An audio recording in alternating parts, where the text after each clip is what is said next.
of Mama Ida, and to the father of the children that are here, and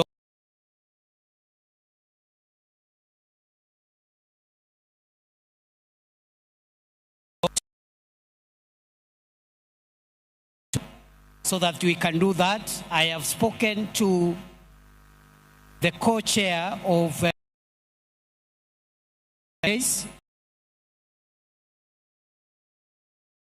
family members to come here, give the eulogy of the late Prime Minister, and also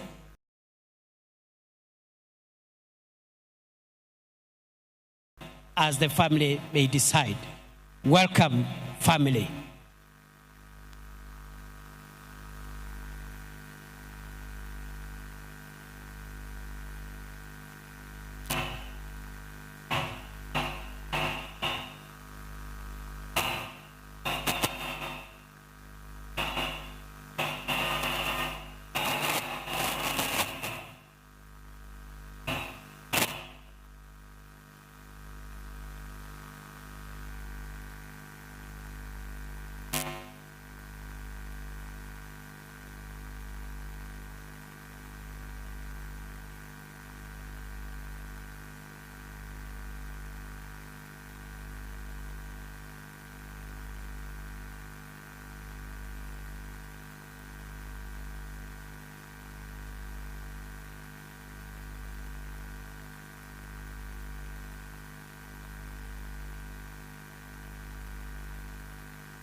The President of Kenya, Dr. William Samoei Ruto, to the family of Jaramogi Oginga Odinga, and to all protocols observed, and to all the mourners, good morning. Mine is very brief. I will just read the eulogy of a great man that we are standing here to celebrate today. My name is Honorable Emily Oginga. I'm a sister to the late Honorable Raila Odinga. Thank you. I'll start. Raila Amolo Odinga is truly a once-in-a-generation leader, a man whose ideals transcended politics and whose legacy will shape Kenya's destiny for generations to come. They are the timeless words of President William Ruto while announcing the passing on of the former premier on October 15, 2025. This is the man we mourn today. On October 15, 2025, the mortal journey of the Right Honorable Raila Amolo Odinga came to an end, but his spirit is immortalized in the story of a life that began on January 7, 1945. For 80 years, he embodied resilience, boundless optimism, a will to test limits, ventured into new frontiers, and imagined new horizons, all in steadfast love for country. He was a leader who never wavered in his belief in the good of his people. Raila Odinga lived a life of purpose. He chose to fly high, urged the nation to dare, and challenged Africa to fight for its place in the world that retraced the dreams of the continent's founders. Over the past 3 years, over the past 3 days, we have witnessed an outpouring of emotions of a nation gripped in grief. Africa has grieved for him. Indeed, the world has grieved for him. A nation and a world struggling with the question, did we really know him? Is fighting to find hope in his enduring legacy. Raila Odinga may not have been there to fight the country's war for independence, but he bows out as an undisputed leader of the national rebirth of the Kenyan nation. He easily became the bridge between our generation and that of his father, the late Jaramogi Oginga Odinga, who fought for our country's independence from colonialism. He learned at the feet of Kenya and Africa's most revered leaders. He witnessed the liberation ideals and struggles of Pan-African heroes, including his father Jaramogi, Jomo Kenyatta, Julius Nyerere, Kwame Nkrumah, Gamal Abdel Nasser, and Kenneth Kaunda, among others. He followed and internalized Nelson Mandela's struggles and agreed with his philosophy that courage was not the absence of fear, but the triumph over it, that the brave man is not he who does not feel afraid, but he who conquers that fear. Raila conquered fear and mastered courage.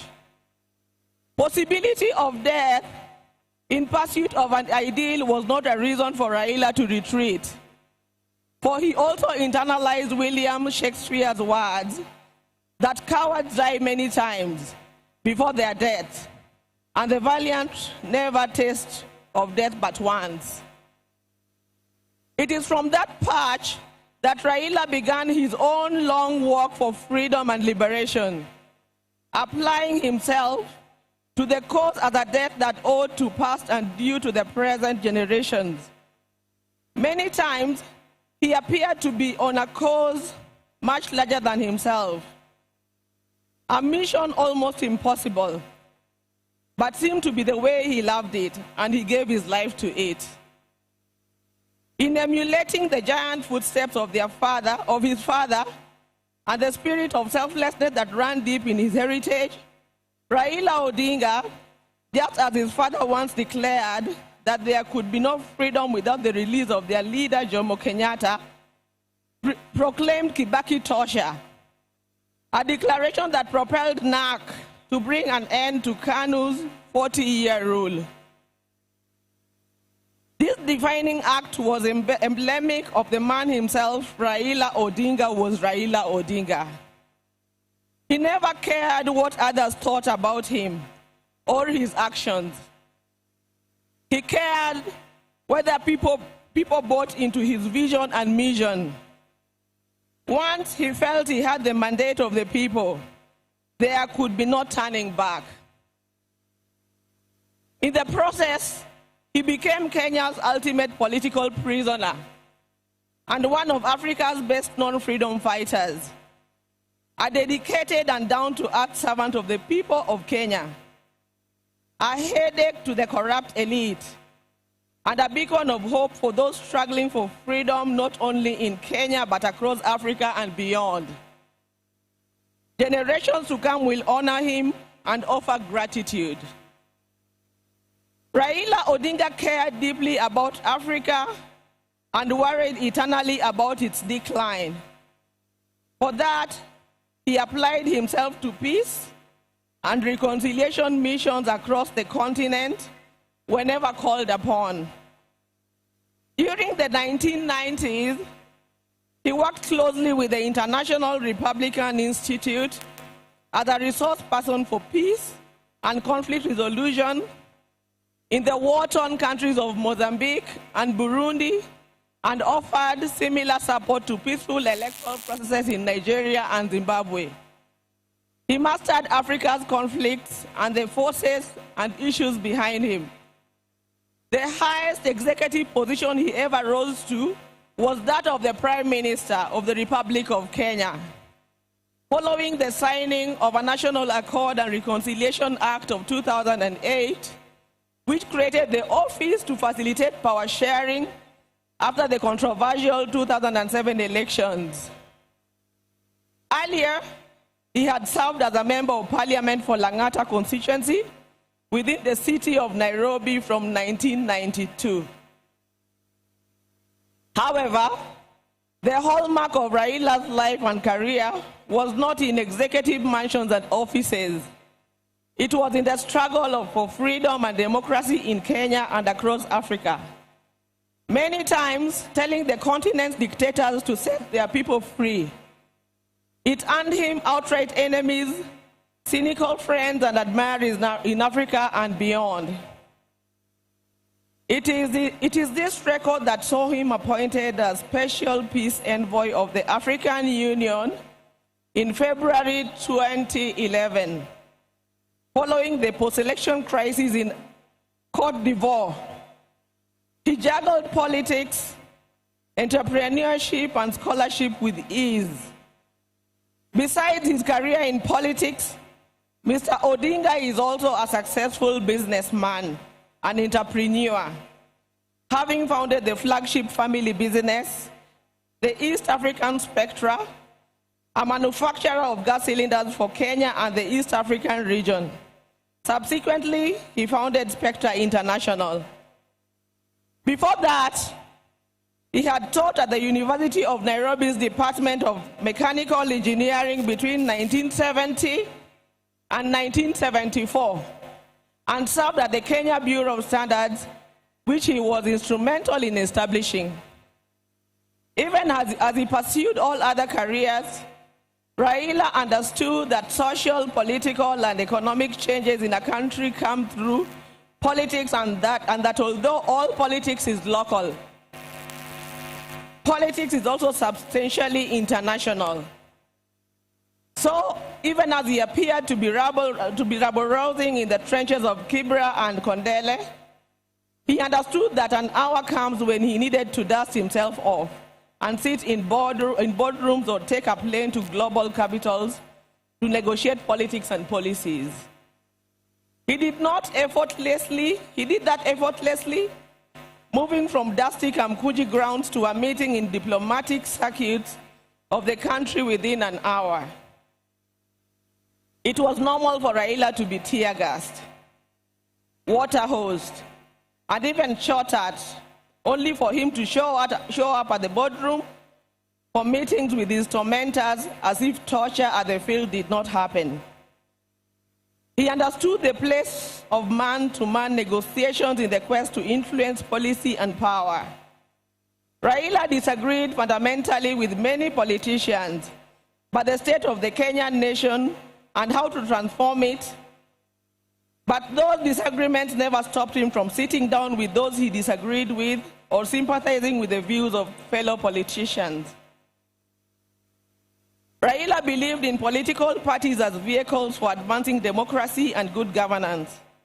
It is upon this belief that he was a founder member of the Forum for the Restoration of Democracy, that is FORD, which later changed to FORD Kenya in 1991,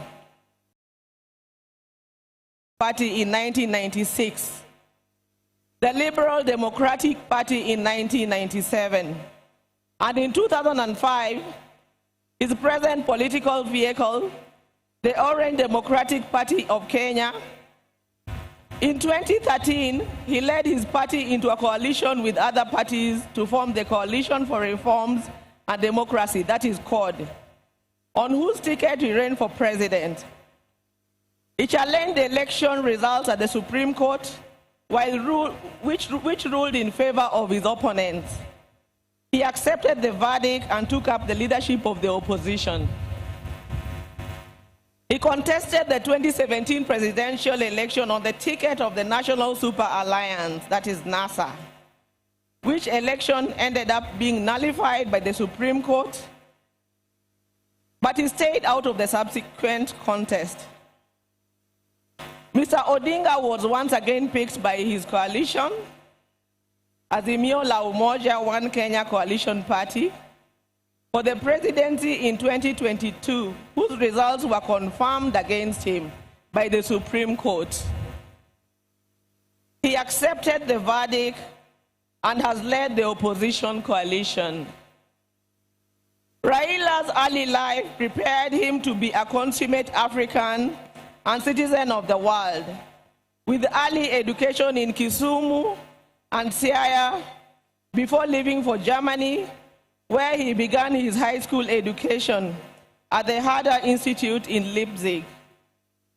He later transitioned to the Otto von Guericke University in Magdeburg, in the then East Germany, where he obtained a Master of Science in Mechanical Engineering, specializing in production technology.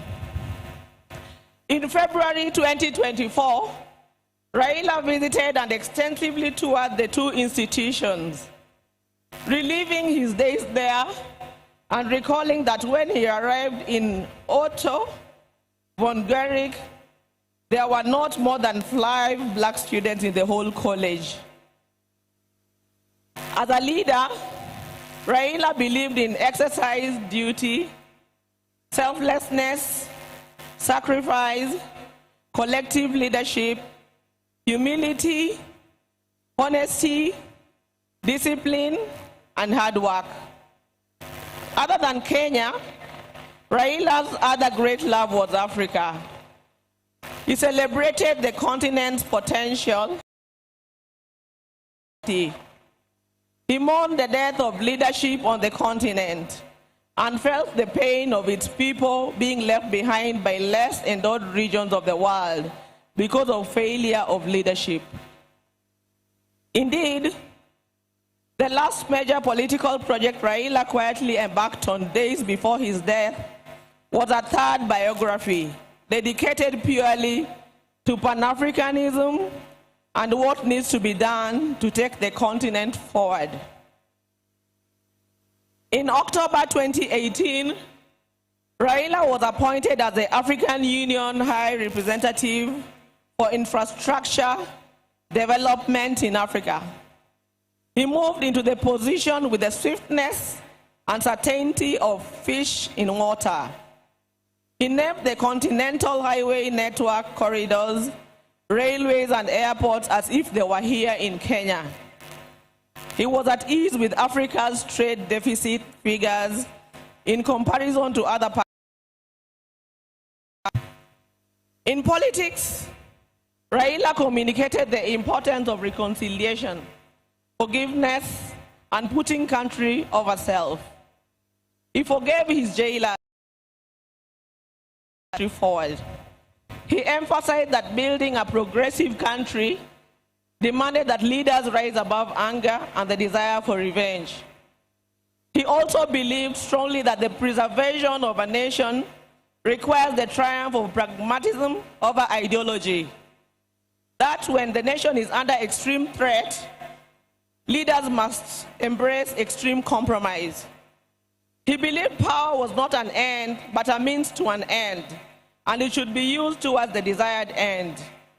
He believed power should be used to ensure the existence of the nation, not the demise of the nation. He wanted power to be used to ensure progress, prosperity, and peace of any among nations, and not for any causes that would yield contrary outcomes. We will cherish Raila in the heart of our nation, and I believe in the heart of many African nations. Thank you. Long live Raila.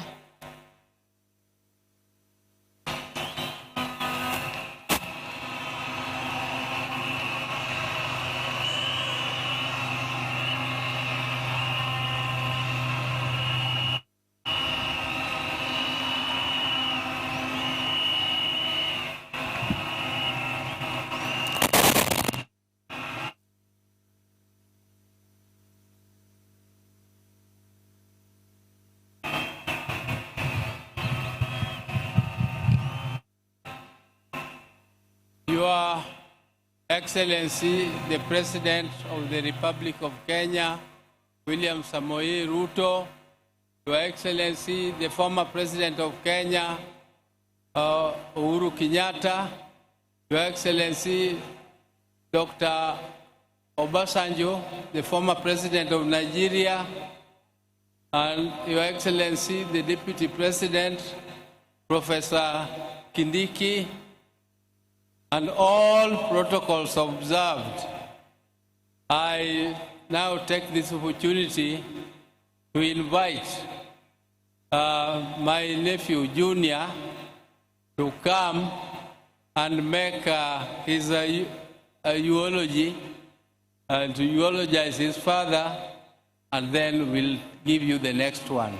I'm standing here on behalf of the larger Odinga family, but we are starting with the Raila's family for eulogizing. So, Junior, where are you? Thank you.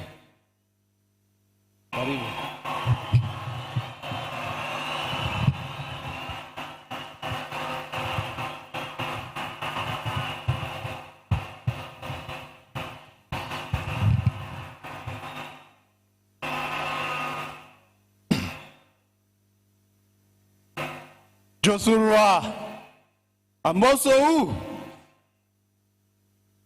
Jokanyanyam Amoso Nikwa Ramogi Wuntie Kamano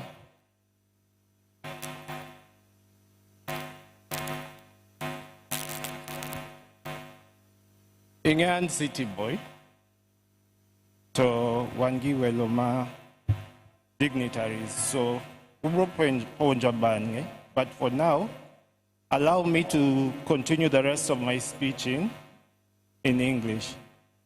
Gimodwarani Wachung, let's just take a moment of silence for our late patriots. So if you could all just stand up for one moment of silence.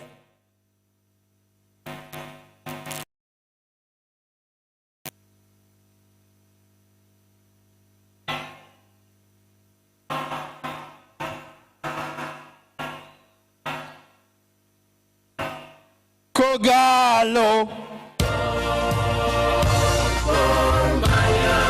Kogalo.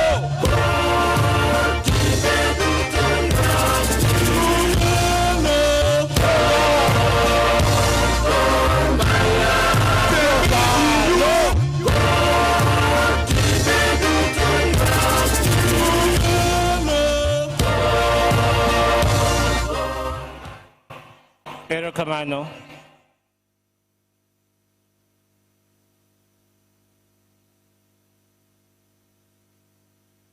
Your Excellencies, distinguished guests, welcome to Bondo 001, watu wa Pwani, Karibuni County 041.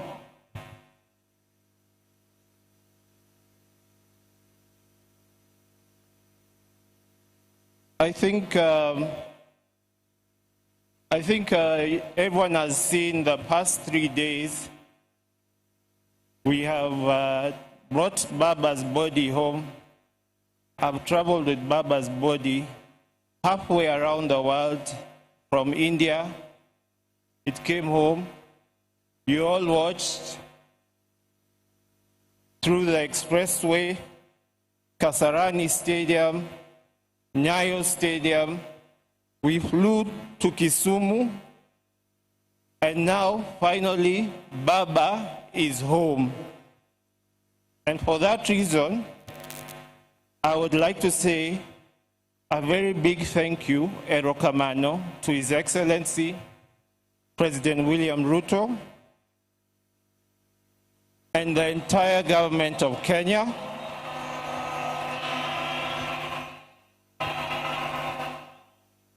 and the people of this great nation of Kenya. Wawachni William Erokamano Achel. Erokamano William. Wadi. Erokamano William.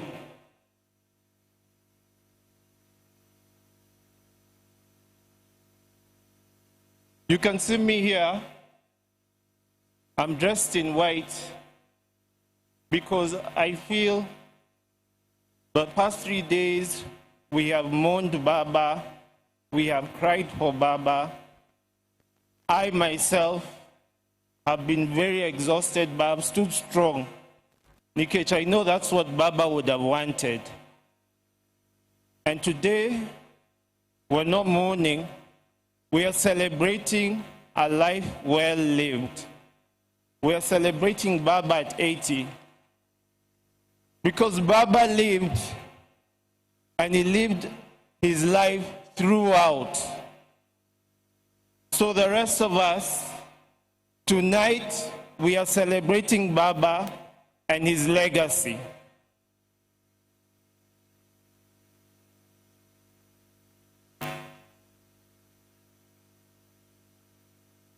Before I continue, just allow me to invite one person up on stage. My sweetheart, my beautiful, my lovely Chungwa. Someone who understands me.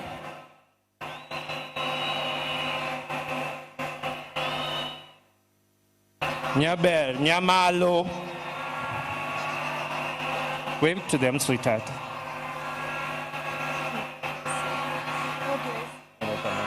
Erokamano.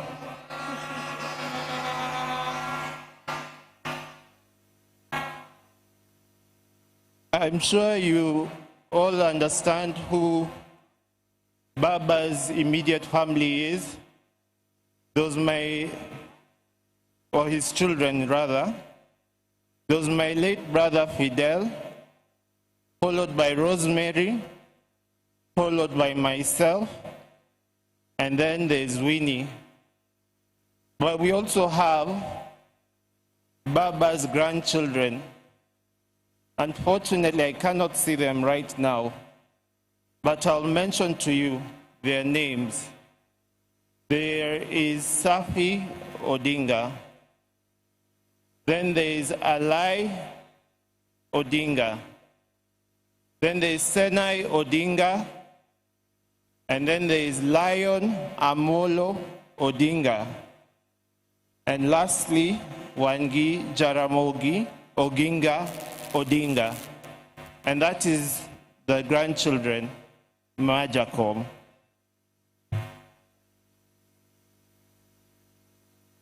I'd like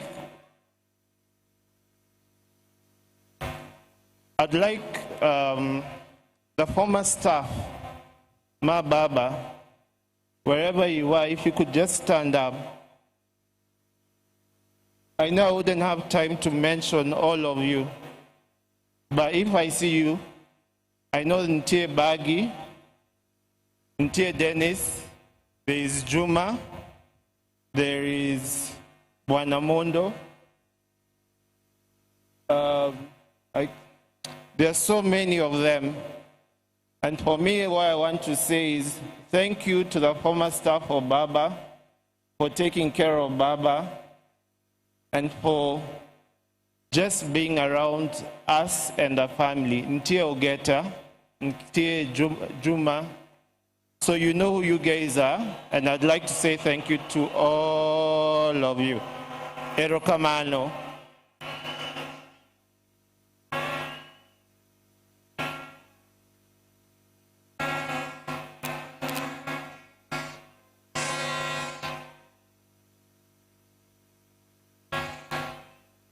I want to finish. Mara, in the spirit of Baba, I want to say Erokamano. Because Baba gave all of us his life. Today is to say thank you back to Baba from all of us. So, refrain Kawono and Erokamano Baba. One time, Erokamano Baba. Erokamano Baba. Okay. For For Baba, you gave all of us your life.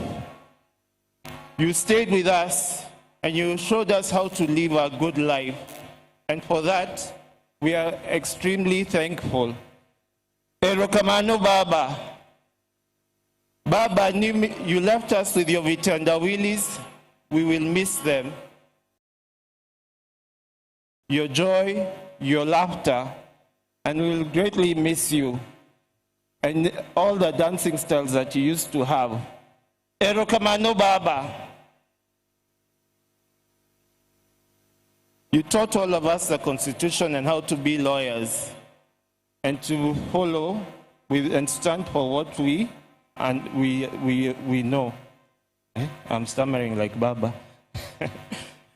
Erokamano Baba.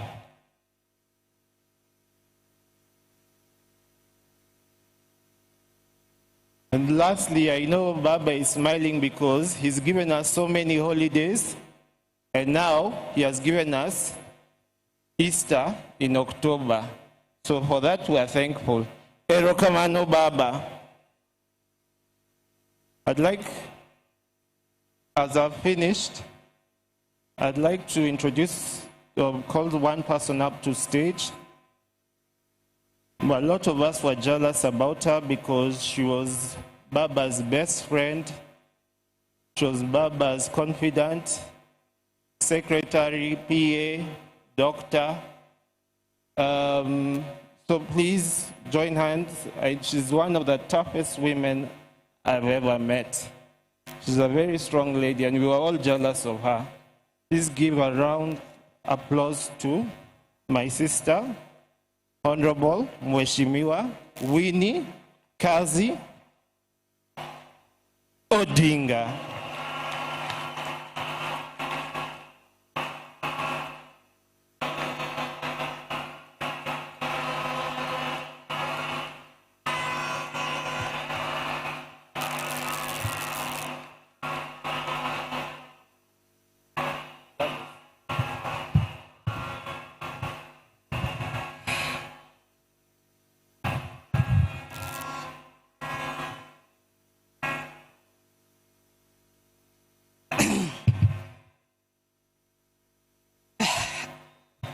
I always forget salutations, but Your Excellency, dignitaries, fellow mourners, and all protocols observed. Good afternoon. Jotura, untie,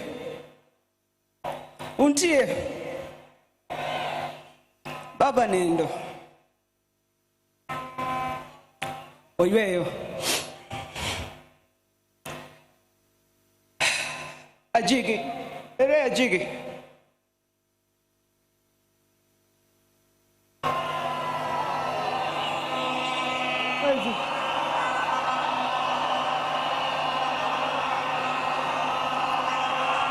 enkai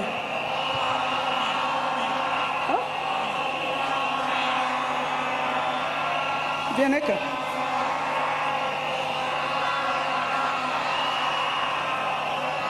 Give him a mic.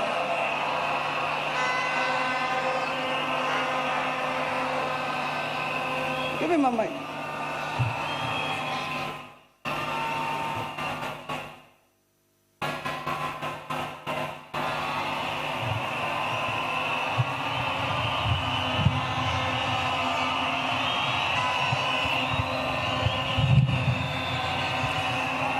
Joey!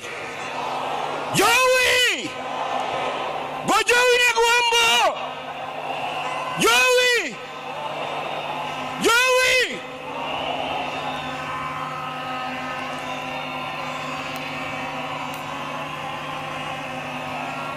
Yamolo! Amolo Jo! Amolo Uruganda Jo! Amolo Jo! Amolo Jo! Ruto Jo! Wajumbe Jo! Agweyo mogik nikech Amolo kamora mora mane entie noluonga mondo agwe atimo niero kamano wini kuom timo gimitimo ni. Adwa ni mondo agwe na Amolo.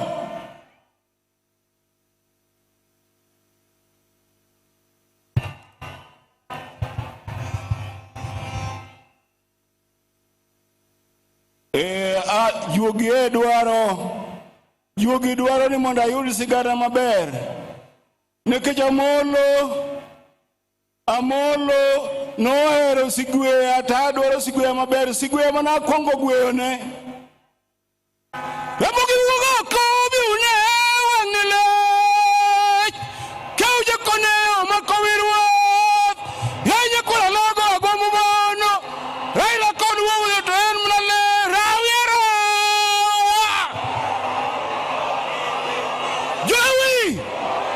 Jowi, kegonea, Amolo koko mar jonanga ruodhi.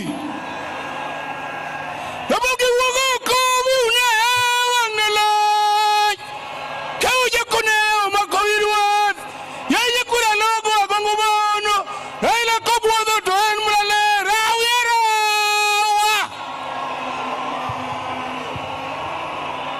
Orao Moi, orao Kibaki, orao Uhuru, kawuono omiyowa broad-based government. To Amolo mosnwa jodongo man malo, piny osiko to ok sikie. Obiajira ura chulo kwa bono dhiko jusa kuna the head of the money nyara kumkokote kwa jokalongni. Ajiki kovi amo.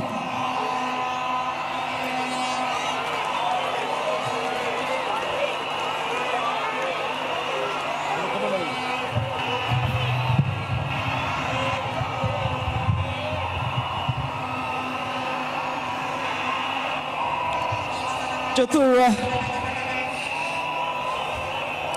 ang'eyo ni un gi lit kendo un gi rem. Beduru mana gi kwe kende. Nyasaye biro miwa loch. Ji osebedo kawoyo marach ewi Bondo ka.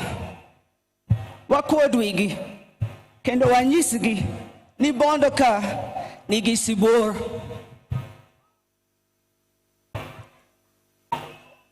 They wrote for me a speech, but today I have nothing to say. I want to thank you all, and there are a few people here I would like to specifically thank. To the staff of Baba, led by George Okong Opondo, Mr. Andrew Mondo, thank you for your loyalty and support. To Dennis Onyango, Keta Onyango, Morris Ocheng, Jack Nyamburi, Florence Olang, Ibrahim Auma, Jeff Foyer, Emmanuel Wanson, and others, thank you. To the staff of East Africa Spectre, Joff, and all the other officers, thank you. To Washington, Martin, Victor, Rose, Jackie, David, Caleb, Steve, Joanne, Joyce, and others, thank you. And finally, to the late George Odwor, Eric Ominde, Juma, and my partner, Morris Ogeta.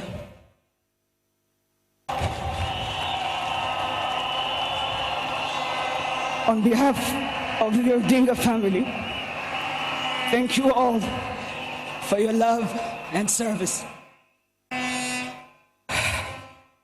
Your Excellency, our people appreciate you honoring our father. Thank you for standing with us.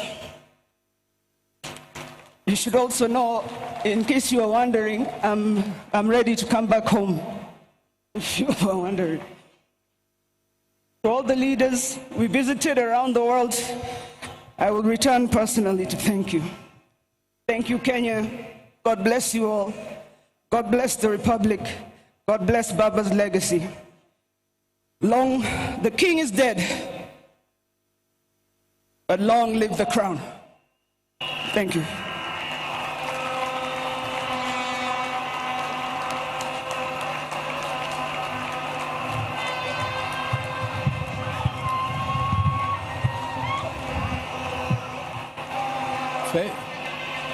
Fellow monarchs, Joey, Yatura Joey, Joey. I want to take this opportunity now to invite Winnie Odinga, I mean not Winnie, Rosemary Odinga to come and also give her eulogy. Karibu Rosemary.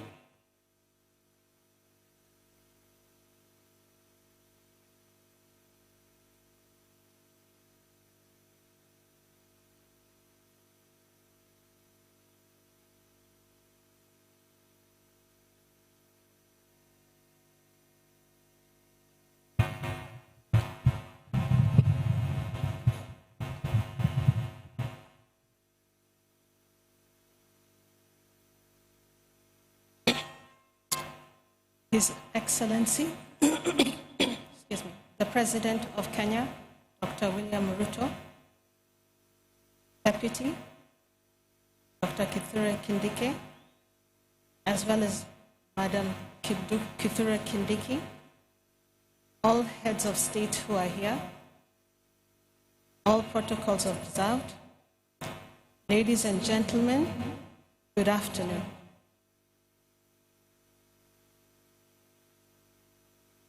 I said yesterday it was very hard for us as a family. Nonetheless, the day has come, and I want to just share with you a little bit about who our father was to us. Our father was someone who believed in us as individuals. As many who have spoken ahead and those who will speak after will let you know. And that is why today we have friends from all over. Our father listened keenly to what we had to say individually, after which he helped us sharpen our ideas. He also helped us to think broadly and find solutions, and to work. As you can see through his life, that is what he did. He worked with others. And because of that, we will continue to work together and to work with others, because that was his legacy. Not only that, our father also taught us to love the entire country as well as the continent of Africa. Today, I want to urge all of you who are here and those who are watching in the screens from wherever they might be. I want you to look within you and search for what makes you better and search for what makes you stronger. Because when we do that, we would like us to be better, stronger. I want to thank you all, as well as Baba. Asante sana, Baba. Thank you so much for your time, ladies and gentlemen.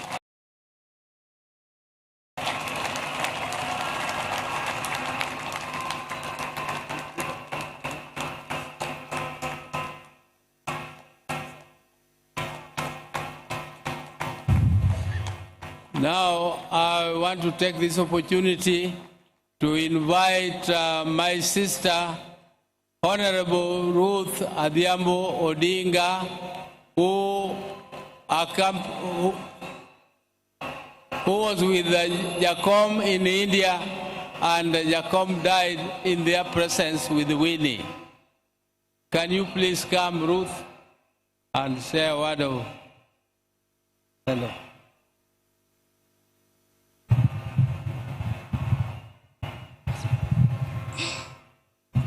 To His Excellency, the President of the Republic of Kenya, the Deputy President, President Uhuru, all Uhuru, Okwe Uhuru, Kapokaloso, so that hero ni mondo I introduce. Anan go wadwa manaluwo. Wadwa manaluwo, niluongo no sewe. Osewe nenigi nodnindo, to negi aja ode. Odwa mana no mosu daka achiel. 1 minute. Okay. To His Excellency, the President, Mama Ida, and everybody. Ninga entabu wesewe, and Jakom, Adiambo Manelu Ojaoda. I'm also the area MCA. So I take this opportunity to welcome you all here because this is my ward. To Mama Ida, Ohula, Omuomowa, Takwa Imama Minpin, Nikikiwe Ulani, Odhikodwa. Ne Dr. Buru, ne Dr. Wenwa, Beryl, Adhiambo, and the entire Odinga family. Let us keep together as always. To Raila's 3 children, we are not only proud of you, but we love you very much and we expect to see Baba in you. Ayuara mola, you are eating kionge toji openja. Mayuara mola, you are eating konge toji chayo. Ayuara mola, you are eating kionge toji ocha. Mayuara mola, you are eating kionge tojogi kinya. Joey. Thank you very much, everybody.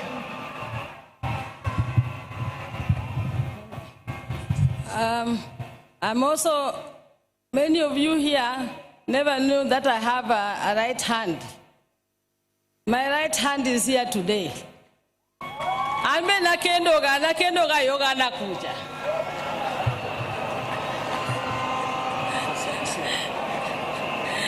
We want to most of the chiel, then manada ilamano miyago.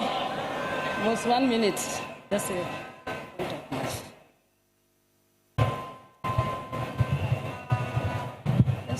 Okay.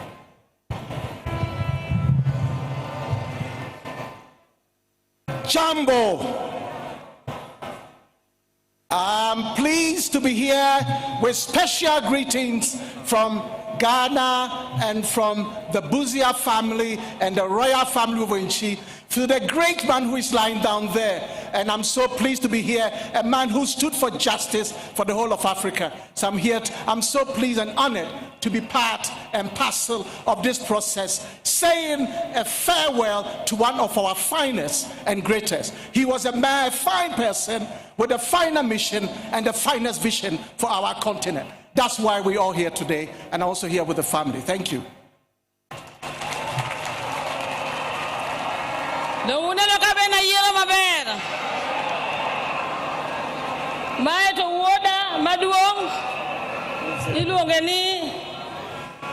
Sankara, Raila Odinga, Buzia. Joey! Thank you. My water Martin, Achakena Gola was my third born brother. Alongoni Papa Patron, Antrogo Macho Go, Korago Imos, Winter. I go Imos, Aerocommando. Thank you. You can go and sit. Yeah. I will delete and gipek. Raila mola nyatiwa ni nyenu siepna. Ne kitwa chal. Opon tatuon. Kono nuwa luo rekata. Samoro we are not take tomarebe take. Molo. Luo. Luo modoginga. Gimeri. Hey, nyatemo totama. Baba Nyasai no heri. Idi roginga wonu. Idi irmeri. Imos gidute, imos Tobias, imos Albert. Imos Mwodo galogo. Iwe nise chandria hinya. Ichandri ne Kenya do Kenya no konekata. Wodo dingi chandri ne Kenya. Ithoki chandri ne Kenya. Ada viwa.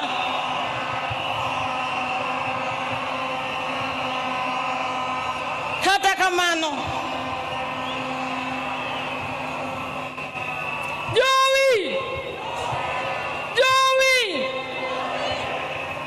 Imichame Mari.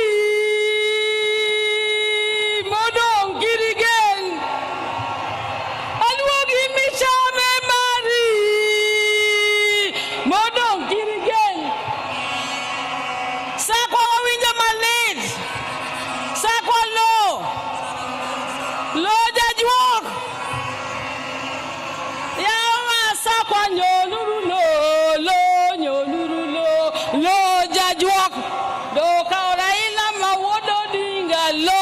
Nyonuru lo. Lo jajwok. I don't want to say much, but I'm going to say this. I was with Raila throughout most of the time. Even when we left Fort Kenya, I was with him. We went to NDP together.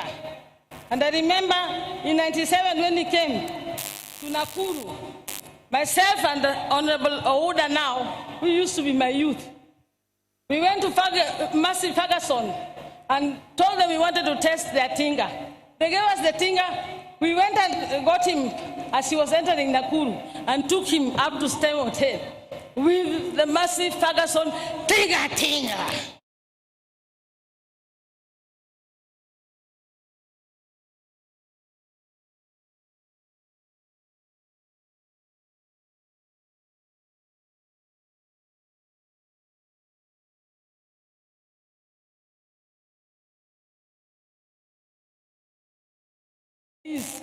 I went living in Uganda, Tanzania, and ended up in Zimbabwe. When my brother was supposed to be taken back to detention in 1990, he was asked where he wanted to go. He said, I'm going to Norway to my sister. Raila became a refugee in Norway, staying with me, Ruth Odinga. I'm just saying this to show you that this was a stoic man. The family has suffered because he sacrificed himself.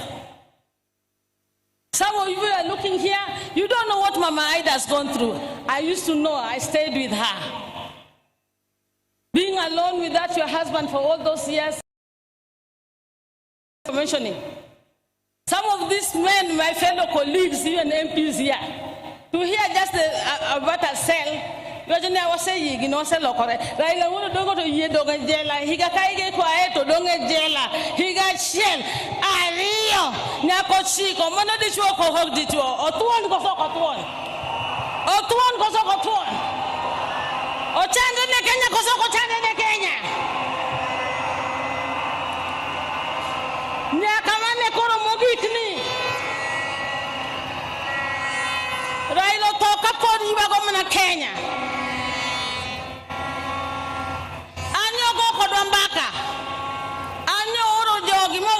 Nyona ticket. Ago ero kamana na jamane Raila out to last minute. Jamoko goga jamani around Raila. To maga nyitin Raila. Sala njiwe wakani salo okay. Ne vedo ki Raila kamara mora. Ago ne ero kamano. Ago ka ero kamano. Ne ogeka. Maurice. Ogeta Maurice walo analuongera ni ground and ground. No changes in the ogeta. Saniti ne ilo chopa iwa ground. Ching ni duoge yuda ground. Ogeta kinwanyi neno. Gi Dr. Lunya. Giwini nyaka ward. Gavi yango. Onge tuon Raila ka koro nindo pinjo kama okika wondu onge gimatek. Koko ni koro baba zigi kwe okno yotnwa doturwa anamor na nyuchul bongal laktar ma Odinga ane laktar ma thiedho ji te chakre Dr. Burma wado manikani nyamera mo ni tanan go India iluongo ni Beri la chieng podo tuo ko nya chop to nyamera kane tuo to monya ya to open be safe in the laktar kano dino oro na ticket monda dia vet kode kaka laktar ana wona neno kaka Raila Odinga so na tiwa digi kwe. And what you said about our party must remain. You told me that at 8 in the evening, the day before you passed on in the morning. It was a weak party. We must be united. ODM must be united. And it must be strong. And if it is not strong,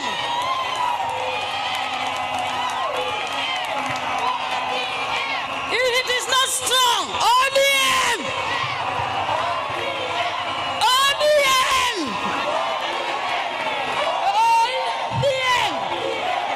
ODM! ODM! ODM!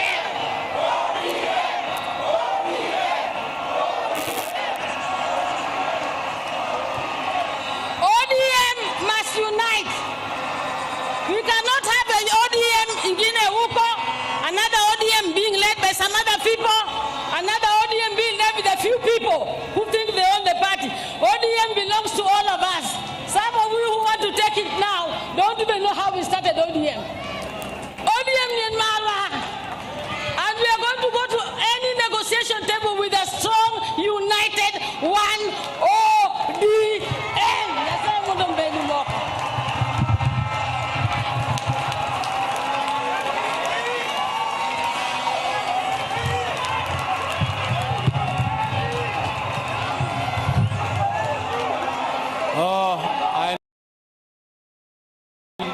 To invite my sister, Dr. Wenwa Akinyi Odinga Oranga, is a long name. Dr. Wenwa Akinyi, or we call her also Dodi. Ma'am, where are you?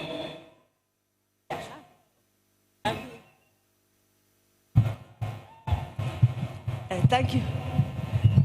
Thank you, Your Excellency, William Samoei Ruto, and all protocol observed.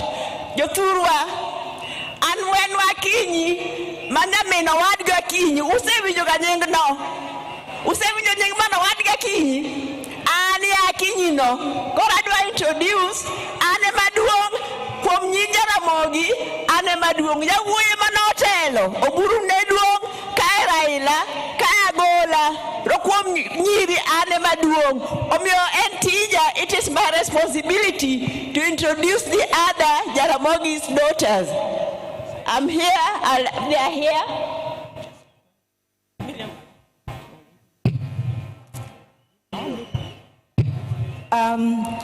All protocols observed. Your Excellency, the President of the Republic of Kenya, and Your Excellency, former President of Kenya, Honorable Uhuru Kenyatta, my sister-in-law, Canon Dr. Raila Odinga, and all distinguished guests. I'm Pauline Oginga. I'm a County Chief Officer, Public Service Administration, County Government of Mombasa. So I would wish just to say that we've been students of the late. He was a brother, he was a mentor, he was a supporter. He's someone who encouraged me to realize my potential. So in losing him today, I've not just lost a brother, but I've lost a strong support system. Our father died when we were young, and our brothers took over. So today, I feel bereaved twice. So for all of us who are his students, it's upon us to make sure that our spine is strong. We implement that he's taught us. Long live the king and long live the crown. The king has gone, but the crown is still there. Jaramogi family will fight on, will stand strong, and we will prove that the genes are very strong. Thank you. Thank you. I'll ride on the protocol already observed. I will not talk, but I will just clarify on my name because when I was reading the eulogy, I didn't make it clear. My name is Emily Anyango Oginga, and I'm a sister to the late Honorable Raila Odinga. I'll just say sorry. Sorry to the whole world. Sorry to Kenya.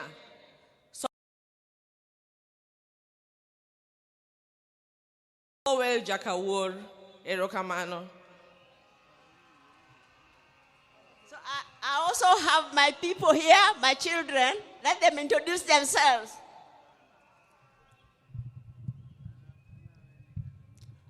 Aya, kwa majina naitwa Jaramogi Orango. Kama ningekuwa najua ati nitaongea, ningeenda niulize Uhuru anisaidie na ile uji alikunywa na Raila.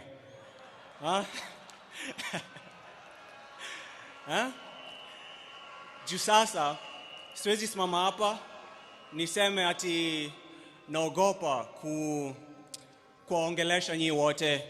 Kusema ukweli niko na jasho, natoa jasho ingine mbaya sana hapa juu. Lakini kama ningesema hapana, mjue hata mimi mamangu wako hapa na hata mimi nataka kuishi hadi 80. Mimi nataka kufika 80 na kama nimesema ati sitaki kuongea, hata mimi mngeniweka tu pale tu. So mimi nataka tu kusema kuna tu mtu mmoja unajua Raila ni mtu labda ulikuwa unampenda ama uko unampendi, lakini ni lazima ulikuwa unamheshimu. Hivi vitu vile tunapendanga kupinga serikali, unajua ni huyu mtu ndio alituletea hiyo, he gave us that ability to do that. Na sitaki kusikia ati uni mtu sijui alikuwa anapenda ukabila ama sijui nini. Kuna kitu kama hiyo. So napenda tu kusema asante kwa baba na nataka ku pass my condolences kwa Auntie Aida na kila mtu mwingine. Asanteni sana kwa kukuja na kwa kunikusikiza. Asante. Thank you.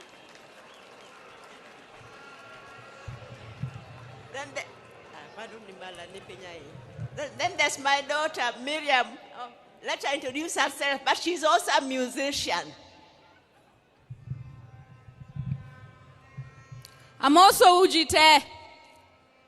I'm also kwa majina naitwa Miriam Wenwa Oranga. I am the niece to late Baba, so I won't say much, lakini niko na dedication ningependa kupeana kwa kila mtu. And just kusema poleni sana kwa familia na we are walking this path together. So poleni sana kama familia na wananchi. Asanteni. I'm singing. All right. Hallelujah. Hallelujah. Hallelujah. Hallelujah. I heard there was a secret chord that David played and it pleased the Lord. You don't really care for music, do ya? It goes like this: the fourth, the fifth, the minor chord, and the major lift. Baffled king composing, hallelujah, hallelujah, hallelujah.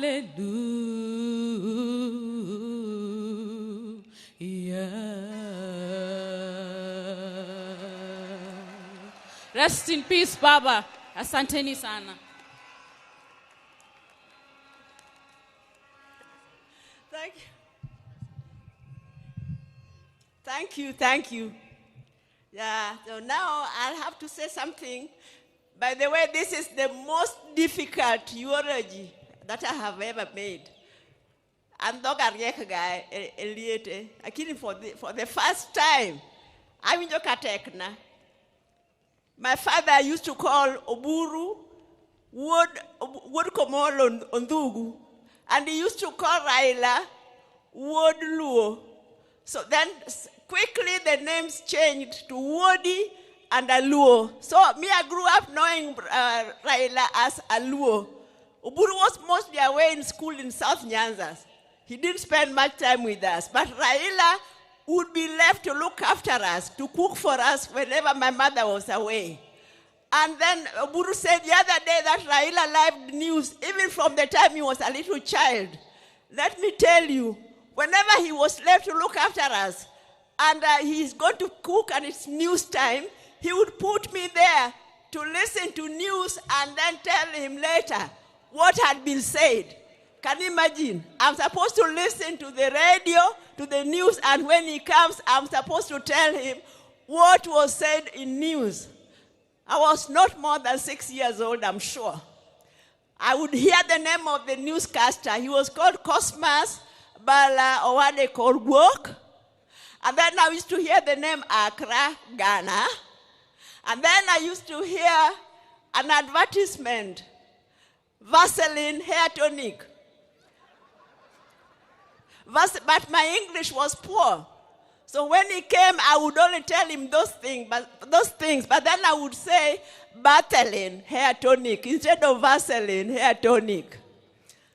And then Oburu will tell you maybe how Raila was strong-headed. In school, there was a rule that when you are caned by the teacher, you were supposed to get up, salute, and say, "Thank you, teacher," which he refused to do. Every time he would get up, walk away, saying things about the teacher, maybe just mumbling, and the teacher would call him back, cane him again, until the teacher gave up. Maybe Oburu will tell you more. Then,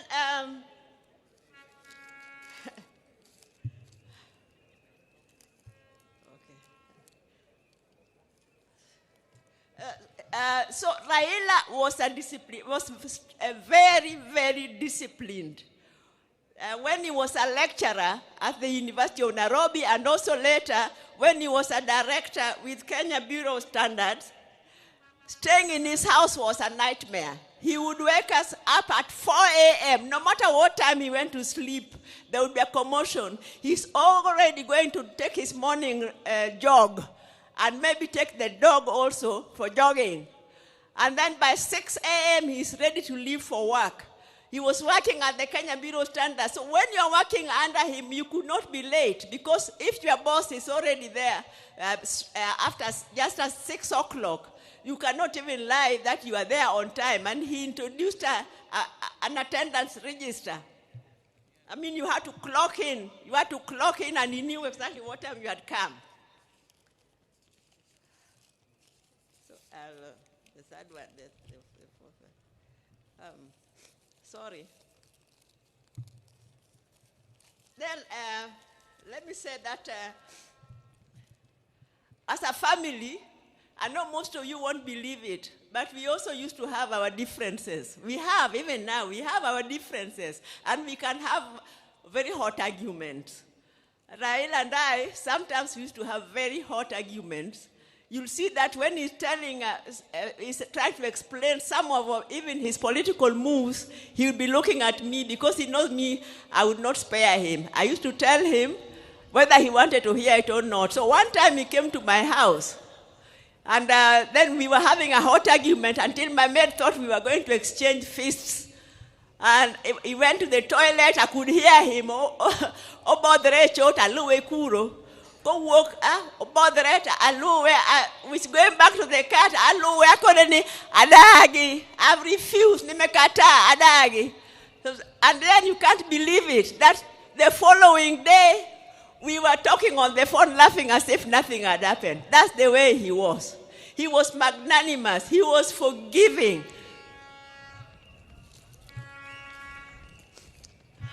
So what I want to say is, because I know the overwhelming love that Raila was received. Many, he is very happy. But Raila, because he was so compassionate, I'm sure the only thing that is making him unhappy is that some of the people who came to receive him back got hurt by our security organs. I know you are supposed to be peaceful, but even our security organs, surely, you are well trained. You should be able to control a rowdy crowd without killing them, without shooting them, without hurting them. So as Raila's tribute and respect for Raila, let that be the last time that such a thing happens. I think that would be a befitting remembrance for Raila. Let me just say that there are a few people. Ogeta, Morris, your father, you were behind him. Even at the last minute, the last talk, the last jog, the last step he took, you were behind him. Winnie Chogo, thank you very much for being with your dad when he was sick. As for Adhiambo Nyakamami, Ruth, I don't know what to tell you. We planned with you together that you should rush to India and take care of Raila, and you are updating me every day, several times a day, and even that last day, when you told me he had collapsed, you kept on calling me. I was the first person you called until the last minute when you called, and now you are just crying. You did not talk, you are crying. So the two of us, we just wept. We wept for the second last son of our mother, Mary. Now, Workomolo Ndugu, Oburu, you have been guiding us very well as a father. Please, I know that is your best friend and he has gone, but you please continue keeping us together as a family. Mama Ida, you are a strong lady and you have a beautiful family. Please continue putting us all together. I think that Odonga Tieko. Thank you very much.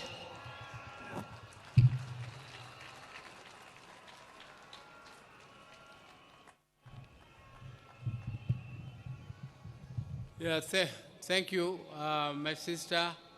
I now want to take this opportunity to invite Taurei, who is the son of my sister Achieng, and Achieng is not able to come because she is a bit indisposed, and she is bringing her condolences through her son to Taurei to tell you one or two things.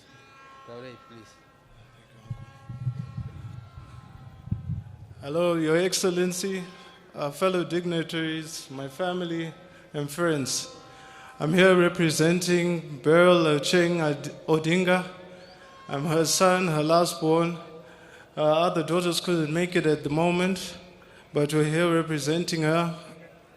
I'd just like to tell you all that Baba was Mom's best friend. He really cared about her, saw her through thick and thin, and even right now, I'm married to someone from Game. She's back there, her name is Brenda, and Baba contributed heavily to our marriage. To this day, we can still hear him telling us the same things over and over. Your marriage is the strongest thing that you have in this life. And I just want to thank him for that and everything that he contributed towards our family. Thank you.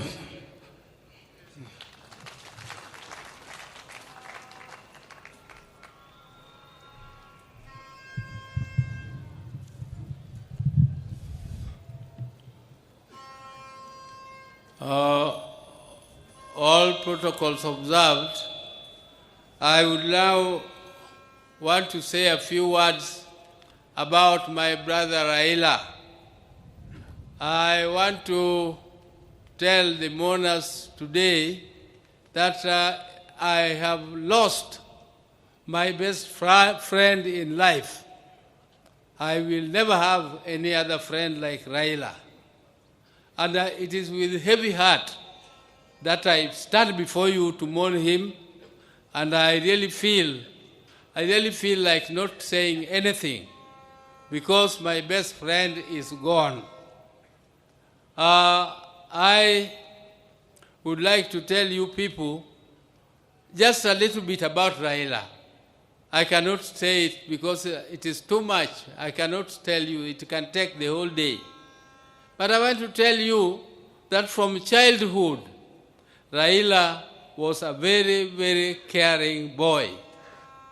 But he was also very principled.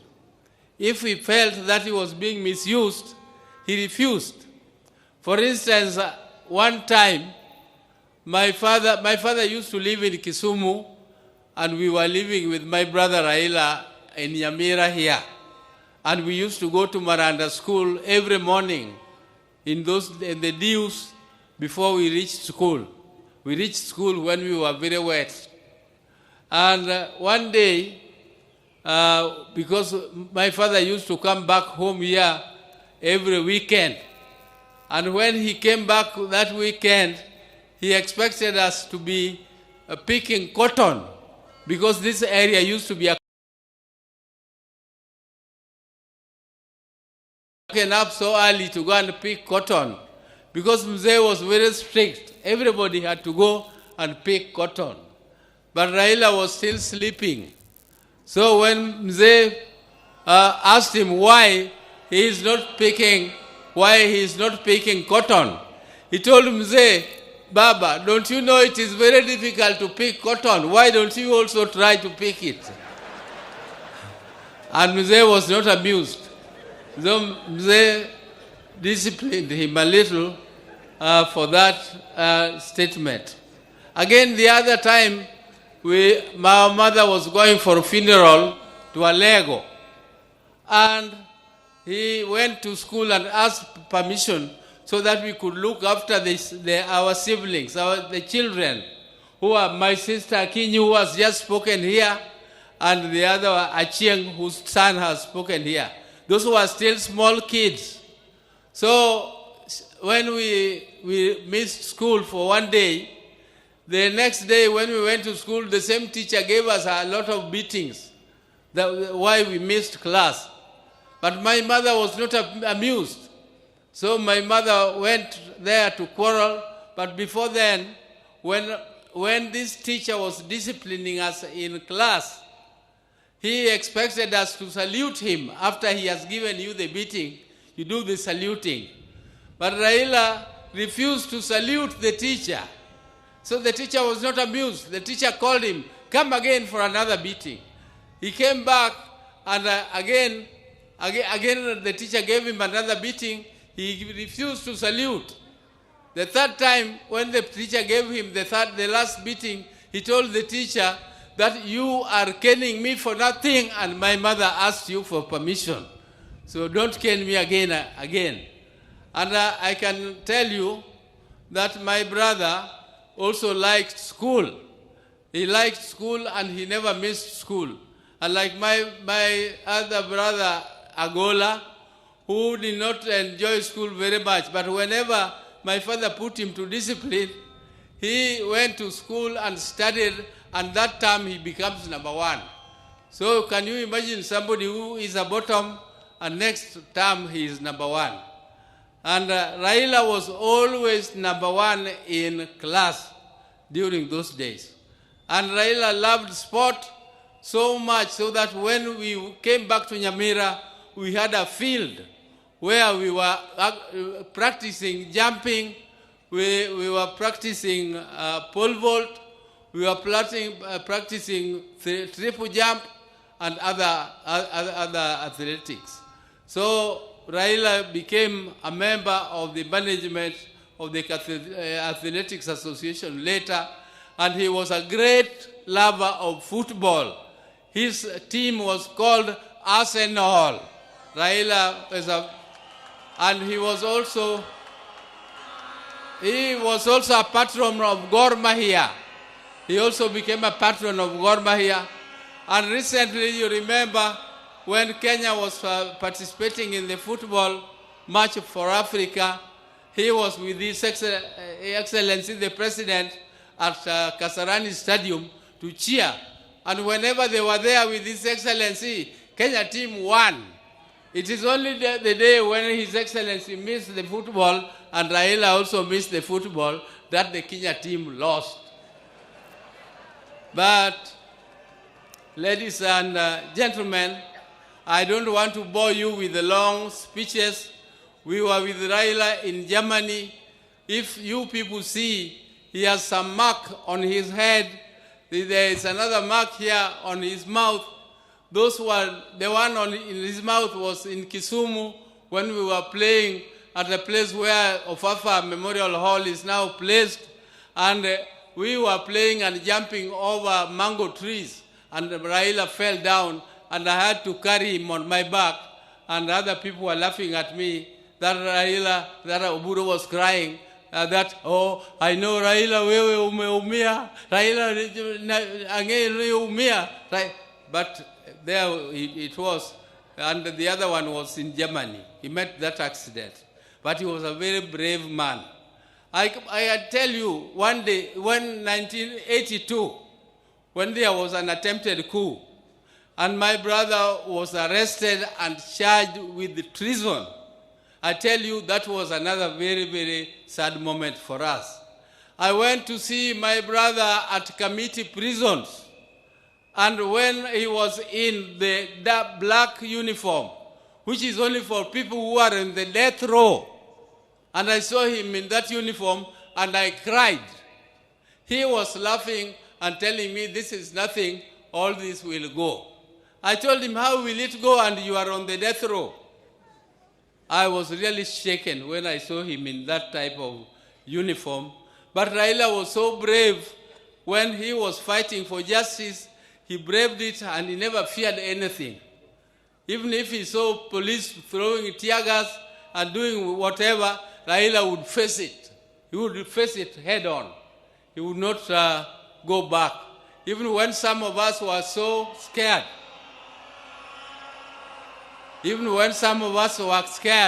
Raila would go ahead and continue. So, ladies and gentlemen, I want to thank these people. First, I would like to thank His Excellency the President, who has stood with us right from the time I told him that Raila was sick. We were with him and Raila, we sat down and we organized and he agreed. And he is the one who organized the transport which flew Raila to India for treatment. I also want to tell you that the President kept a vigil and he always checked on Raila to know what was happening with him. The day Raila died, I first of all called him and told him he was in a very critical condition. I was told by my sister, Akinyi, that Adhiambo had called from India. So I called Adhiambo, and then within no time, Akinyi told me again that Adhiambo called and Akinyi was wailing. I called the President again and informed him, and he was very sad. But he organized everything. All this arrangement would have been too heavy for the family. I don't know whether I would have not collapsed if this was placed on my shoulder to take care of this big crowd here. Thank you, Your Excellency. Thank you. I also want to thank the chairman of the National Funeral Committee, Professor Kithure Kindiki, who tirelessly worked and made sure that everything was organized and well arranged as it is now.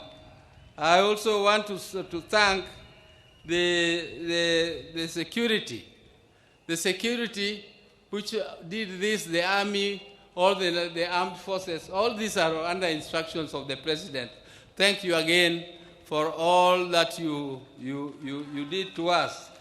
I also want to take this opportunity to to thank Honorable Musalia Mudavadi, who led a team to collect the body of my brother Raila from India back here home, and he was accompanied by the ministers, Murkomen. Thank you very much, everybody who was in India to bring the body of Raila home. You did well. My special thanks go to Dr. David Olunya, who is a personal doctor of my brother, and he has been with him all through. He went to India, but he has been with him even earlier than that. They were together in Dubai. They were together at Nairobi Hospital. So thank you, David. Thank you for everything that you did. I also want to thank Ogeta. Ogeta is our relative, Enyake Waka. He is the one who was taking care of Jacom up to the last moment when Jacom took his last breath. I also want to thank Jeff Oyer. I want to thank Winnie, particularly Winnie, the niece. Winnie is a very brave lady. She was there with Jacom when there was a session in Arusha where they were supposed to go for a session. I asked her, Winnie, are you not going? She told me, then she just pointed at the father and said, him. I'm not going because of him. I have to be with him. And that is before Raila went to India. And she was there from that date. She took care of her father, and she was very, very, I think she was very caring. She did everything that is humanly possible to do. Thank you, Winnie, for everything. And my sister, Ruth Adhiambo, who also bought a ticket and went to see Raila. She sought her own visa, and she went there, and she was with him up to the last minute. Thank you, my sister. Thank you very much. I also want to thank Okech Sala from Migori, who was very close to Raila. He had arranged all the tickets, and he was with Raila all through. Okech Sala, thank you very much. I want to thank the National Assembly, Speaker, the members who also organized and went to collect Raila's body, Aaron Cheriot and Junet, Honorable Junet, though he did not go, but the majority leader in the National Assembly. And I also want to thank all the visitors who have come, and Your Excellency, the security which has been taking care of Raila. So I would like to plead with you. They have done a great job. They have kept vigil, and they have been there for him all through. So Your Excellency, please give them promotion 1 grade. Just 1 grade won't be too much. So with those very many words, I would like to now say bye-bye to my brother, bye-bye my best friend, bye-bye my confidant, bye-bye my everything, my advisor. And I would want to ask God the Almighty to put your soul in peace, and please greet for us our people who went before you, my mother, Mary Odinga, my father, Jaramogi, who went before us, and all our siblings who are there, and all the great leaders who are your friends, like Julius Nyerere. Greet them all for us. Thank you. May God take care of you, because you are a good man. You are a good man and a truthful man. Thank you very much. Thank you.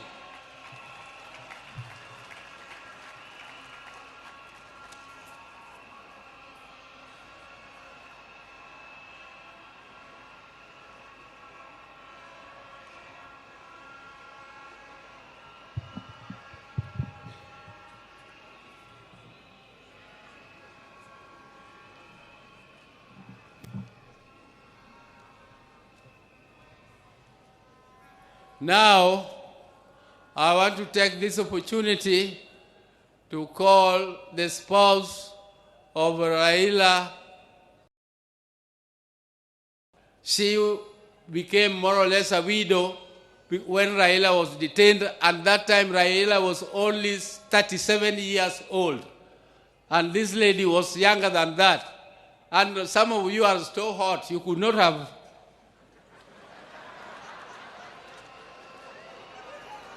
Now, as you come, I forgot to introduce my spouses. Dr. Ann Oburu, where are you? Dr. Ann. And Judy. Where is Judy? Thank you. Thank you. Dr.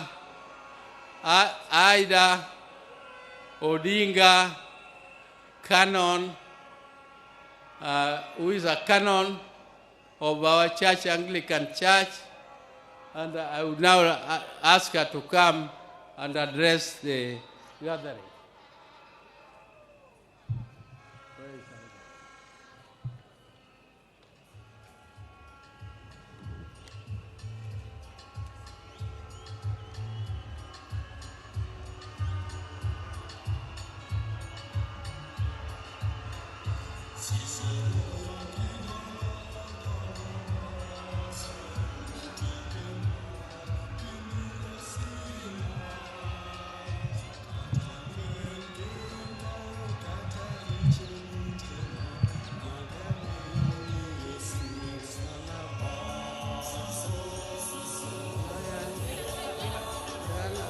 Asayun timbe mag bini osina katalwen genga kataricho butona magawe yoni yesu dokoro imadi mona donjo edala kuriri gimadi gengna katalwen genga kataricho butona magawe yoni yesu emsalaba koro ere gimadi mona donjo edala ere gimadi gengna katalwen genga kataricho butona magawe yoni yesu emsalaba.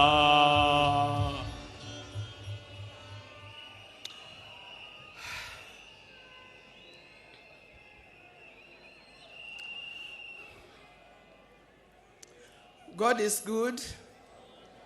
God is good all the time. I know you say that is his nature. And even at a time like this, let's not forget our God is there and our God is still good. He'll never leave us. He'll never forsake us. I want to begin by thanking the people of Kenya, the people of Africa, and the citizens of the world who have joined to help me bury my husband, the father of my 4 children, Right Honorable Raila Odinga. I never imagined that this would fall on me to lead the family and the world in burying Raila. I hoped it would be the other way around. With pain, without lamentation, I accept the will of God. I want to thank the President of the Republic of Kenya, His Excellency, Dr. William Samoei Ruto, and the government for going out to accord my husband, our father, Right Honorable Raila Odinga, such a dignified send-off. Indeed, in this part of the world, we've never seen something like this. We've never seen a dignified send-off like what we see here in Bondo. Mr. President, thank you very much for according Raila this kind of send-off. Mr. President, my family is grateful to you for being a man of his word and a man who stands with friends after committing yourself to do so. Thank you. I want to thank the leaders of Kenya. I was looking around and said, whose name do I mention? But all of you are being very close to Raila. When I look back, I see people who are very close to Raila as friends and colleagues in the life of Kenya. I want to thank specifically former President Uhuru Kenyatta. He's a true friend. He stood by us.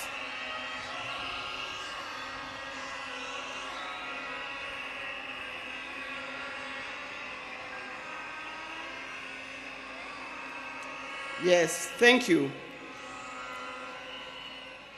I want to thank once again of leaders from Kenya and across the world who have taken their time to mourn with us and to mourn with the family. And for this kind thought, you have spared your time to be here today. I know there are many, many leaders from other parts of Africa. His best friend, Papa Olusegun Obasanjo. Thank you very much for being here. Thank you very much. He comes from Nigeria, for those of you who can remember. And if you remember, after Jaramogi's death, he was here and opened the museum. I would also want to thank Her Excellency, Mrs. Morgan Shangarai from Zimbabwe. Thank you very much for being with us. I know there are many others, and I'm going to write special letter to all others when the time comes, because I'm not able to mention them by word. Your words, your letters, your social media posts has gone a long way in lessening our pain and lifting our spirits. Thank you very much for that. Raila has been my husband for the last 52 years. Many of you who are here are younger than 52 years. You could easily have been our children. Like all the couples and families, we also had our ups and downs. But we've learned one thing, and that is we must talk straight to one another. We must forgive and move on. Now, juggling the family life and public lives exert extreme pressure and demands on us from time to time. I know most of the time we used to say Raila is more of public life, political life, than he is for family life. But every time he came, he gave us what we deserved. I remember he attends to each one of us individually according to our needs. And that is not only his children and grandchildren, but also to his brothers and sisters. When Oburu was here, he didn't emphasize. But I think the next person, after loving me, the other person that he loves, leave alone his children, is Dr. Buru. Raila would not do anything without consulting with Dr. Buru. And if you wanted to know more, and you wanted to get to know what he's going to do, you had, if you are clever, you talk to Dr. Guru first to talk to him so that he softened the way for you to talk to him.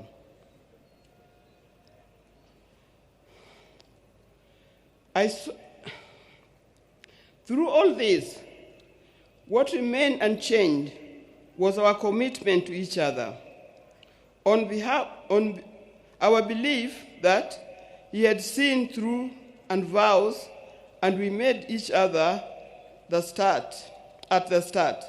It worked for us. It was through the tumultuous years of detention, years of exile, and decades of commitment to the people of Kenya and the people of Africa. The detention years and years in this exile tested our family in a way only the family can appreciate. It was not easy. But all the time, when he was away, either in detention or in exile, I knew he would always come back. This time,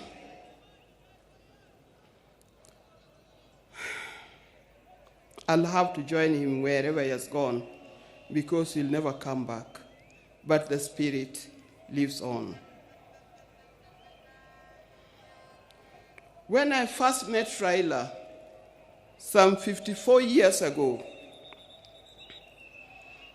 I didn't see his political side. I didn't see it coming either. He was not a politician in any form. I knew his father was, but him was different. And with my friends, then I was at the University of Nairobi, we were young, idealistic ladies who swore not to marry. We swore to marry calm, professional men, not those who give to the loudness of politics. I swore we had no time for the people who are doing political science, the lawyers, and so forth. We didn't know what was coming. In my group, and they know them, the group of the sisters were with at the University of Nairobi, people like Leo Duol, Gladys Okoth, Deborah Kiai, and so forth. You know you very, very well. Out of my group, I was the first one to marry. I married an engineer, a man of calm demeanor and reflective character. They all congratulated me because of that. Little did I know I was marrying a political engineer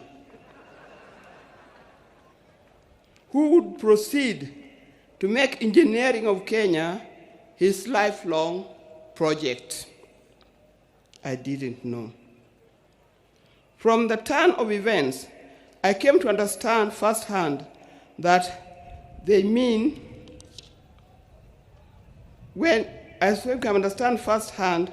the meaning of still waters runs deep. He was a calm person, but as we lived, I realized he was a deep thinker of a different kind.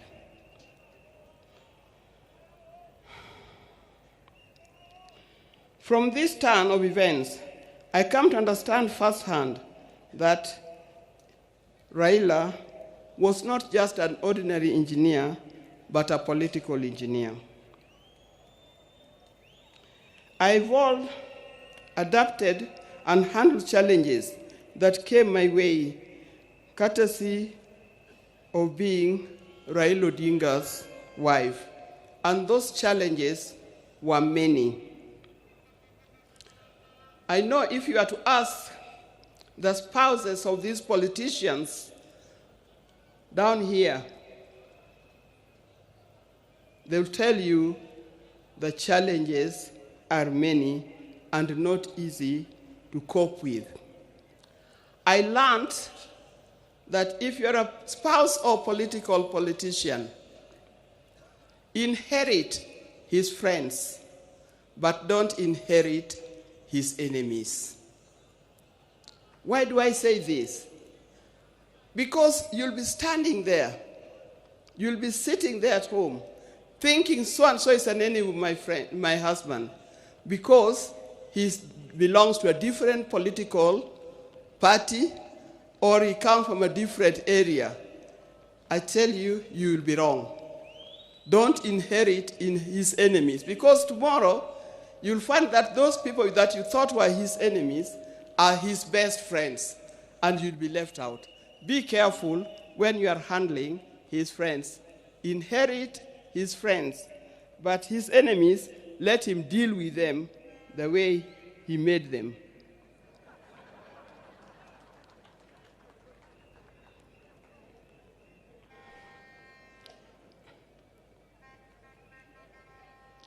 After going through it all, I had a chance to marry. If I had a chance to marry him, I would marry him again. I would be happy to do it.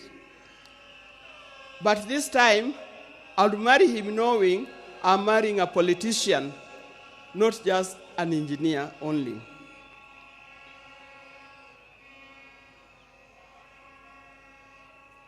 But Raila never really stopped being a production engineer.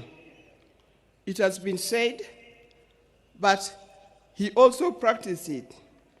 He started the East African Spectre, the company that manufacturing gas cylinders, and that is thriving in that. Those who are working for East Africa Spectre, please try to keep up his legacy of making it a real big industry that Raila intended it to be. Raila was always disturbed by the fact that Kenya was not moving as fast as he expected. At the turn of independence, Kenya was at par with countries like South Korea, with countries like Thailand. I think we're even ahead of many other large countries. But these countries have moved very fast. They've moved very fast to be first world countries. Kenya, we are still dragging a little. This thing can be changed. I've traveled in many countries.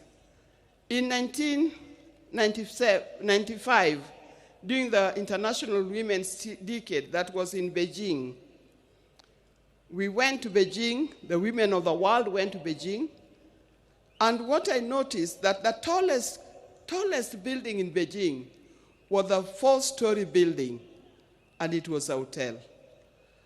I also noticed, that's me, that many of the people who are working in Beijing, the Chinese, they were wearing what we call overalls, the things that industrialists wear in the factory.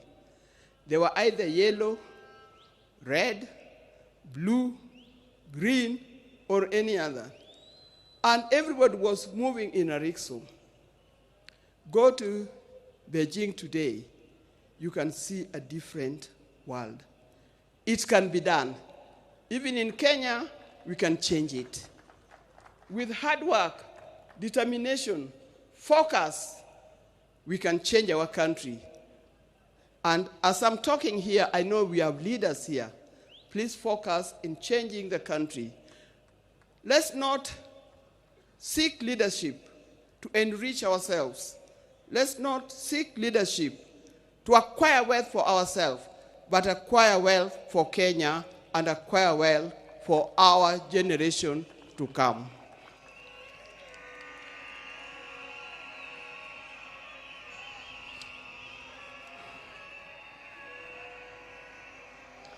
In the name of Raila, I appeal that we focus on national wealth instead of personal wealth. I appeal that we work on quality education, education that will lead us to be people that God made us to be. I appeal that we have our nation in order, correct our health institutions so that it gives us the kind of life that we need to live. There are many others. Dear Kenyans, today I surrender Raila to friends, family, and patriots who went ahead of him. I surrender Raila to eternity, and I surrender Raila to all the ages.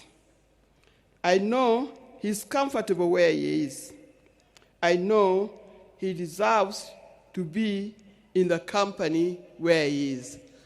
And I pray that when my time comes, I'll join him there in heaven realms. Fare thee well, my dear husband. Fare thee well, father of our children. Fare you well, the friends of many. If you were to start again, I would be there with you. Thank you, and may God bless you all for being here.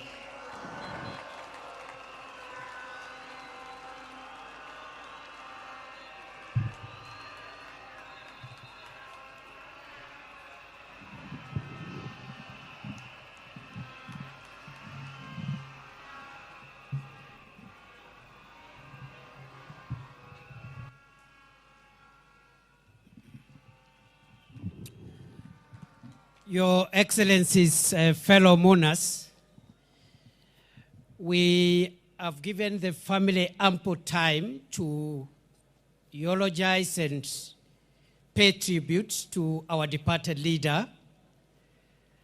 I want to request that the speakers that will come from now to focus on the occasion of today and be very brief. And other than perhaps the president and the retired president and President Obasanjo, everyone else, no one should speak for more than 3 minutes. Otherwise, we'll be here until night. I want to urge us respectively to dignify the day by being brief and to the point. I want to request Honorable Millie Odhiambo to come and read out in acknowledgement all the names of the members of parliament present and say a few things before, after she finishes, so that I don't keep on coming here. We will have Senator Ledama Olekina. Both the two of them are the minority whips. Senator Olekina will come and introduce the senators.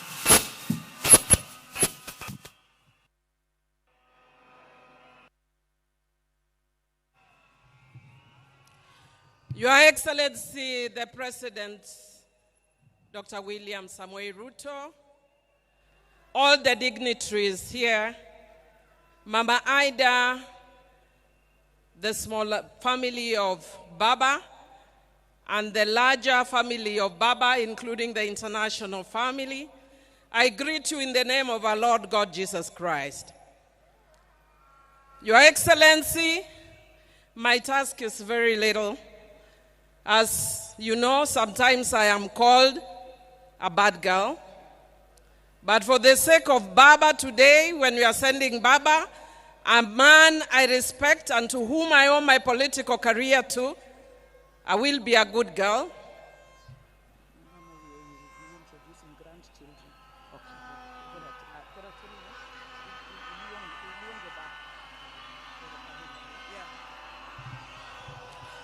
Thank you very much.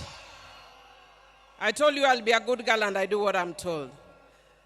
So before I go on to introduce the members of parliament, because that's how good I'm going to be, I'll request Honorable Dr. Raila Odinga to please join us back on stage. Karibu mama, and pole pole sana. We are with you.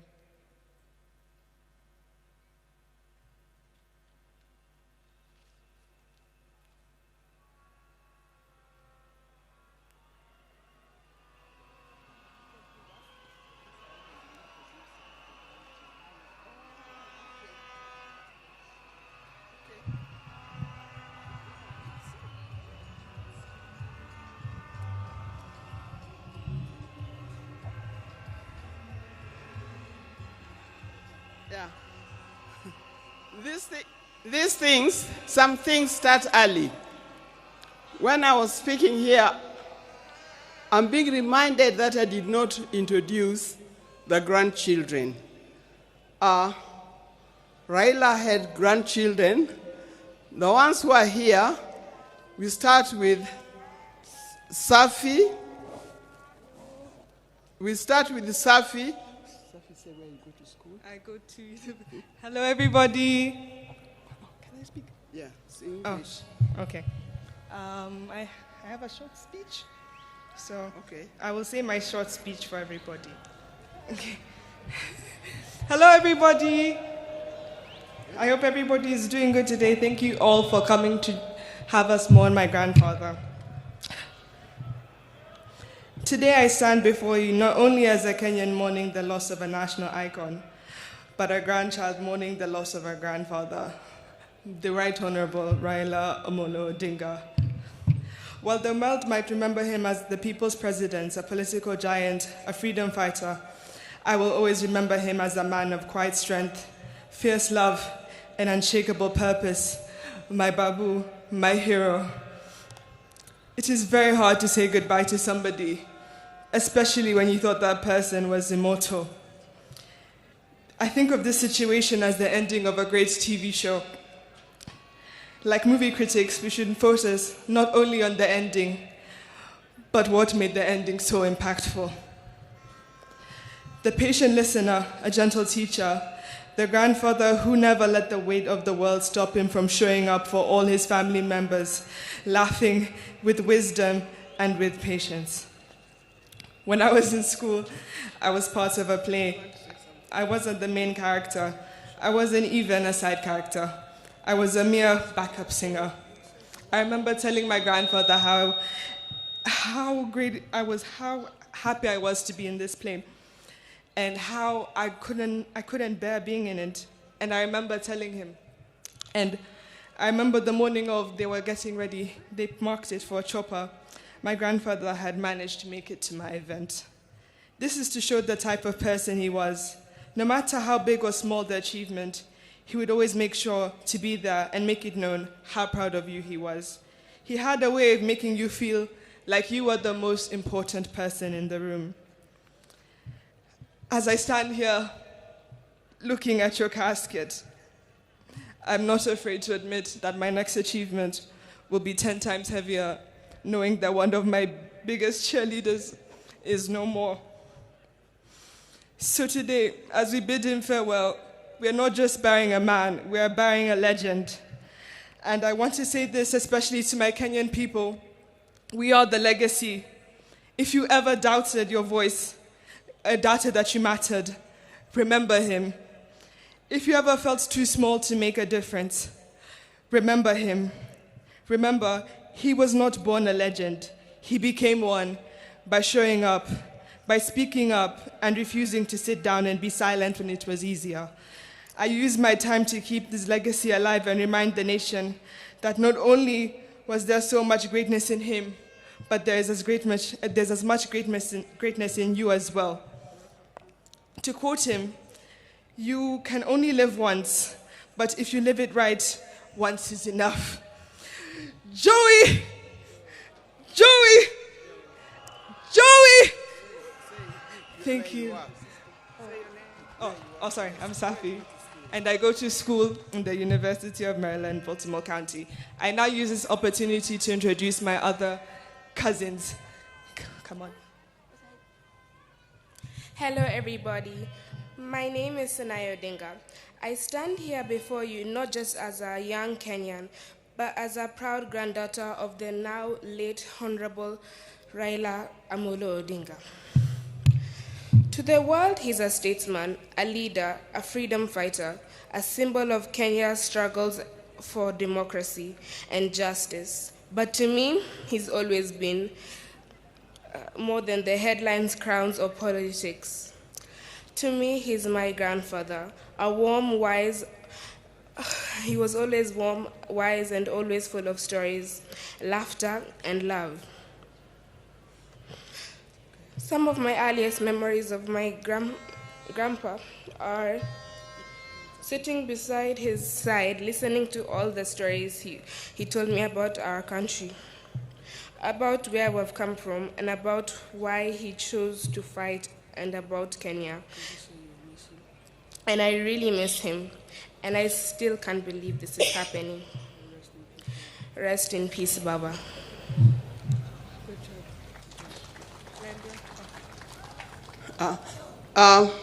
There's also Alai Raila Odinga, who unfortunately is not here with us. But as soon as he arrives, he will be able to speak for himself. Now we have Safi and Senai. These are children of Rosemary. Alai is a son of my late son, Fidel Castro Odinga. He's the one who is not here with us today. But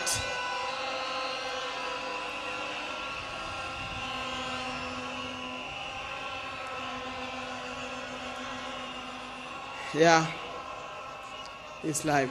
Then we have Amolo Odinga and Jaramogi Oginga Odinga. The two boys are the sons of Junior. May God bless you. Now you know who the Odingas are. Thank you for reminding me.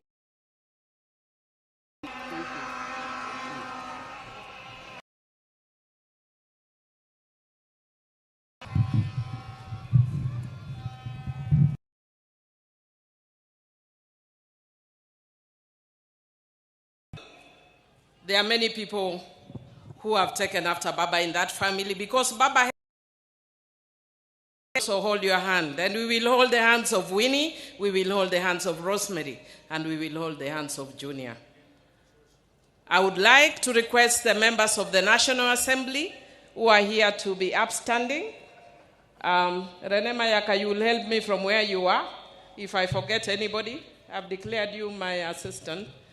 And if I call you, you sit down so that if I don't call you, I will know who I've not called. I don't have anything against you, even though at heart I'm Gen Z. There's a disease that has caught up with me of late. It's called menopause. So we are led by Honorable Moses Wetangula as a speaker. He is not standing. And I would want to acknowledge the area member of Parliament, Honorable Gideon Ochanda. I want to acknowledge the woman representative of this area, Honorable Dr. Christine Ombaka. The rest I'll call you very quickly, but I know Kimani and Junet will have a chance, the parliamentary leadership, but I'll just acknowledge you. Honorable Kimani Ichungwa, Honorable Junet Mohammed, Honorable Owen Baya, and Honorable Mark Mwenje. Those are in the leadership. I wish to acknowledge Honorable Peter Kaluma, Honorable Rashid Bedzimba, Honorable Rachel Ameso, former Member of Parliament but also PSC Commissioner, Chief, Honorable Farah Maalim, Honorable George Aladwa, Honorable Adipo Kwame, the tallest man in Parliament, Honorable Mugabe Innocent, Honorable Otiende in the committee, Honorable Tom Odege, Honorable TJ Kajwang, Honorable Nabi Nabwera, Honorable Elisha Odhiambo, Honorable Gertrude Mbeyu, Honorable Felix Jalango, aka Jalas, Honorable John Ariko, Honorable Fatuma Mohammed Full Network, Honorable Rosa Buyu Dwasi, Honorable Eve Akinyo Bara, Honorable Beatrice Elachi, Honorable Esther Pasaris, Honorable Irene Mayaka, Honorable Babu Owino, Honorable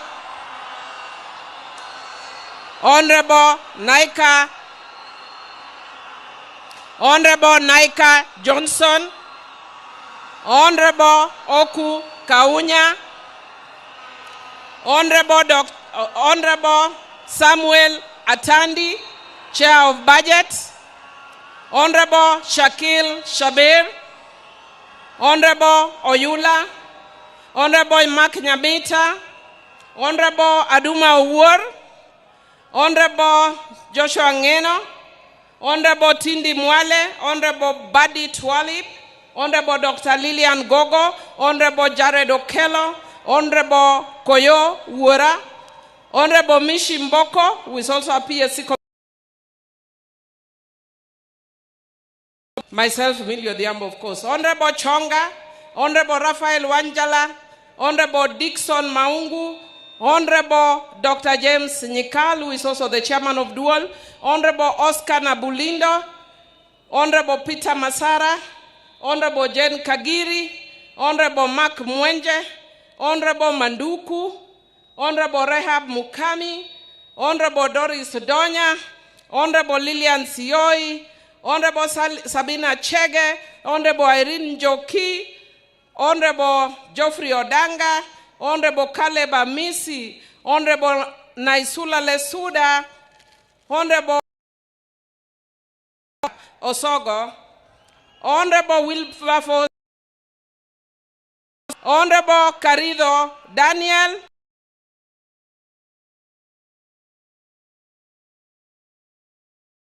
Honorable Amina Mohammed, Honorable Fatuma Mohammed, Honorable Beatrice Adagala, Honorable Hussein Waitan, Honorable Umi Harun, Honorable Mogaka Stephen, Honorable Zambia, Honorable Mawade, Honorable Stephen Mule, Honorable Caroline Geleche, Honorable George Kariuki, Honorable Jale Rokelo, Honorable Steve Mogaka, Honorable Cynthia Alpha Ondieki Miruka, Honorable Ikawa Fred, Honorable Clemens Lawyer, Honorable Karoli Omondi, Honorable, I think I mentioned Shakil Shab.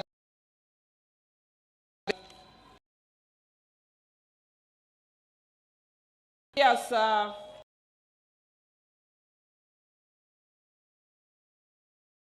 Ron.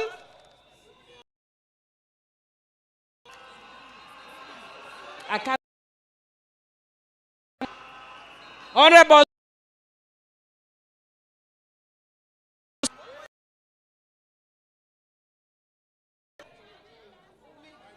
Umi Harun, Honorable Catherine Omanyo, Honorable Fatuma Jeho, Honorable Amina Mnyazi, Honorable Kombe, Honorable Machele. Anybody remaining? I think I am done with the National Assembly and Your Excellency the day. Oh, Honorable Mboko Milema, you are hidden there. That's why I can't see you. Thank you. And Deputy President, I just want to say that I talked to Baba on Monday evening when he was with Adiambo, and I want to confirm that what he said the same thing to me, that we need to be united as a party. And he told me in Kijaluo, God, Achia. And then Baba also told me, jokingly, Baba also told me jokingly, because when I asked him, Baba, how are you? He told me, I am fine. In fact, in the morning, I walked all around.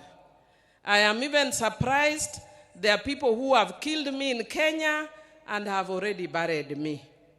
I want to tell you, as Jokanyanam, that for those who killed Baba and buried Baba before his time, because we are Christians, we forgive you. But we will never forget. But we also want to tell you,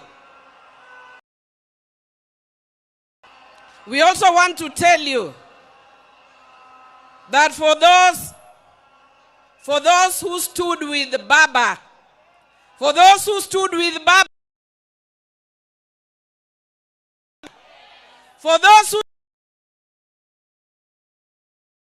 we shall never forget. And I want to tell you, and I want to thank you, Your Excellency, President William Samoei Ruto, that you do not understand. I know some of us look strong. I was in State House the morning you broke the news, and amongst the Luo, in the political class that day, I was the only ODM person.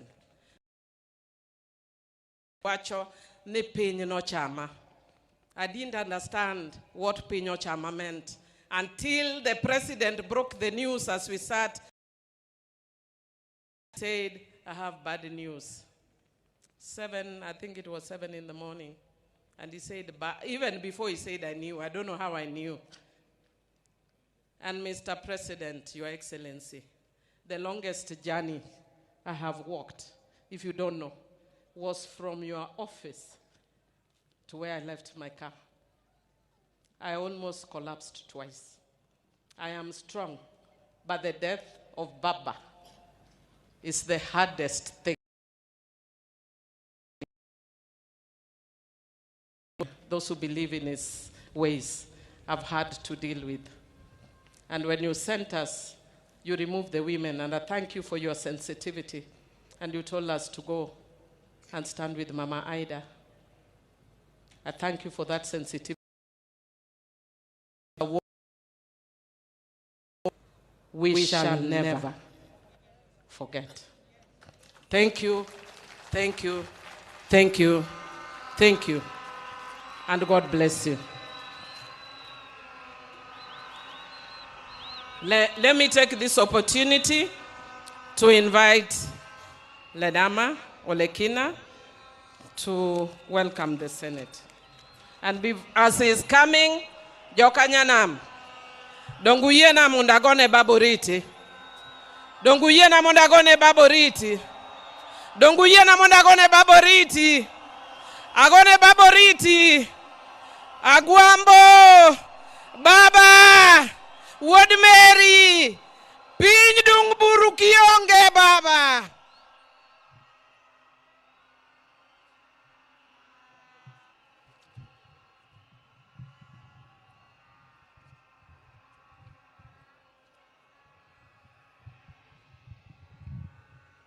Your Excellency, Mr. President, Your Excellency, the Deputy President, Your Excellency, the former President of the Republic of Kenya, Your Excellency, President Olusegun Obasanjo, the Speakers of the National Assembly and the Senate,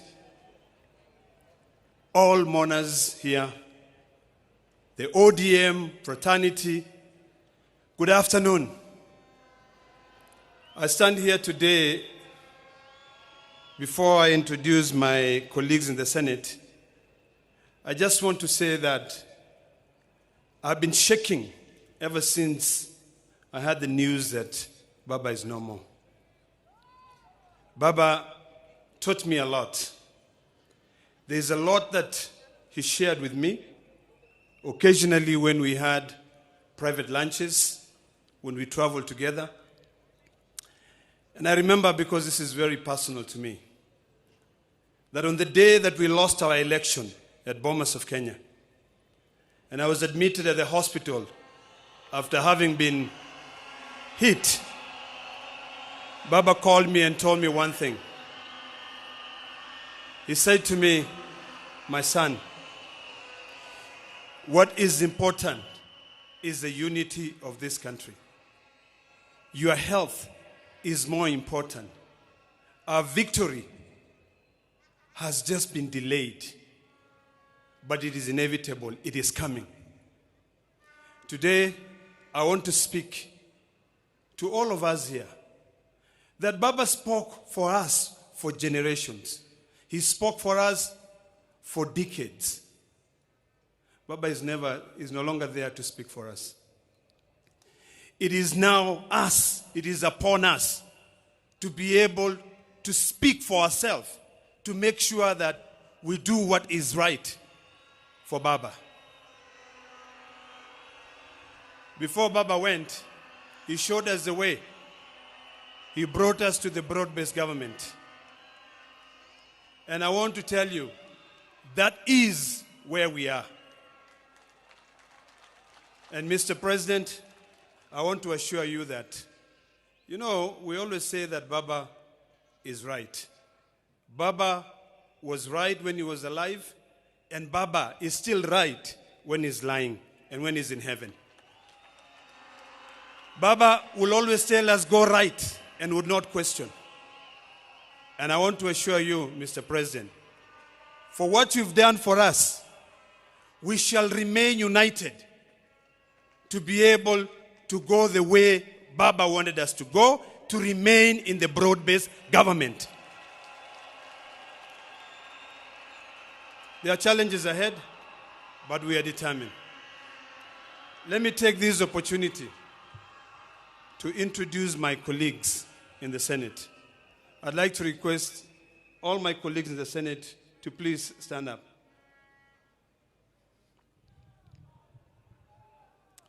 I'll start by introducing, but I know they will have time to be able to speak. But we're led by two very eloquent and able leaders. The majority leader, Aaron Cheriot. We have the minority leader, Stuart Mazayo from Kilifi. And then my deputy, Edwin Sifuna.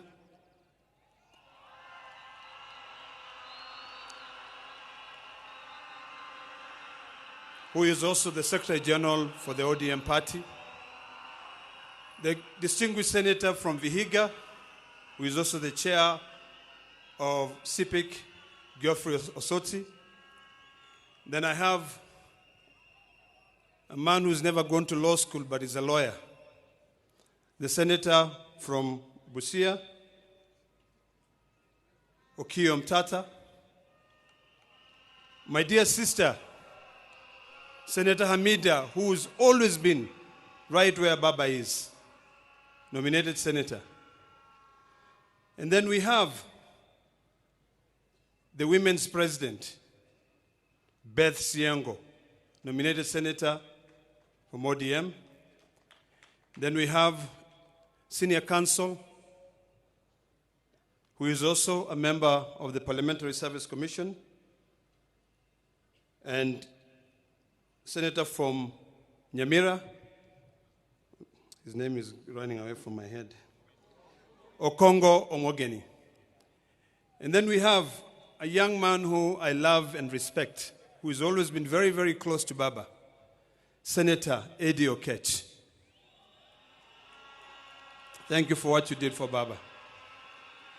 We have Baba's daughter from the north, Senator Hezena Lemalatia.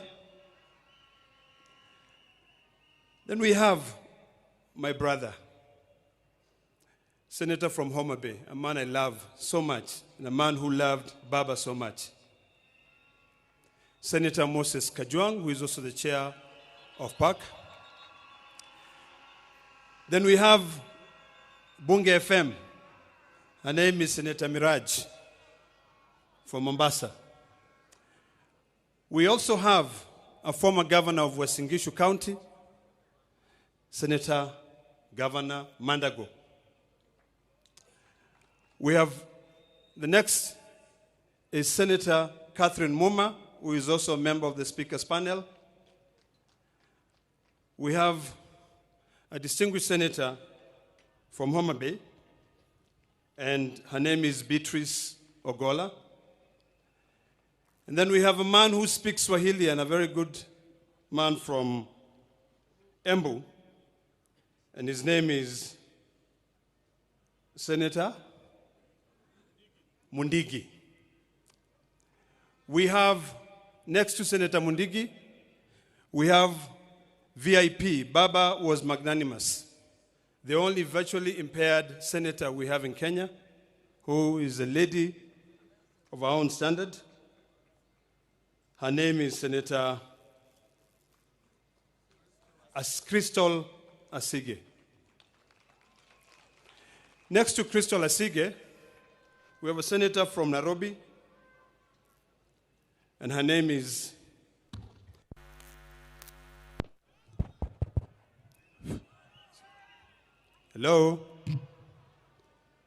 Senator Montet. And then next to her is, this is Betty Montet.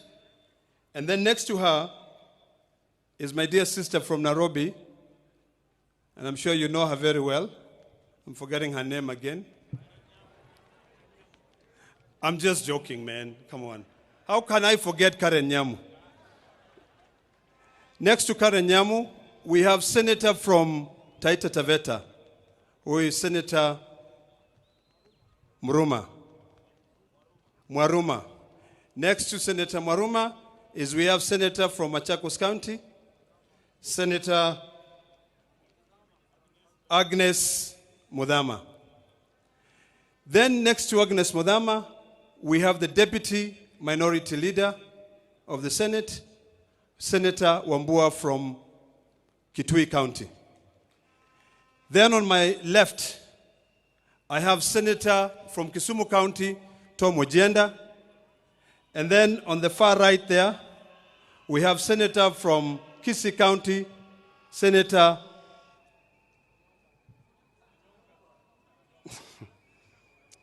Onyonka. And then finally, we also have a senator from Bungoma County. I'm trying to remember his name. Senator Okoli. And then finally is a senator from Siaya County, the youth leader, Raila Odinga. Now, before I hand over the mic to the Deputy President, this is a message for all of us here in Kenya. I know a lot of people are expecting that the ODM will fight, that the ODM will have different facets. I want to assure Kenyans that as long as God gives us time on this earth, we will follow Baba's footsteps. Baba said, we stay together, and that is the last message that he left for us. And I do hope that we can all come together to be able to ensure that we'll fulfill the dreams and aspirations of our hero. Baba, I will miss you. The Maasai nation will miss you. You stood firm with us when we are fighting for our land rights. We will never forget that. When you go and you meet Olenti Mama, please say hello to him. When you meet all those Maasai leaders, Ole Sankale, Ole Tip, including even Saitoti, please say hello to them and tell them that the current generation will keep the fire that you left burning, continuing burning. Thank you very much, and God bless you all.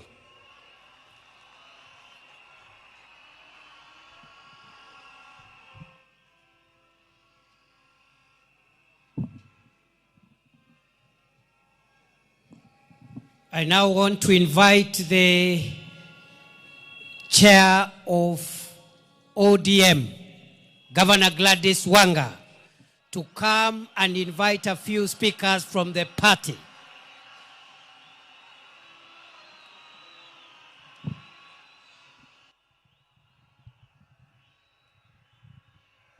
Your Excellency, President of the Republic of Kenya, Dr. William Samoei Ruto, Baba's family, Mama Canon Dr. Ida Betty Odinga, Rosemary, Junior, Winnie, the larger Jaramogi family, fellow mourners, allow me to bring my condolences on my own behalf, on behalf of my family, my husband George, who is here, and on behalf of the great people of Homa Bay, for the loss of our father, the loss of our leader, the loss of Baba.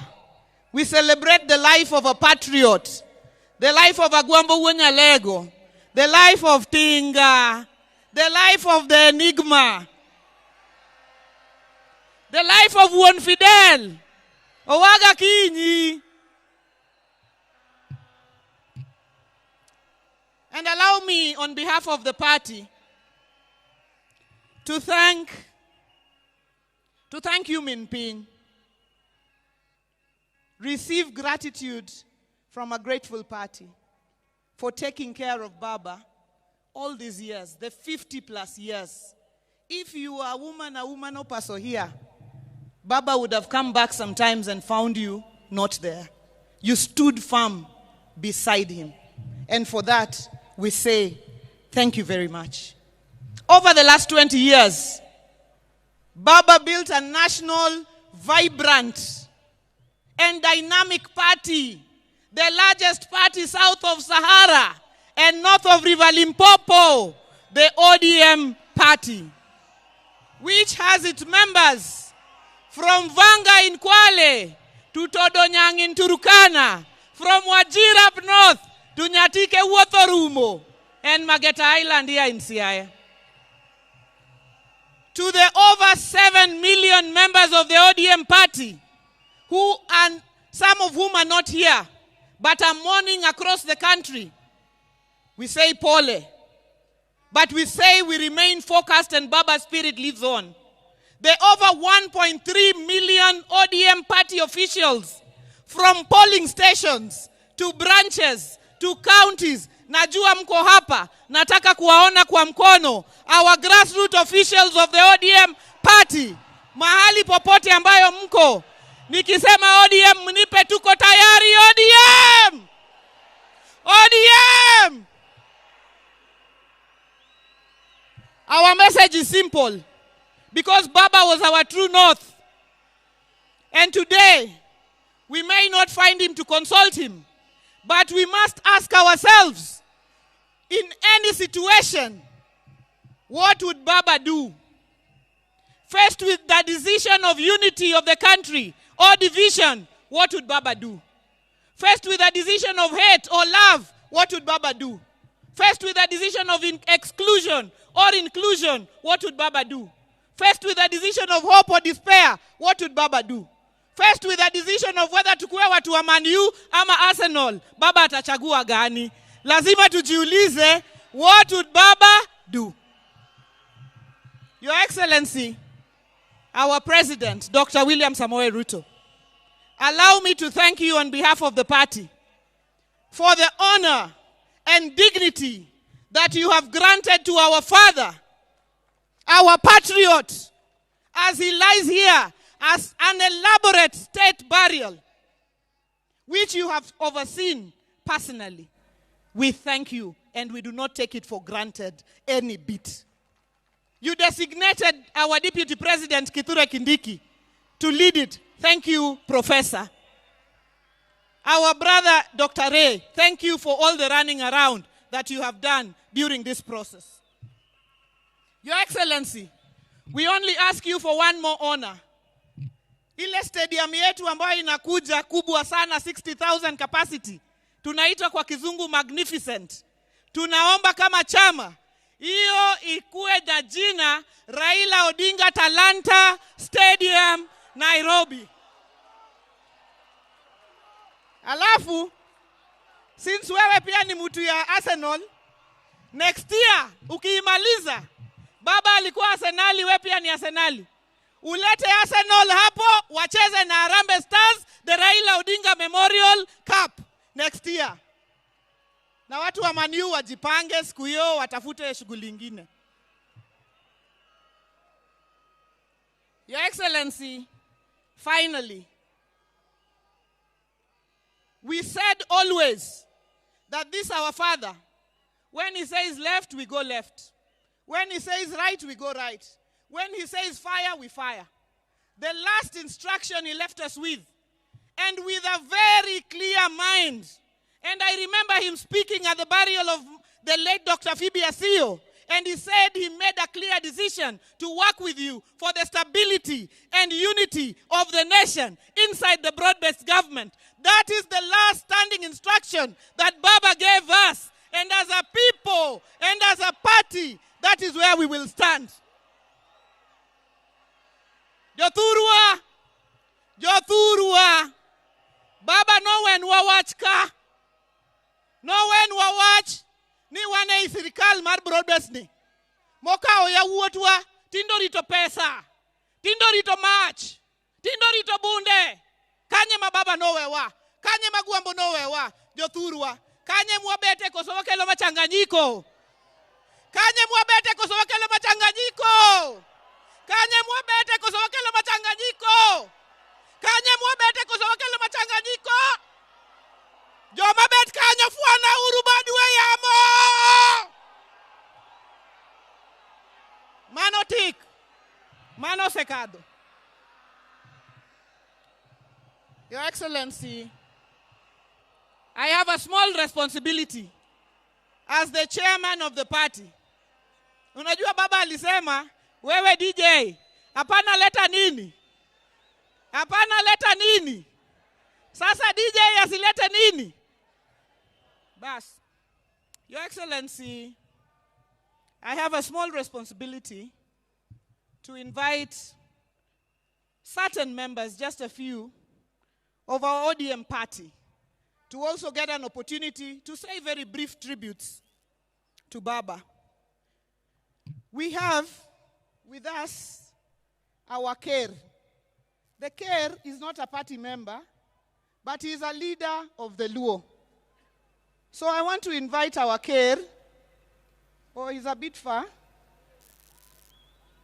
So as the Kerr comes, because he will take a bit of time, I want to invite somebody to invoke the spirits. And since Ajiki, Winnie already invited Nyabungu to invoke the spirits, I want to invite Owaka as he comes. Please invoke the spirits of Ramogi so that they can come down.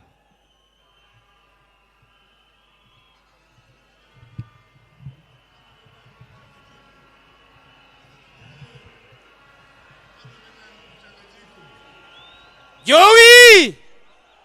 Joey! Hola! Hola, hola, hola, hola, hola, hola, hola, hola. Joey! Joey! Raila ina tuture, winyo mangongo, agwambo ina tuture, winyo mangongo, winyo majayo akugwen. Raila ina tuture, winyo mangongo, Raila ina tutuni, winyo mangongo, winyo majayo akugwen. Joey! Joey! Luo! Wachuk luo! Luo nigi mare! Siminya ima min yuru tegi nura ukara chuanyore. Ulibe namdirio kanyam kudu kudu mari nodu kurumena. Migori usuna kamanura degi wude. Hallelujah! Luo nurit pinyingima. Joey! Joey! Joey! Thank you.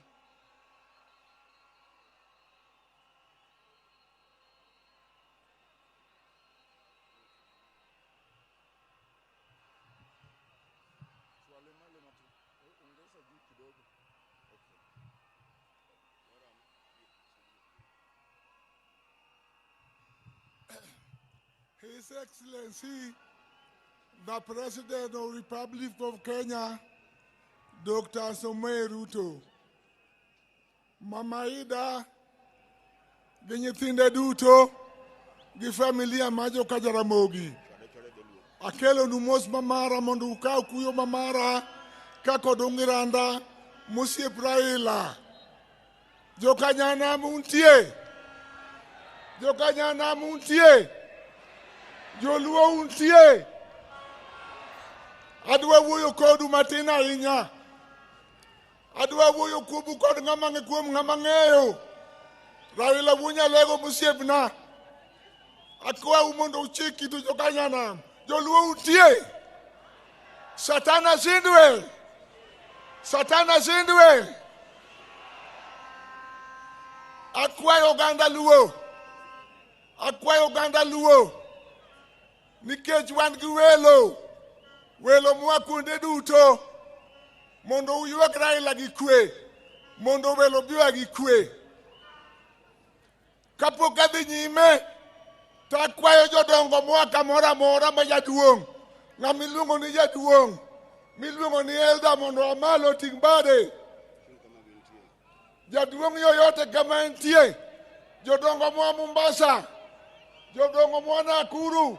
Jodongo mwa Kitale. Jaduong' mwa kamora mora. Jokanyana mutie. Adwa wacho du story matin. Joluo adwa wacho du story matin. Raila wuonya lego monindo kani. Raila ne wan ga jela. Raila ni manyani to anan kamiti. Chieng' moro higa 87 ng'ato biro e jela. To donjo kuma ji ok donjie, kuma ok dware ji. To ting'o nambane ni ber to dok.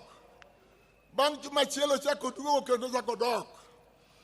Chieng' mar adek oduogo to okona niya, nawe luor ka dhako. Gimokele ka gima lich ahinya. Ni bunde gi pesa ma Raila nomiye. To ne wan ji ang'wen kende. Ne wan go kucha ariyo gi jabalo achiel. Na malo minago ni ng'ani ubi ni jogo senego Raila ibilo. Gibiro nega dibilo koni. Uwinjo wachno. Aneno mang'eny e sirikal marach manenego ji.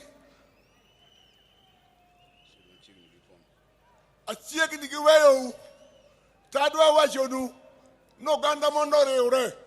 Raila njoriwa wate. Akwa joluo, nyithi luo, miluongo ni Gen Z. Riwre uru, kik upogru. Mondo kochopo higa 27 to wago kura maber. Yanda wacho ne president. Ni mondo ng'e joluo gi wenge ariyo. To kong'iyowa gi wenge ariyo, wabiro ng'e gi wenge adek. Warito kode higni mabiro goeko mondo wane kaka wuod lang'o tiyo kodwa. To akwayo kama Raila owewa. Raila owewa broad based government. Joluo bedu kanyo. Joluo bedu kanyo. Tinde wao mach.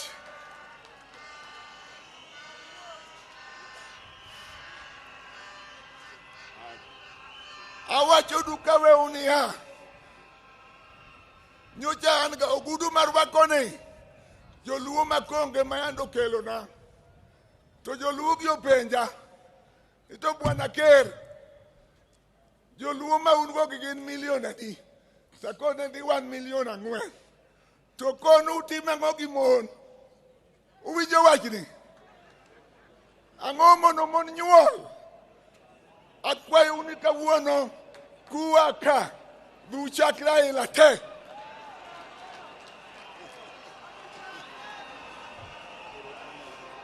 Pero kamano mama.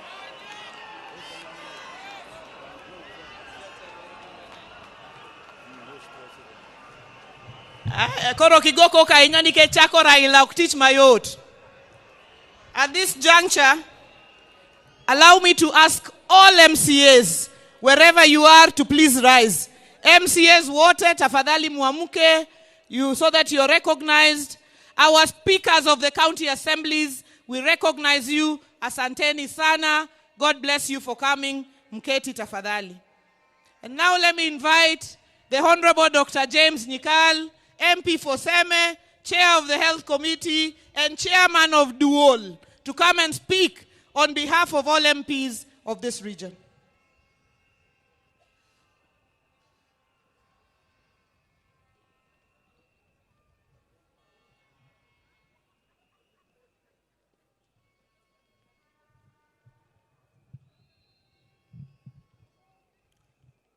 Your Excellency, the President of the Republic of Kenya, Your Excellency, the former President of the Republic of Kenya, President Olusegun Obasanjo, the family of Right Honorable Raila Odinga, Dr. Buru, Mom and the children, all the distinguished guests.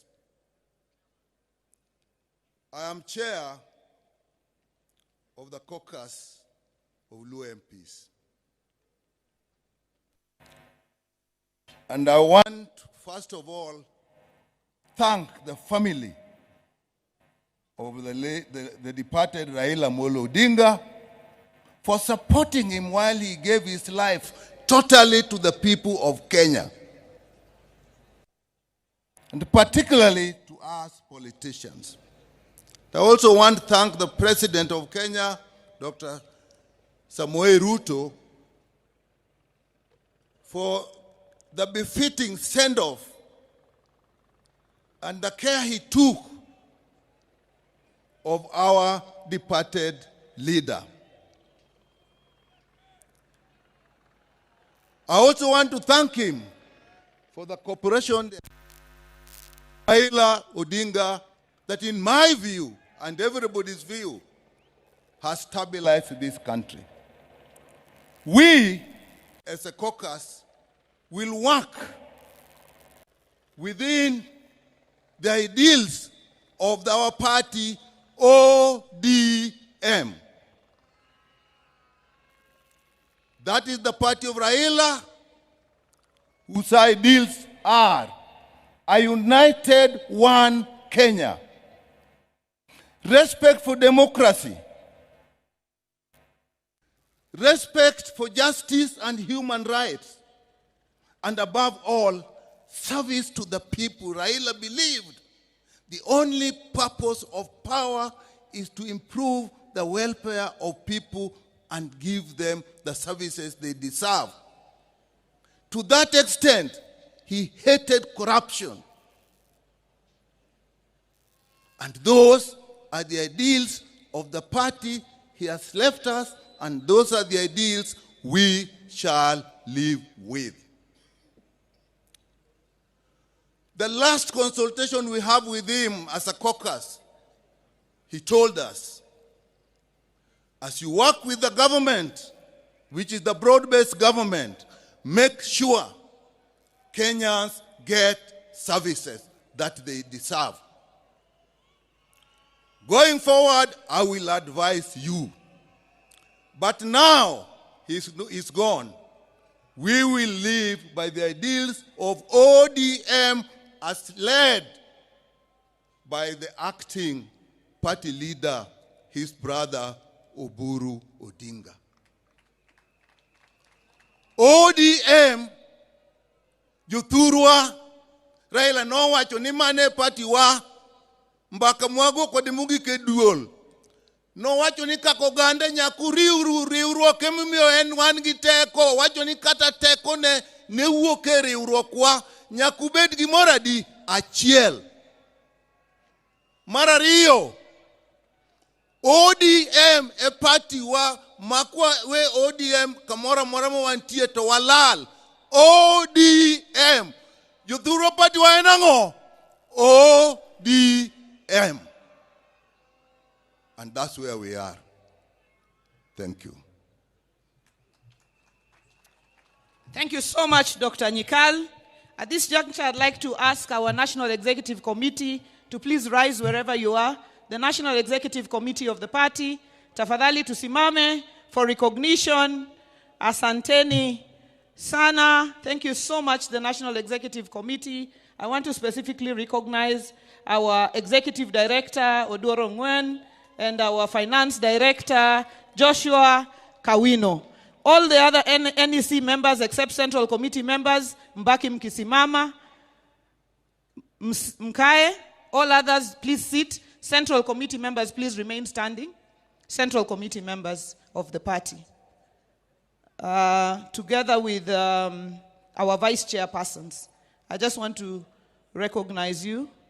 Our Vice Chairperson, Dr. Otienda Molo, our Professor Peter Anyang' Nyong'o, who's also in the Central Committee of the party, our Deputy Party Leader, Abdul Somad. The Deputy Party Leaders, I'll pass you and the SG because you'll come and speak, just sit. Our Whip, who is Honorable Millie Mabona, Honorable Rosa Buyu, who's the Director of Political Affairs, our President for the Women, Beth Siengo, our Vice Chair, Honorable Ariko from Turkana, our Youth President Ketora, our Vice Chair Senator Mwaruma from Taita Taveta, the party's Treasurer Timothy Bosire, and no, the NEC members just be our Vice Chair Christine Lemein.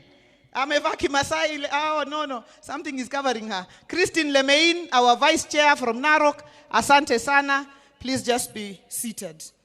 I would now like to invite our Secretary General of the party, Senator Sifuna, to come and make his remarks.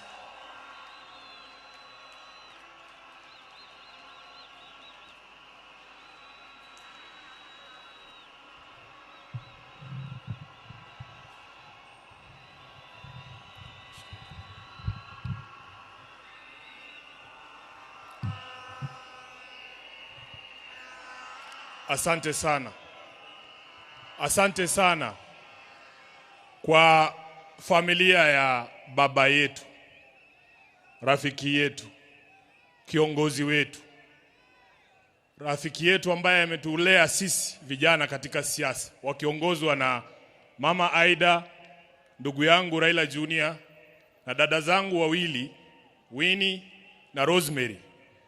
Mheshimiwa Rais na viongozi wote ambao wamefika hapa, na wasalimu kwa jina la Yesu. Hamjambo. Hamjambo tena. Hebu nipungie mkono kama unaniona, hata wa kanisa. Asante. Asante. Mimi ndio Sifuna, katibu mkuu wa chama cha ODM, seneta wa Nairobi na naibu kiranja wa walio wachache pale kwenye Senate.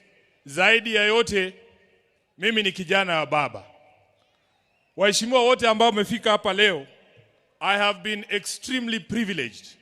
It is the privilege of my life to have met Baba, to have studied under his feet, to have learned all that I have learned from him, and finally to serve him as his Secretary General for the last 8 years.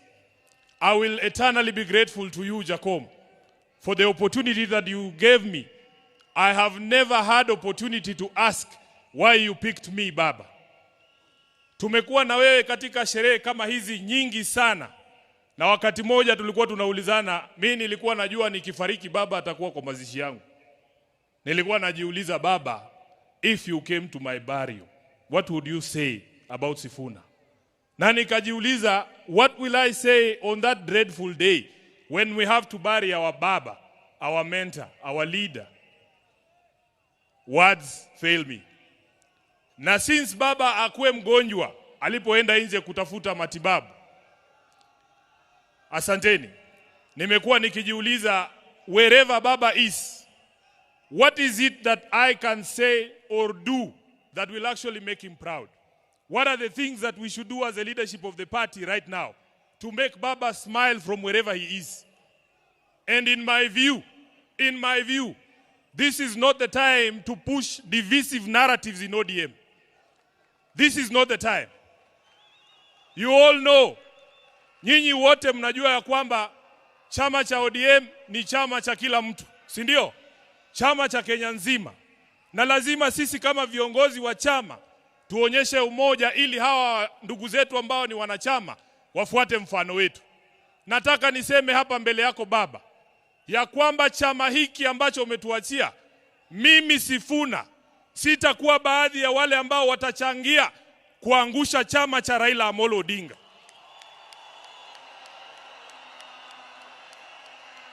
Baba, because ODM is one of your biggest legacies, Your Excellency Baba.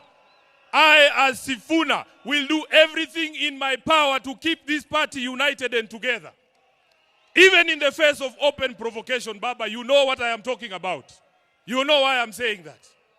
So, mimi nataka niseme ya kwamba vile Reverend Wesonga ametuambia hapa, Baba alikuwa anasikiza wananchi. Baba alikuwa anasikiza wananchi. Na mimi nataka kuencourage wanachama wa ODM. Sisi viongozi sasa tunyamaze kidogo, tusikie nyinyi mnasema nini. Nyinyi mtuambie mnataka tufanye nini na chama cha Baba Raila Amolo Odinga. Namaliza nikisema Baba Raila Amolo Odinga alizungumza wazi mbele ya nchi nzima tarehe 22 mwezi uliopita mbele ya hawa wabunge katika hoteli ya Agile pale Nairobi. Baba aliongea kwa kinywa chake mwenyewe, na waomba viongozi msiingize maneno kwa mdomo ya mtu ambaye amelala. Alisema yeye mwenyewe, akasema kama chama lazima tujiandae kwa ajili ya uchaguzi wa mwaka 2027. Na wale ambao wanaeneza mambo mengine hapa, Baba alisema, who has told you? Who has told you? Who has told you? Kwa hivyo sisi tutafuata the last standing instruction ya Baba ambaye alitoa chini ya siku 23 ambazo zimepita kabla afariki. Kwa hayo mengi, ni jukumu langu pia kama katibu mkuu wa chama, Mheshimiwa Rais, ilinivunja moyo sana kwamba Baba alitoka Nairobi bila kusikia sauti za watu wa Nairobi wakisema tuko tayari. Sasa ni jukumu la hao ambao wamefika hapa leo. Nataka mseme chant ya chama cha ODM mpaka Baba ajue anazikwa na wanachama wa ODM.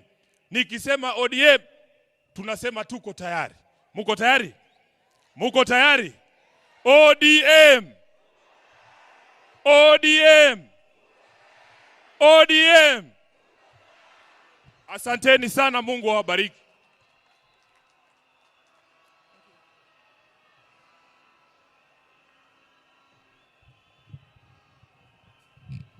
Thank you so much, our SG. Our party leader, when we were saying members of the Central Committee, you did not rise, but I want to recognize you.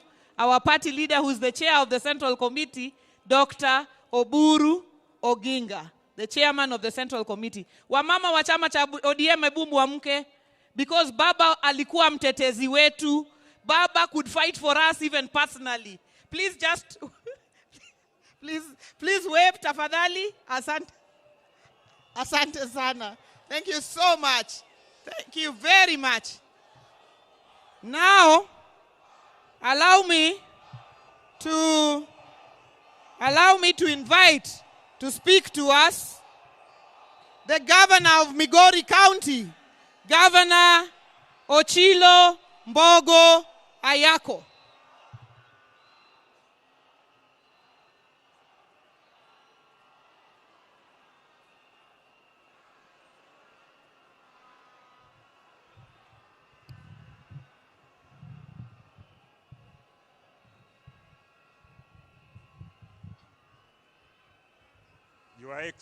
Your Excellency, the President of the Republic of Kenya, Your Excellency, Madam Aida Betty Odinga, all the dignitaries present and all the protocols observed. Nyasaye ber, seche duto. I want to take this opportunity to bring the condolence of the great people of Migori, the condolence of my family, and the condolences of all the living things from Migori County. I want to say that we are so sorry. We have lost our leader. We have lost our mentor. We have lost our alter ego. But I also want to say one thing because I'm cognizant of the time. Not many people are aware of the fact that His Excellency the President, President Ruto, was a founder member of ODM. Allow me to remind all of us who are here today that in 2005, when there was a movement to bring the new constitution to this nation, that movement was headed by Baba, and in that movement, the current President of the Republic of Kenya, President Ruto, was in that movement. The former President of the Republic of Kenya, Uhuru Kenyatta, was in that movement. Professor Nyong'o was in that movement. Na hata mimi Ochilo Ayako, I was in that movement. I am saying so in remembrance of Baba because Baba knew how to put teams together. Baba brought everybody as a team and ensured that he was focused that Kenyans were to have a new constitution.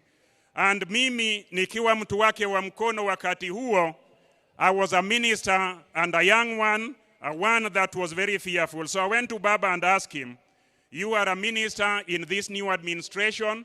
I am the youngest minister in this new administration. And you have said we should take a stand for the people of Kenya. I am saying so to confirm that Baba never betrayed the people of Kenya when the interest of the people of Kenya was ahead of everybody. Baba sacrificed everything he wanted. So I want to say, tukumbuke Baba, tumkumbuke kwa ile msimamo alichukua, na sisi zote tuendelee hivyo. Asanteni sana na Mungu atubariki. Thank you so much. As we remember that we are in the solemn occasion of sending off our father, our leader, our statesman, an occasion being watched from across the world. I would now like to invite to speak to us the founding Secretary General of the ODM party and the Governor of Kisumu County, His Excellency Professor Peter Anyang' Nyong'o.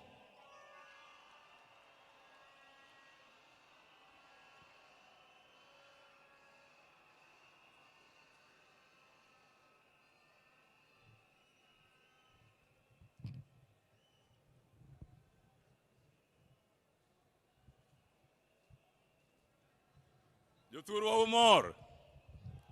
Okang'eno umor nikech waiko wuoda malich ahinya, ok onyal bedo joma mor.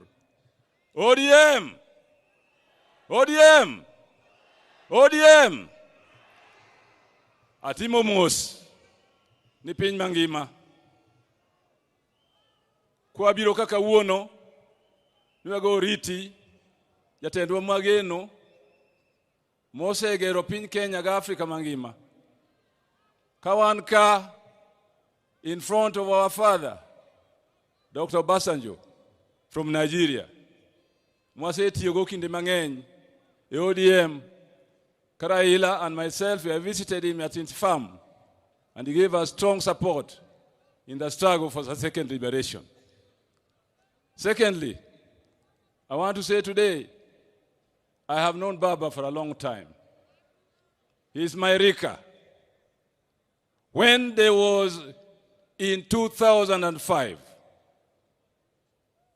a very important decision to be made in this nation between the Kilifi draft constitution and the Bomas draft constitution.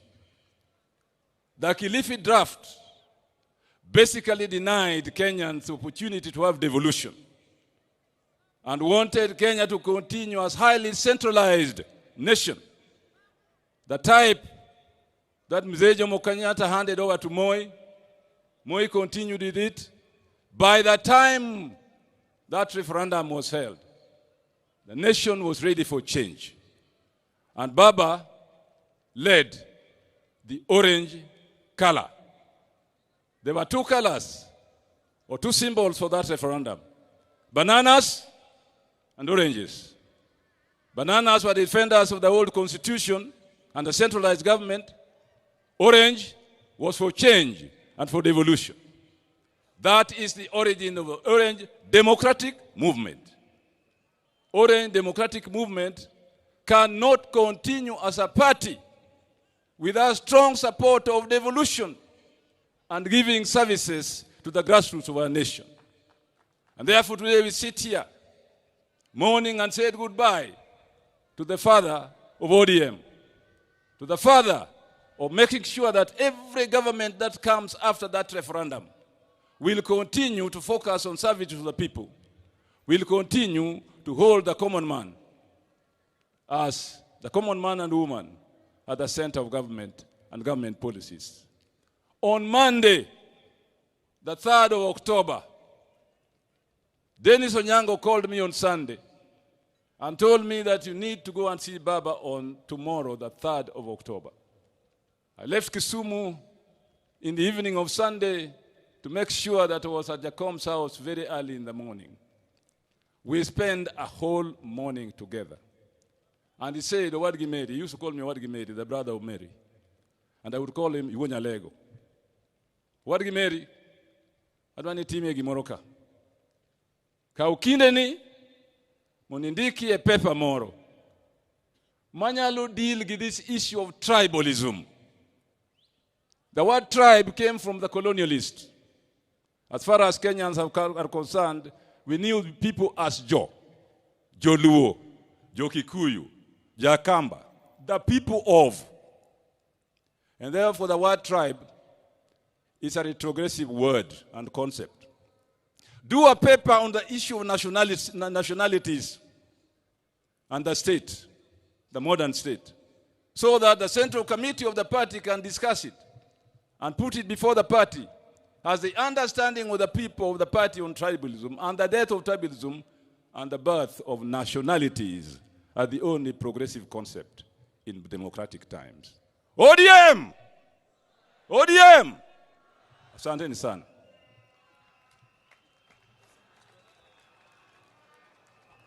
Asante sana, Professor.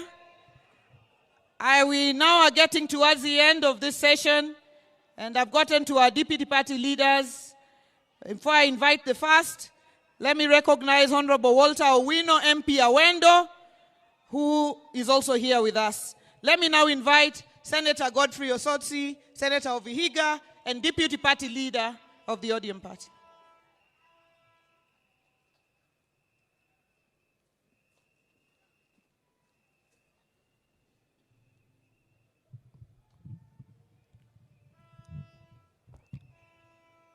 Familia ya baba kiongozwa na mama Aida, His Excellency the President, the Deputy President, and all protocol observed. Mimi yangu ni fupi. Kwanza tupokee salamu ya baba. Salamu ya baba kwa hewa. Ya kwanza, tarehe 2 mwezi huu itabaki kama siku muhimu sana. Kwa sababu baba Raila Odinga alikaa pale hoteli ya Serena the whole of afternoon mpaka late in the evening, na alikuwa na summon watu, anawaita na waongelesha. Mimi am lucky, I was one of the people. Nikiwa kule Senate, baba akaniita, nikakaa na yeye pale Serena. Na hiyo siku baba was in high spirit na alifungua roho mambo yake. Baada ya hiyo nikishaenda nyumbani 1 hour later nikaambiwa kwamba unaitwa urudi pale Serena. Nikapata pale Serena Mheshimiwa Gladys Wanga, Mheshimiwa Junet Mohamed, Mheshimiwa Rosa Buyu na Mheshimiwa Odoro Ngwen kwa mkutano na baba. Na hiyo baba akauliza swali kwamba hii mkutano ambao tulikuwa tunapanga kubwa ODM at 20, akasema kwamba yeye anasafiri anaenda kule India. Akatuuliza hii mkutano mnatakaje, iendelee ama isiendelee? Na akatupa nafasi kila mmoja wetu tuseme kama mkutano itaendelea ama haitaendelea.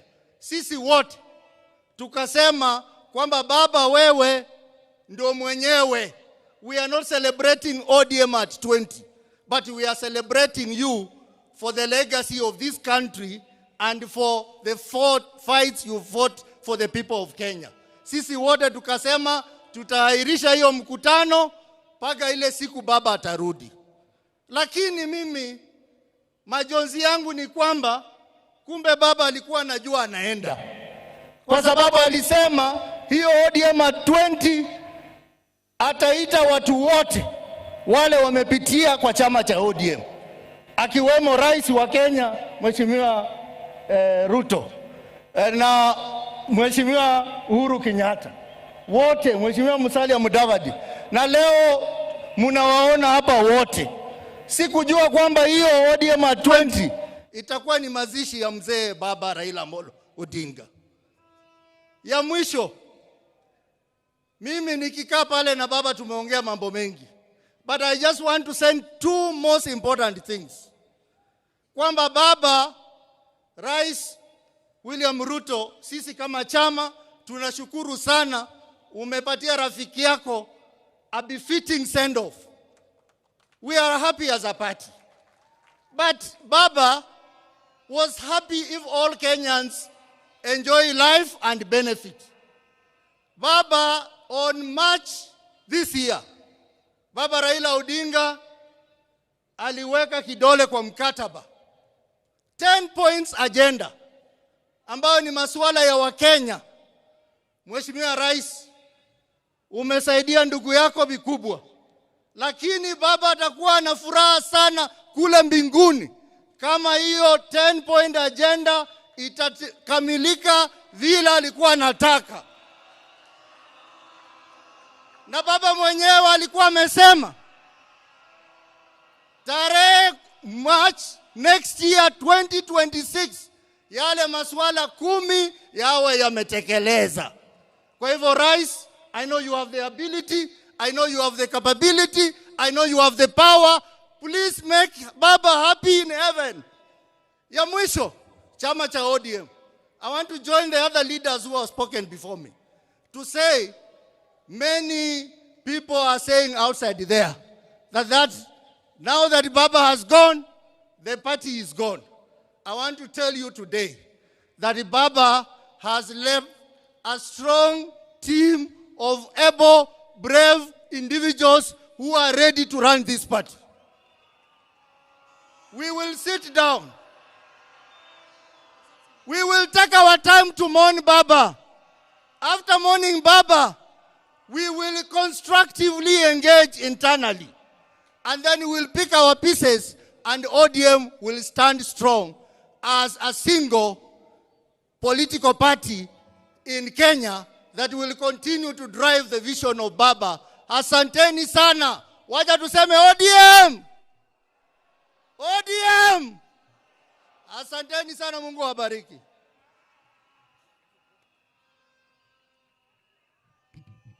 Let me now invite the governor of Kisii, deputy party leader of the ODM party, Honorable His Excellency Simba Arati.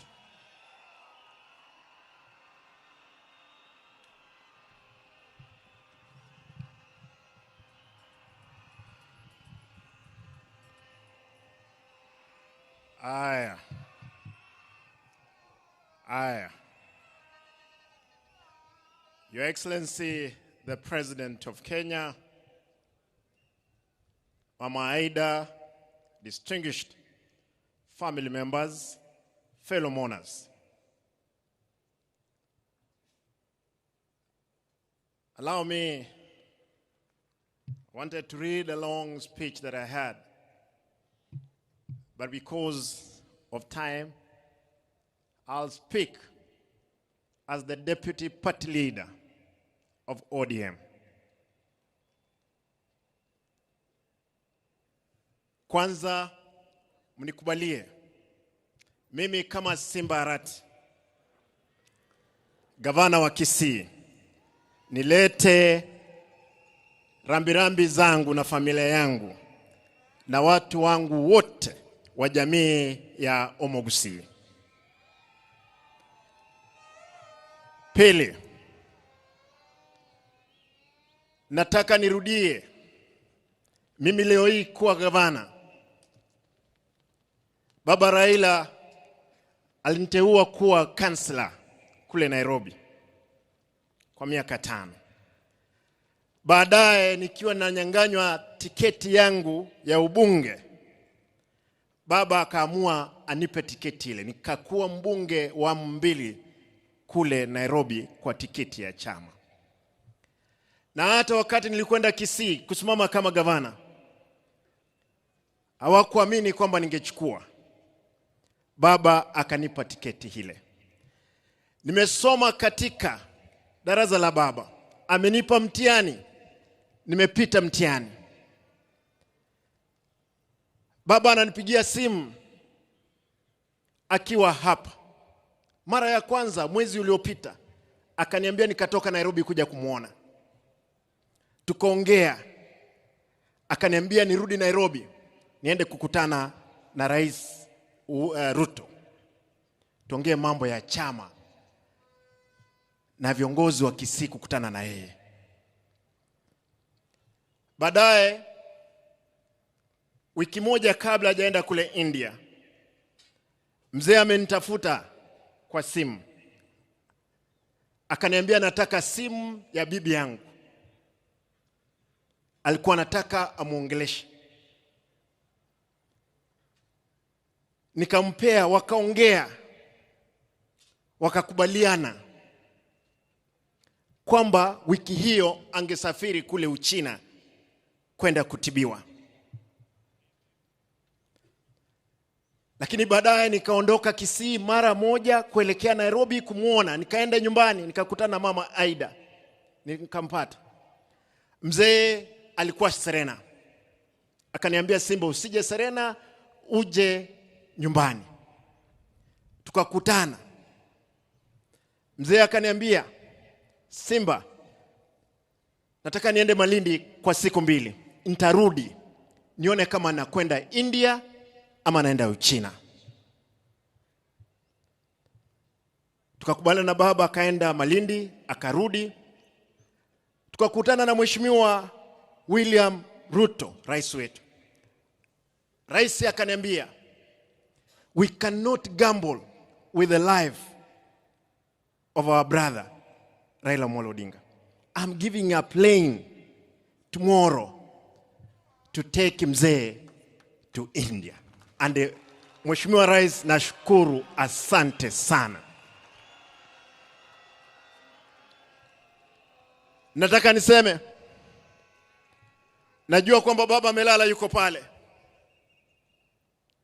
Baba amelala, baba aenda salama. Lakini jua kwamba papa wameamka sasa. Wamesema kwamba kulala kwako chama cha ODM kitalala. Nataka nihakikishie umati huu, chama cha ODM sasa ndio tumeanza mapambano. Mapambano ndio tumeanza. Baba, utafurahia mahali utakuwa, safari ambayo tuko nayo. Nataka niwahakikishie wanachama wa chama. Wanga, nipe dakika moja, mimi nalia. Dakika moja. Nataka niwahakikishie wanachama, wale ambao hapa, wale walikuwa napinga baba,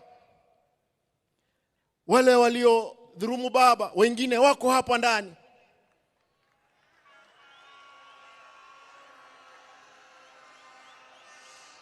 Lakini nasema kwa sababu baba umelala, wasamehewe. Lakini hatuwezi sahau. Nataka niwahakikishie, mimi kama deputy party leader, siku ya kesho, Mheshimiwa Rais, tafadhali tunaomba kwamba shujaa ambaye tunasherehekea kesho ni Baba Raila Amolo Odinga.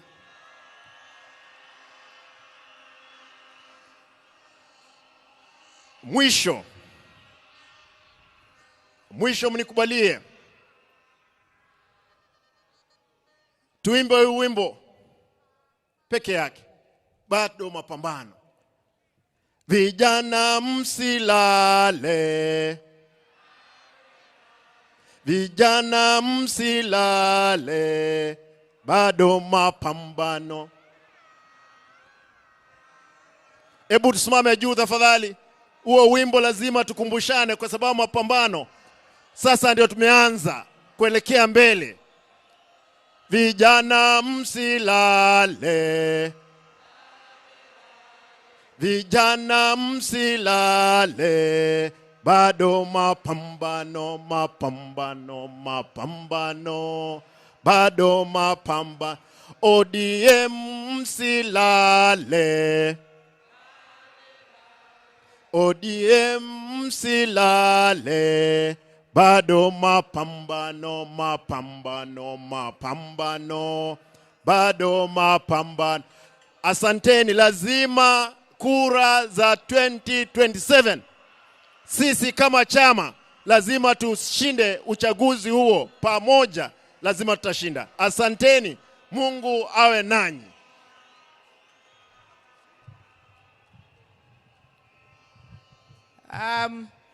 Allow me to invite the penultimate speaker under the party. And as I invite him, I'd like to recognize Baba's son, a young man who became Baba's friend, Kasmuel Marco Ure. Kasmuel, you are a serious man, you're going places. Even if you're mocked, stay strong. Let me now invite our deputy party leader, Governor of Mombasa, Governor Abdul Swamad Sharif Nasir. Karibu sana, Governor.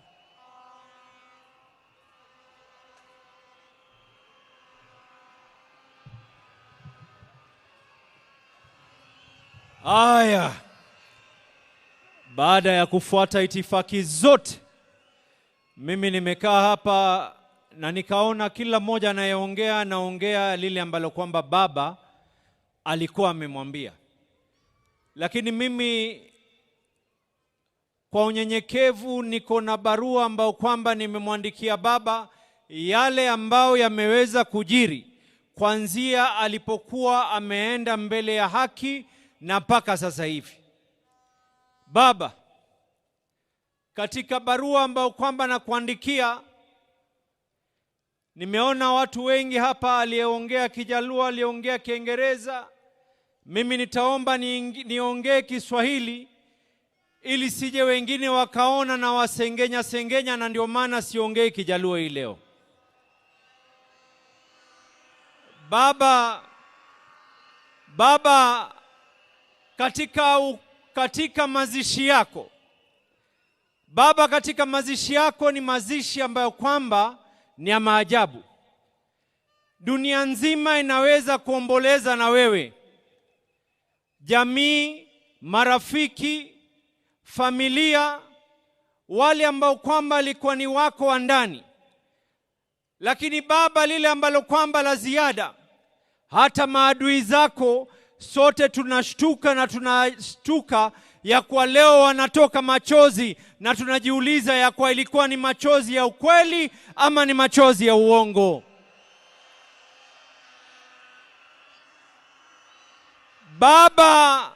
Baba, ulituonesha ya kwa chama cha ODM ni chama ambacho kwamba ni lazima kitetee watu.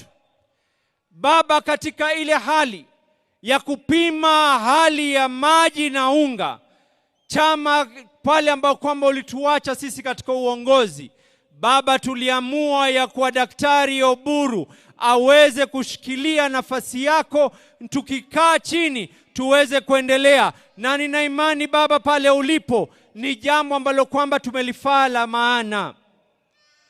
Baba Agwambo Tinga, baba, katika hikma yako ulituambia tunaingia katika mambo ya broad based. Baba, tulikaa masaa na wewe tukaulizana, je, tuingie katika broad based ama tusiingie? Na sote tukakubaliana ya kuwa tuingie katika serikali ya broad based.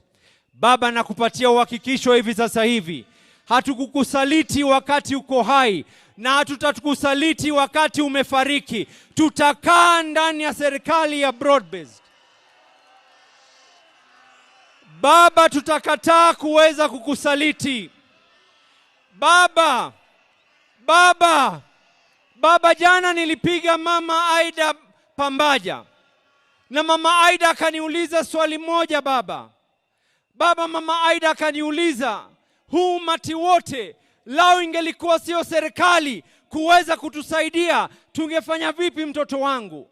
Nikamwambia baba, magavana wa ODM, pengine tukechukua wale Kanjo Inspectorate, wote tukawaleta, pia tusingeweza kucontrol umati ambao kwamba walikuwa wanataka kuzika. Na nikamwambia Mama Aida, na yuko hapa ni shahidi, nikamwambia kesho nikiongea, nitakuwa ni mwenye kukosa fadhila nisipoweza kumshukuru William Samoei Ruto, kwa sababu baba ulinifunza tulipokuwa Addis Ababa, wakati ilipokwenda vile ilivyoenda, ukaniambia mshukuru yule aliyekufaa.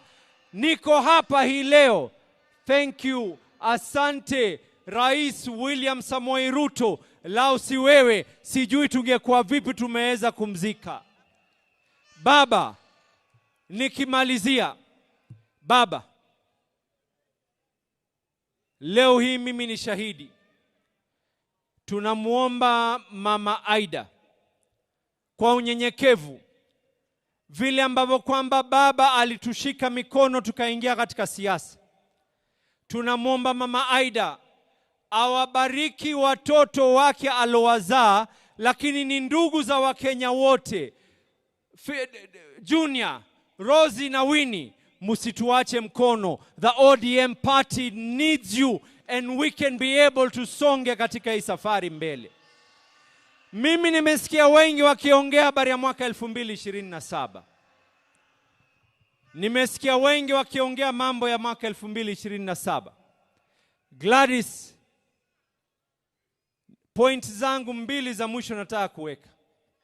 Ya kwanza, baba, ulikuwa umetunuku Mombasa na ukaniamini niweze kuweka sherehe za miaka 20. Ikifika Novemba baba, Mombasa inafanya sherehe. Tunasherekea miaka 20 ya ODM na tunasherekea miaka yako yale ambao kwamba uliweza kupeana. Na hata hii leo baba, kuna delegates kutoka Mombasa wako hapa. Kuna MCAs wa Mombasa wako hapa. Kuna assembly na leadership yao yote iko hapa baba. Yote kwa sababu yako. Baba, ikifika mwaka 2027, mambo mawili yatatendeka katika hii Kenya. Wana ODM nisikizeni kwa makini. Mambo mawili yatatendeka katika hii Kenya na kuonesha nguvu zetu. Hii by elections zinazokuja, sote hapa tutaingia mashinani kuhakikisha tumeshinda by elections zile ambazo kwamba zilioko katika maeneo ya Kasipul, maeneo ya Ugenya, maeneo ya Magarini. Watu watajitokeza kwa heshima yako baba, na kila mmoja hapa atatoka na kuweza kuhakikisha ataweza kuinua uso wako, ili ikifika mwaka 2027 baba, mambo ni mawili. Umetufunza ya kuwa kuna njia nyingi ya kuwa kanga. Tunasema hivi, mwaka 2027 hatukai katika upinzani. Mwaka 2027 we will not be in the opposition. Mambo mawili yatafanyika. Agosti tunapiga kura. September we are either in government or we are government. Joey! Joey! Joey!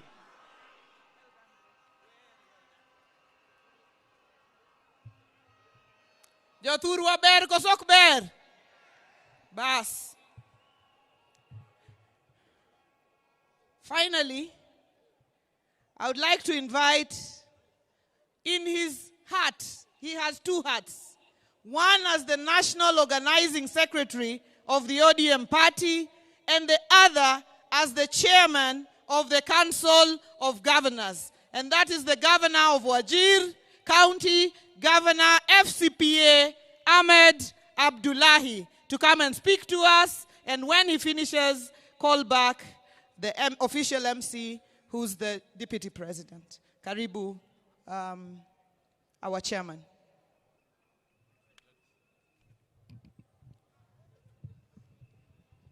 Your Excellency, the President of the Republic of Kenya, William Samoei Ruto, Mama Aida, and the entire Odinga family, all mourners here present, Hamjambo. Your Excellencies, allow me to introduce the Excellency Governors of the various counties who are here. Excellency Governors, please stand up. And after I call your name, please be seated. We had here on stage Her Excellency Governor Gladys Wanga, Governor of Homa Bay. We also had up here on stage Governor Professor Peter Anyang' Nyong'o, Governor of Kisumu County. We had here the two party leaders, Governor of Mombasa, Abdul Samad Sharif Nasir, and Governor of Kisii County, Excellency Simba Arati. We have the host governor also, who I'm positive will come and speak, Governor James Orango. We have Governor Dr. Ochilo Ayako, Governor of Migori County. Governor Dr. Paul Otuoma, Governor of Busia County. Governor Speaker Emeritus Kenneth Lusaka, Governor of Bungoma County. Governor Dr. Wilbur Otichilo of Vihiga County. Governor FCPA Fernandez Barasa of Kakamega County. Governor His Excellency Joseph Olelenku of Kajiado County. Governor Dr. Dado Godana of Tana River County. Governor Gideon Mungaro of Kilifi County. Governor Patrick Olentutu of Narok County. Have I missed any governor? Oh yes. Her Excellency Wavinya Ndeti of Machakos County. His Excellency Governor Kangata Wabarua of Muranga, and His Excellency Johnson Arthur Sakaja of Nairobi County. His Excellency the Governor of Nyamira County, Nyaribo.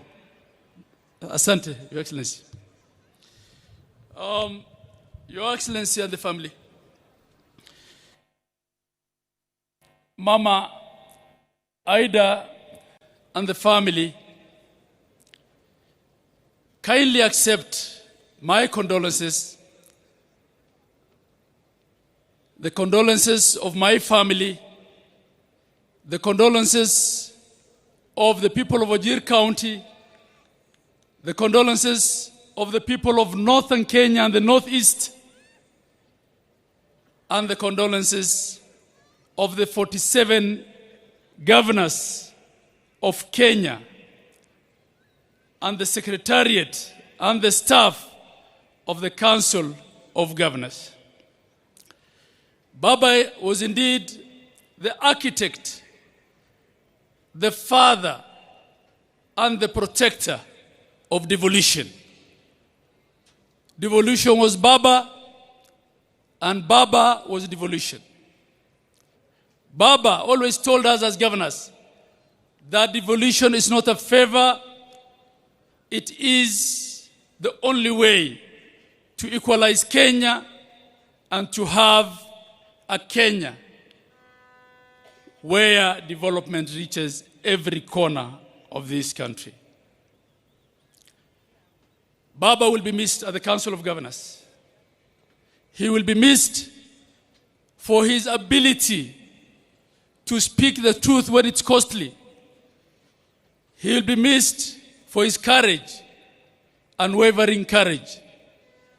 He'll be missed for his belief in devolution. On the 16th, Your Excellency, Facebook reminded me and my people of Wajir that 10 years ago, on the 16th of October, Baba came and walked on the first kilometer of tarmac in Wajir County. And he told us, this is why I fought for devolution in the 2010 Constitution. Baba will be missed for always putting Kenya first. Baba has taught African leaders that whatever political grievances you have, none of them is worthy of burning your country for. He always resolved all political grievances legally and politically. He was the stabilizer in chief in Kenya. He is the one who had guaranteed political peace. So for those of us now left at the platform, under the leadership of His Excellency the President, in honor of Baba Raila Amolo Odinga, we should vow never to burn Kenya for the sake of politics. And we should vow to deal with all our grievances and differences through the rule of law and through political negotiation. As for the ODM party, this party, formidable movement that Raila Amolo Odinga built, doesn't have followers only in Nyanza and in Western. It has followers everywhere in Kenya. It has followers in Coast, in the north and the northeast. It has followers in Masaini. It has followers everywhere, in every former province and in every county in Kenya. As we have given the interim leadership of this formidable party to our mzee and senator and elder brother of our departed party leader, Mzee Oburu Odinga, we want to assure you of our support, that we will hold ODM together at all costs, and that ODM will not fade. The legacy of Raila Amolo Odinga cannot fade. In his honor, we will ensure that ODM is one. And Your Excellency, I want to join everyone who thanked you for offering our party leader a state funeral befitting of him. He left us in broad-based, we will remain in broad-based. Fare thee well, Baba. Joey. I also want to recognize all the deputy governors, and there are very many of them here, who have also taken time to be with us here and to attend this important last function of Baba. I want to thank you. With that, may I then return the mic back to the official MC. I thank you all.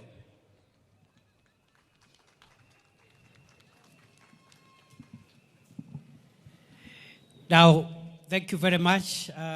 We'll try and hurry up a bit. I'm going to call a number of speakers here, and every one of you, you come in quick succession, 2-3 minutes, pay your tributes. Ngoja Mishi, takuita, I'll call you Mishi, just go back.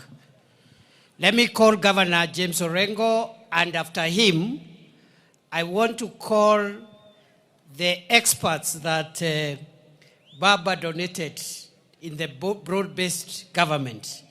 So after James Orango, I will call Minister Oparanya, Minister Joho, Badi, and Opio Wandai to say one word, 1 minute each, then we go towards completion of this program. Karibu, Governor James Agre Bob Orango, Senior Counsel, Governor of Siaya.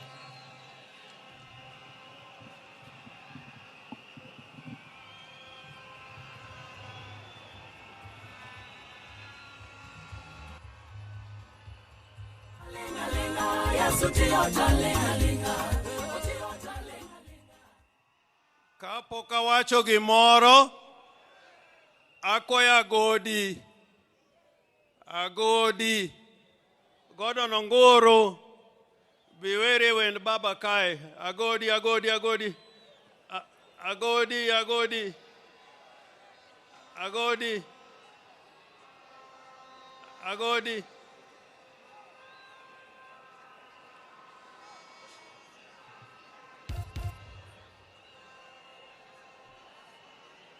DJ.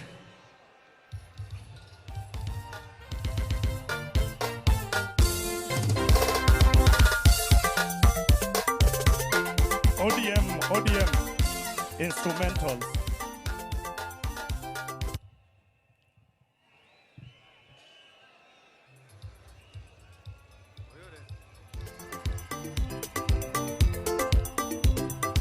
Nia wana nyango huo Josuba nyakwalek.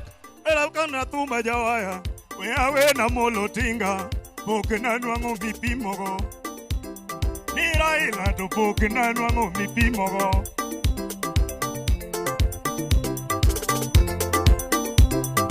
Nia wana molo huo nyalego nigi chumba mateno bate.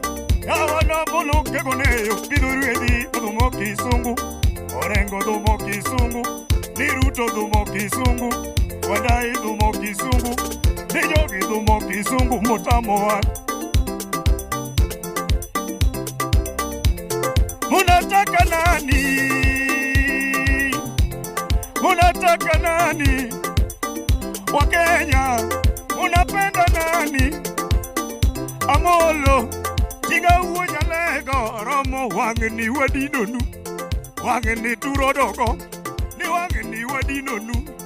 Wangeni turomogo, ni katek to uderu. Wangeni wiyego, munataka nani? Tunapenda baba, Amolo Odinga. Tunapenda baba, Raila Odinga. Agwambo uonya lego ni uotorumo. Anitinga koro riti ni sechorumo. Agwambo uonya lego ni sechorumo.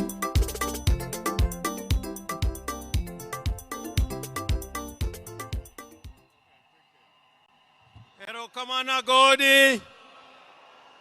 Joturo untie. Joturo untie.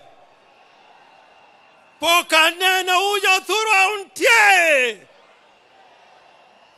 Basi nitasema machache sana, yani muda imeyoyoma.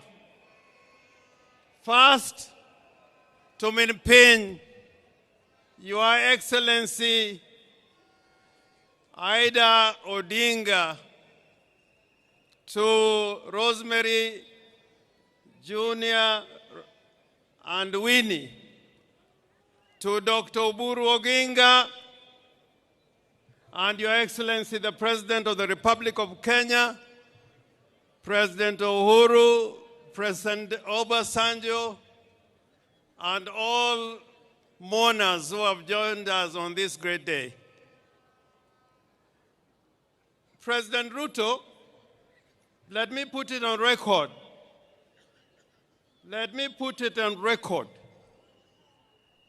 that many years ago in Bondo, in Nyamira, when we had requested the government of the day to give Jaramogi Oginga Odinga a state funeral, the government of the day refused to give Jaramogi a state funeral. All they did was to offer us one helicopter. And we all said, if that is all you are going to give Jaramogi Oginga Odinga, we say no. And we'll take Jaramogi to his final resting place in Bondo. So I do not want to take it for granted that you've given Right Honorable Raila Amolo Odinga a state funeral. I do not want to take that for granted. Indeed, this is the first proper state funeral with military colors, with the participation of the military in the whole of Nyanza region. We have lost so many sons in Nyanza. We lost Mboya, we lost Agwingi, we lost Ouko, but this is the first time we have seen a state funeral, and I want to thank you for this and go on record as thanking you. Now, I want to say something about Raila. Because without saying the qualities of Raila, who really what Raila was, then it will be impossible to keep his legacy. What did Raila really stand for? Why did many politicians come over these years and fall on the wayside? And Raila was always there fighting for us. Raila was a fighter for justice and democracy all his life. And sometimes I'm taken aback by some people who enjoy the rights Raila has fought for, including political parties. There are those who now lead political parties and abuse Raila Amolo Odinga without knowing that without Raila Amolo Odinga, you would not be leading those parties that you're leading today. They don't know. And I say, woe unto you. I say, woe unto you. There are those who forget the legacy of Raila Amolo Odinga. We have the Constitution of Kenya 2010. And people are here, and I like what Simbarati was trying to say, that there are people here today, when Raila was fighting for this Constitution, they said no to that Constitution. I want to remind you that without Raila Amolo Odinga, we will not be having this Constitution. So Raila was courageous. He was a brave man. I remember after the elections in 2017, when his votes were stolen, and we must continue to say that, when his votes were stolen,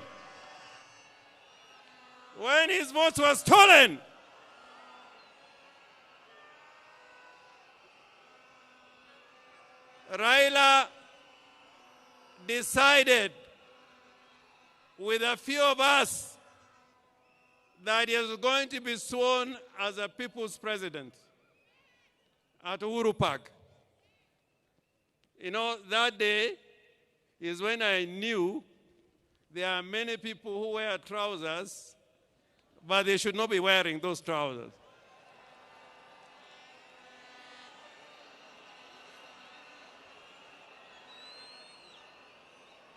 But Raila said,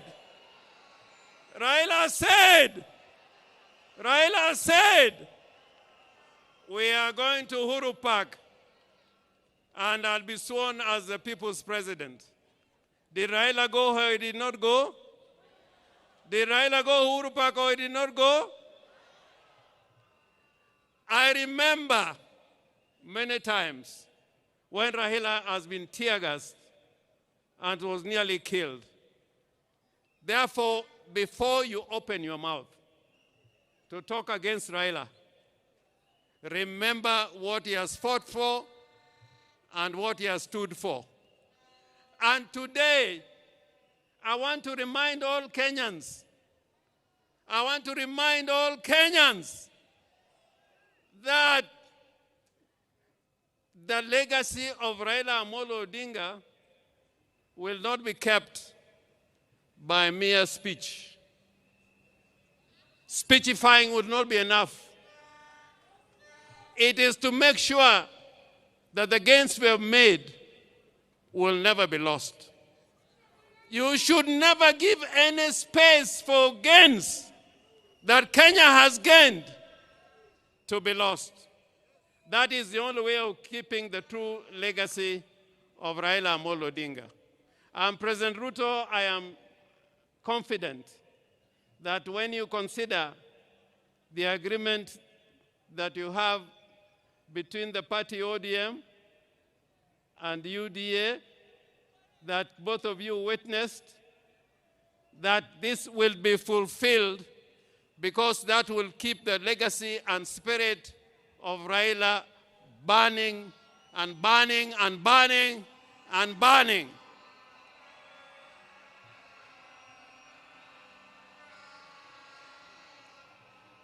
The other character of Raila Amolo Odinga, other than being brave and courageous, was that he was a peacemaker. Raila was a peacemaker. And even today, we can see that Raila can bring Uhuru together, and Ruto is here as president. That was the true spirit of Raila Amolo Odinga, that the nation should keep talking together in unity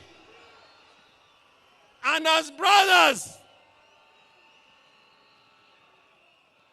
Finally, I'm one of the people who believe that we must keep the party ODM. You must keep the party ODM. Remember the ideology of the party ODM. There's a huge delegation here, including the governor from Tororo, people from Gulu. My friend Olara Otunu, I think, is also in the house. We welcome you. But Olara Otunu, during Pinluo, when His Excellency the President and President Museveni was here, he spoke in Luo. And I want, if you have anybody near you, to translate what I'm saying. Nijo Luo wangi kitwa. Kitwa. Kitwa. Kitwa. Kitwa. In that spirit of the Luo nation, that spirit of Luo nation is like we like speaking the truth. We like speaking the truth. We like living in peace with our brothers. We like inclusivity. We are against those who are trying to tear Kenya apart and speak the language of division and tribalism and ethnicity. Woe unto you! So, President, I urge you, even as we speak about unity, let us not kill political parties. Political parties are the foundation of democracy. Any arrangements we enter into don't kill political parties. In 1963, political parties were killed, and it took us 20 years to fight to revive political parties. So jothurwa awachonuka geno ni wabed gimoro achiel odu en odu od meru kataka chwer mane odu wabed kanyakla wati kanyakla Mondo Kenya obed gimoro achiel. I thank you so much, Mr. President.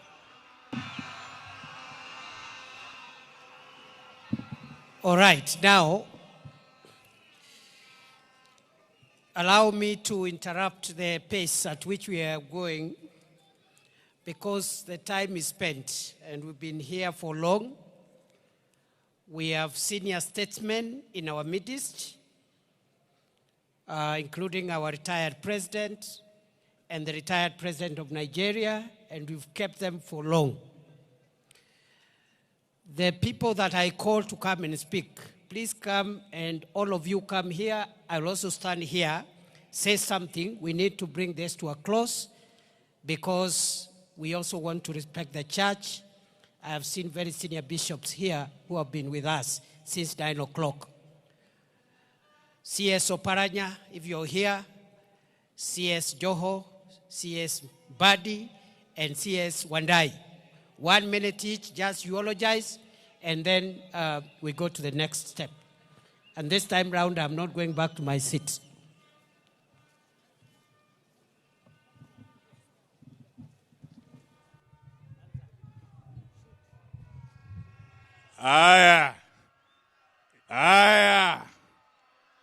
Your Excellency, President William Ruto, Mama Aida, and the family, together with the Greater Jaramogi family, I bring my condolences. Baba was particularly many things to me. He was my father figure. He was my mentor. He was my advisor.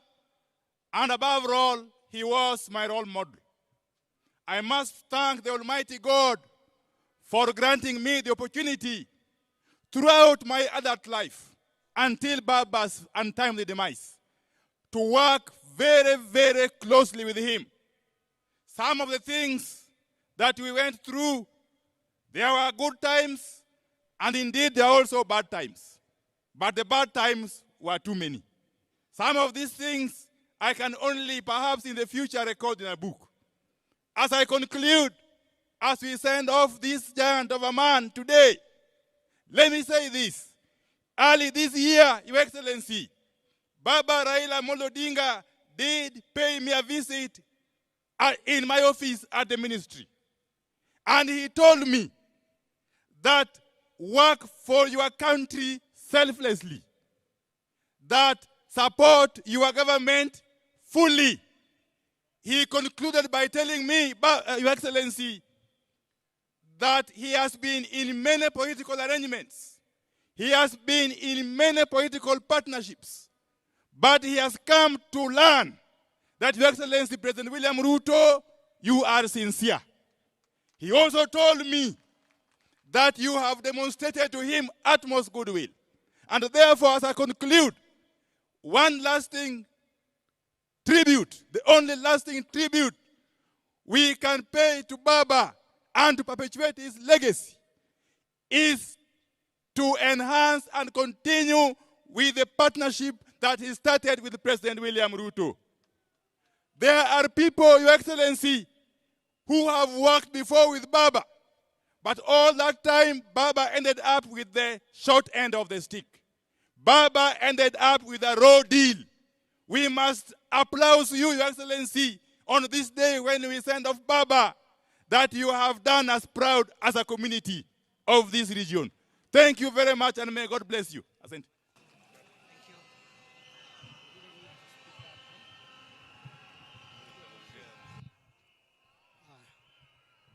Thank you very much, Your Excellency the President, Mama Aida Odinga, Menping, the lady whom I think the entire community should be very proud of, together with the entire Raila Odinga family.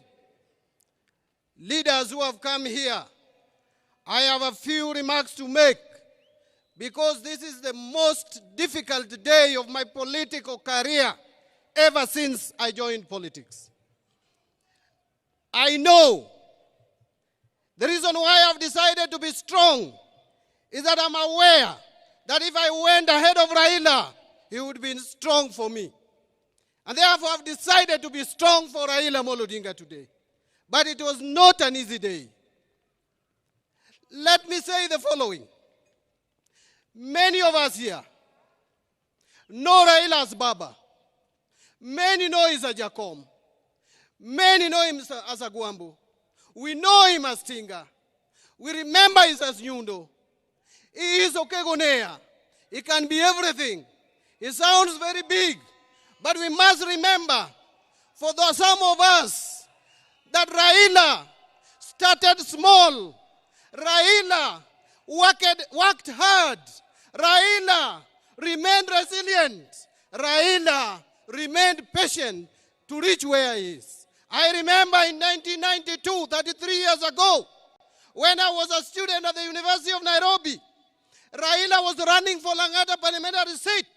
He could come to my room, Block J, room 19. Later, Block B, in Malindi, Block B, room number 2. Planning on how to win Langata. That time, the politics of Nairobi was volatile and violent. There was Jeshi la Mzee, led by Fredo Mulogumo. There was in Embakasi, David Mwenje. In Kibra, in Langata, we had Kimani Rugendo of Opoda. Very violent campaigns. All the university students from main campus, Parkland and Chiromo, were in the payroll of Mulogumo. He had to come to Lower Kabete, where I was leading the student leadership, to get support to win his seat in Langata parliamentary seats. That is how Raila started. Raila is a patient man. That is why he has reached where he has reached. But let me say the second. Raila was a forgiving man. Many people here betrayed Raila in one way or the other. Betrayed Raila in one way or the other. I remember in 1996, when Raila took on Wamalwa Kijana for Ford Kenya chairmanship, all the leaders of the Luo community, members of parliament, Raila only remained with Dr. Buru Odinga, his brother. He remained with Jobomino from Kisumu. He remained with Fibasio from Homa Bay. He remained with Oruojode. He remained with Tom of Nyatike. And he remained with Owina Chola. And remained also with Ochiengbeo from Madari. All those people, apart from Omino and Fibasio, all those won their seats in by-elections. Raila soldiered on, despite the fact that the Luo leadership had deserted him. But now, he has died when all the Luo leaders are behind Raila Odinga, Agwambo Tinga.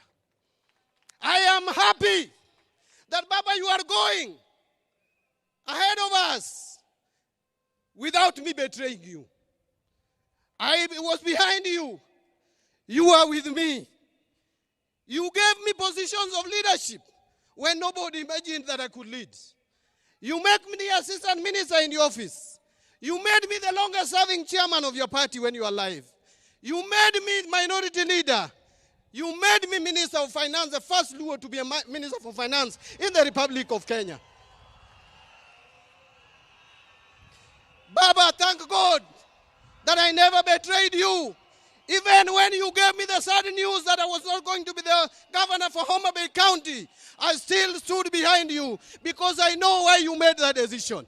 Baba, will not disappoint you. I will not betray you. The only place where we disagreed and you allowed it is that you are supporting Arsenal and I'm supporting Manchester United. Allow me to say the last word, my brother in Kijaluo.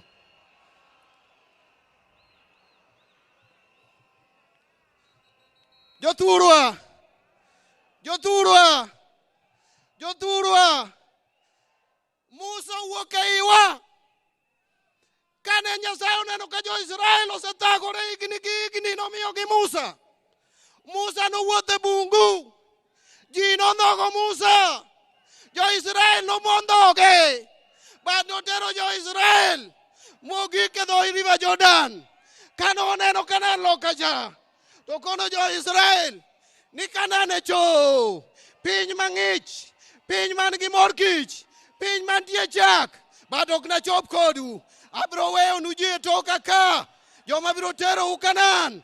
Abro weyo nu Joshua, abro weyo nu Harun, jogi biro kao, biro chopo kodu Kanan.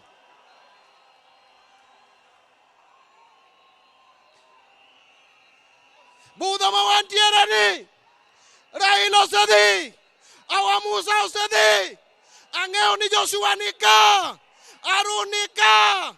Kisomo Deuteronomy chapter 34 verse 8, tija kisomo Numbers chapter 20 verse 29. Jo Israel kane Musa to, Harun boto, negi kwayo 30 days, magi yuago go jogi. Wakwayo 30 days kako ganda, mono wa mon Raila. Bang 30 days, wabiro miyo direction, kamo ganda luodhi ye. My last word. My last word. My last word. As a community, Your Excellency, and I want to tell you this, don't be shaken. As a community, there is something we believe in, that a leader, before he dies, a leader knows his death, but he doesn't talk about his death. He will show his people, before he dies, what he wants to be done. He will show his people where to take everything that he has. Raila showed us before he died that he wanted us to be in government. As a community, as a party, we will be in broad-based government. We will support broad-based government. We will work with you.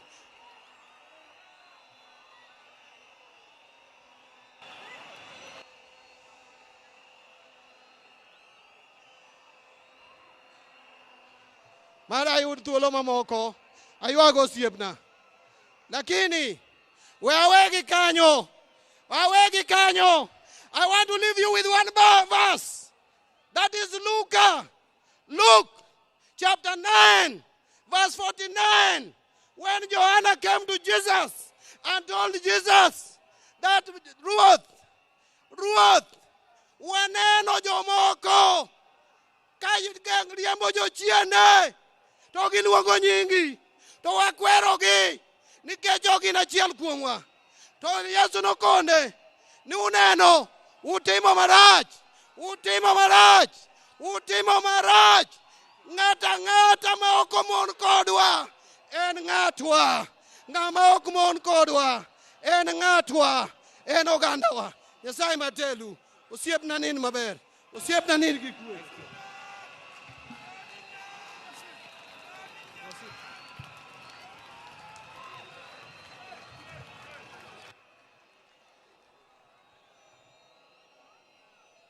Your Excellency,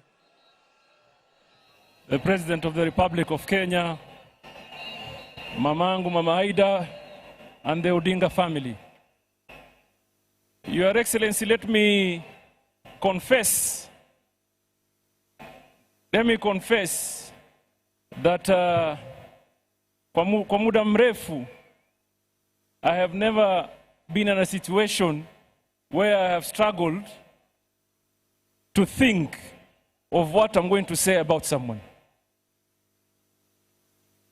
And I will not be, Your Excellency, nimeona kama kuna ka contest of some sort. Who was called last? Who spoke about what? Who was assured what? Who was informed of the unknown? But for me, Your Excellency, I want to take this opportunity. Number one, to pray for Raila Amolo Odinga.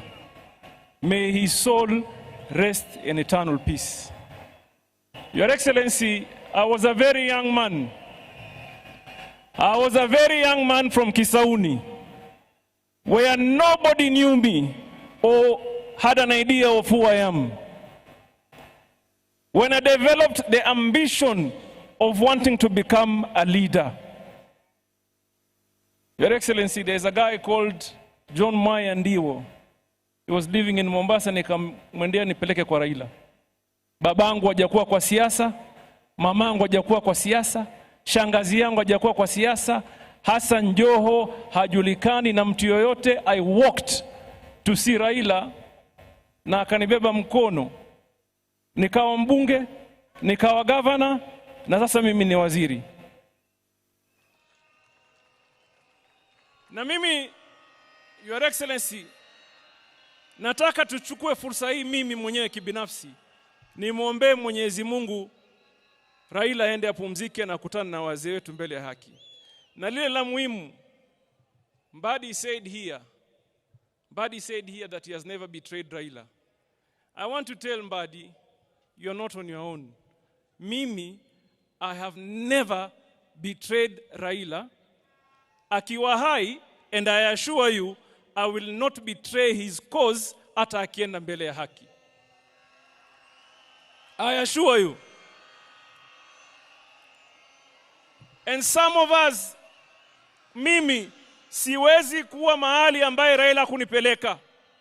Tuelewane? Siwezi kuwa mahali ambaye Raila hakunipeleka.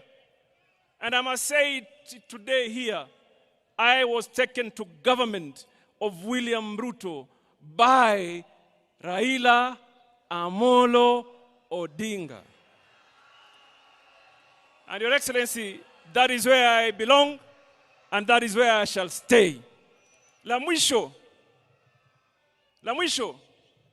what you are ODM, many speakers have heard you, munasema, we want to assure you, chama haiendi mahali, chama isambaratiki, chama haiwezi vunjika. Mimi, the values of the party, the values and the principles of the party, zimewekwa katika roho yangu na baba Raila Amolo Odinga. And I want to tell you, whoever imagines that anaweza kuvunja chama cha ODM, yeye ndio tutamfukuza, my friend, na ahame, chama kitabaki. Tuelewane namna hiyo. Ukijaribu kugawanya chama, ukijaribu kuvunja chama, wewe ndio utafanya nini? Utahama. Atafanya nini? Atafanya nini? The party will be here to do what? To stay. Mwenyezi Mungu awalinde na wabariki. Asanteni sana.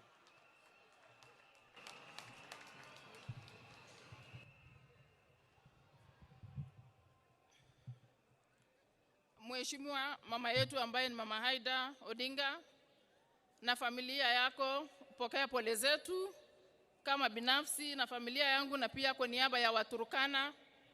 Wewe tuko hapa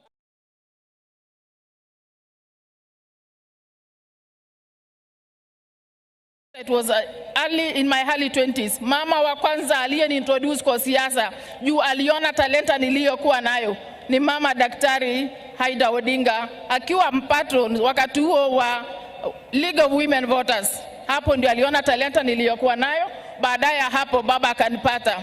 Wacha nikwambie Mheshimiwa Rais, kuanzia 2002 wakati nilianza kupiga kura, sijawahi piga kura nje ya Raila Amolo Odinga.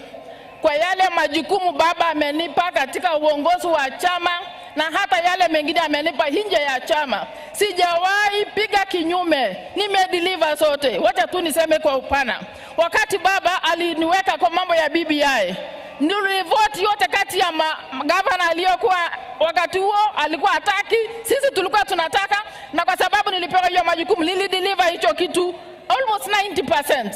Kwa mambo ya kura nimekuanga agent wa baba, na Turkana is very clear. Tuna voting zaidi ya 70% kwa baba. Kwa yale mengine baba alinipa ni kusimamia kura ya ODM kama commissioner. Hiyo yote nilifanya wakati huo. Na ya mwisho ni wakati aliniambia nimchaguliwe running mate wake katika Azimio. Nilideliver wish ambaye ilikuwa baina ile mbili alikuwa ameniweka. Nikuwa mama wa kike peke yake katika hiyo jukumu. Na hata wakati ya mawaziri, wakati alinipigia simu akaniambia anataka wewe ujumuike na watu fulani hapa huwe mawaziri, niliamua nikasema baba upendavyo ndio nitatenda. Na hata wakati nilikuwa waziri ambaye nimeingia kwenye mamlaka ya cabinet secretary kwa mara ya kwanza, wacha niseme leo wasi baba mwenyewe amekuwa akinishauri vile nitaelekeza na nitafanya mambo ya community integration. Kwa hivyo mimi nakwambia Mheshimiwa Rais, wakati ulikuwa unafanya campaign hata wewe mwenyewe ukija Turkana ulikuwa unaniona vizuri na msimamo, na huo msimamo wakati wa mwisho baba siku moja ndio akaenda kwenye dunia hii ya pili. Aliniambia nyinyi mkae serikalini kwa sababu hapo ndio nimewaachia. Kwa hivyo Mheshimiwa Rais, wewe unajua tu tutawacha mambo yote, lakini yale baba alituachia hivyo hivyo. Na kwa wenye wanasema hao ni ODM tucheseni hapa Nyanza, lakini jueni ODM iko Kenya mzima. Na sisi tutafanya vile tumekuwa tukifanya. So ile ya Western na Luo mcheze tu, lakini kwetu kwingine tuko penye tumekuwa. Asante sana, tuko kazi.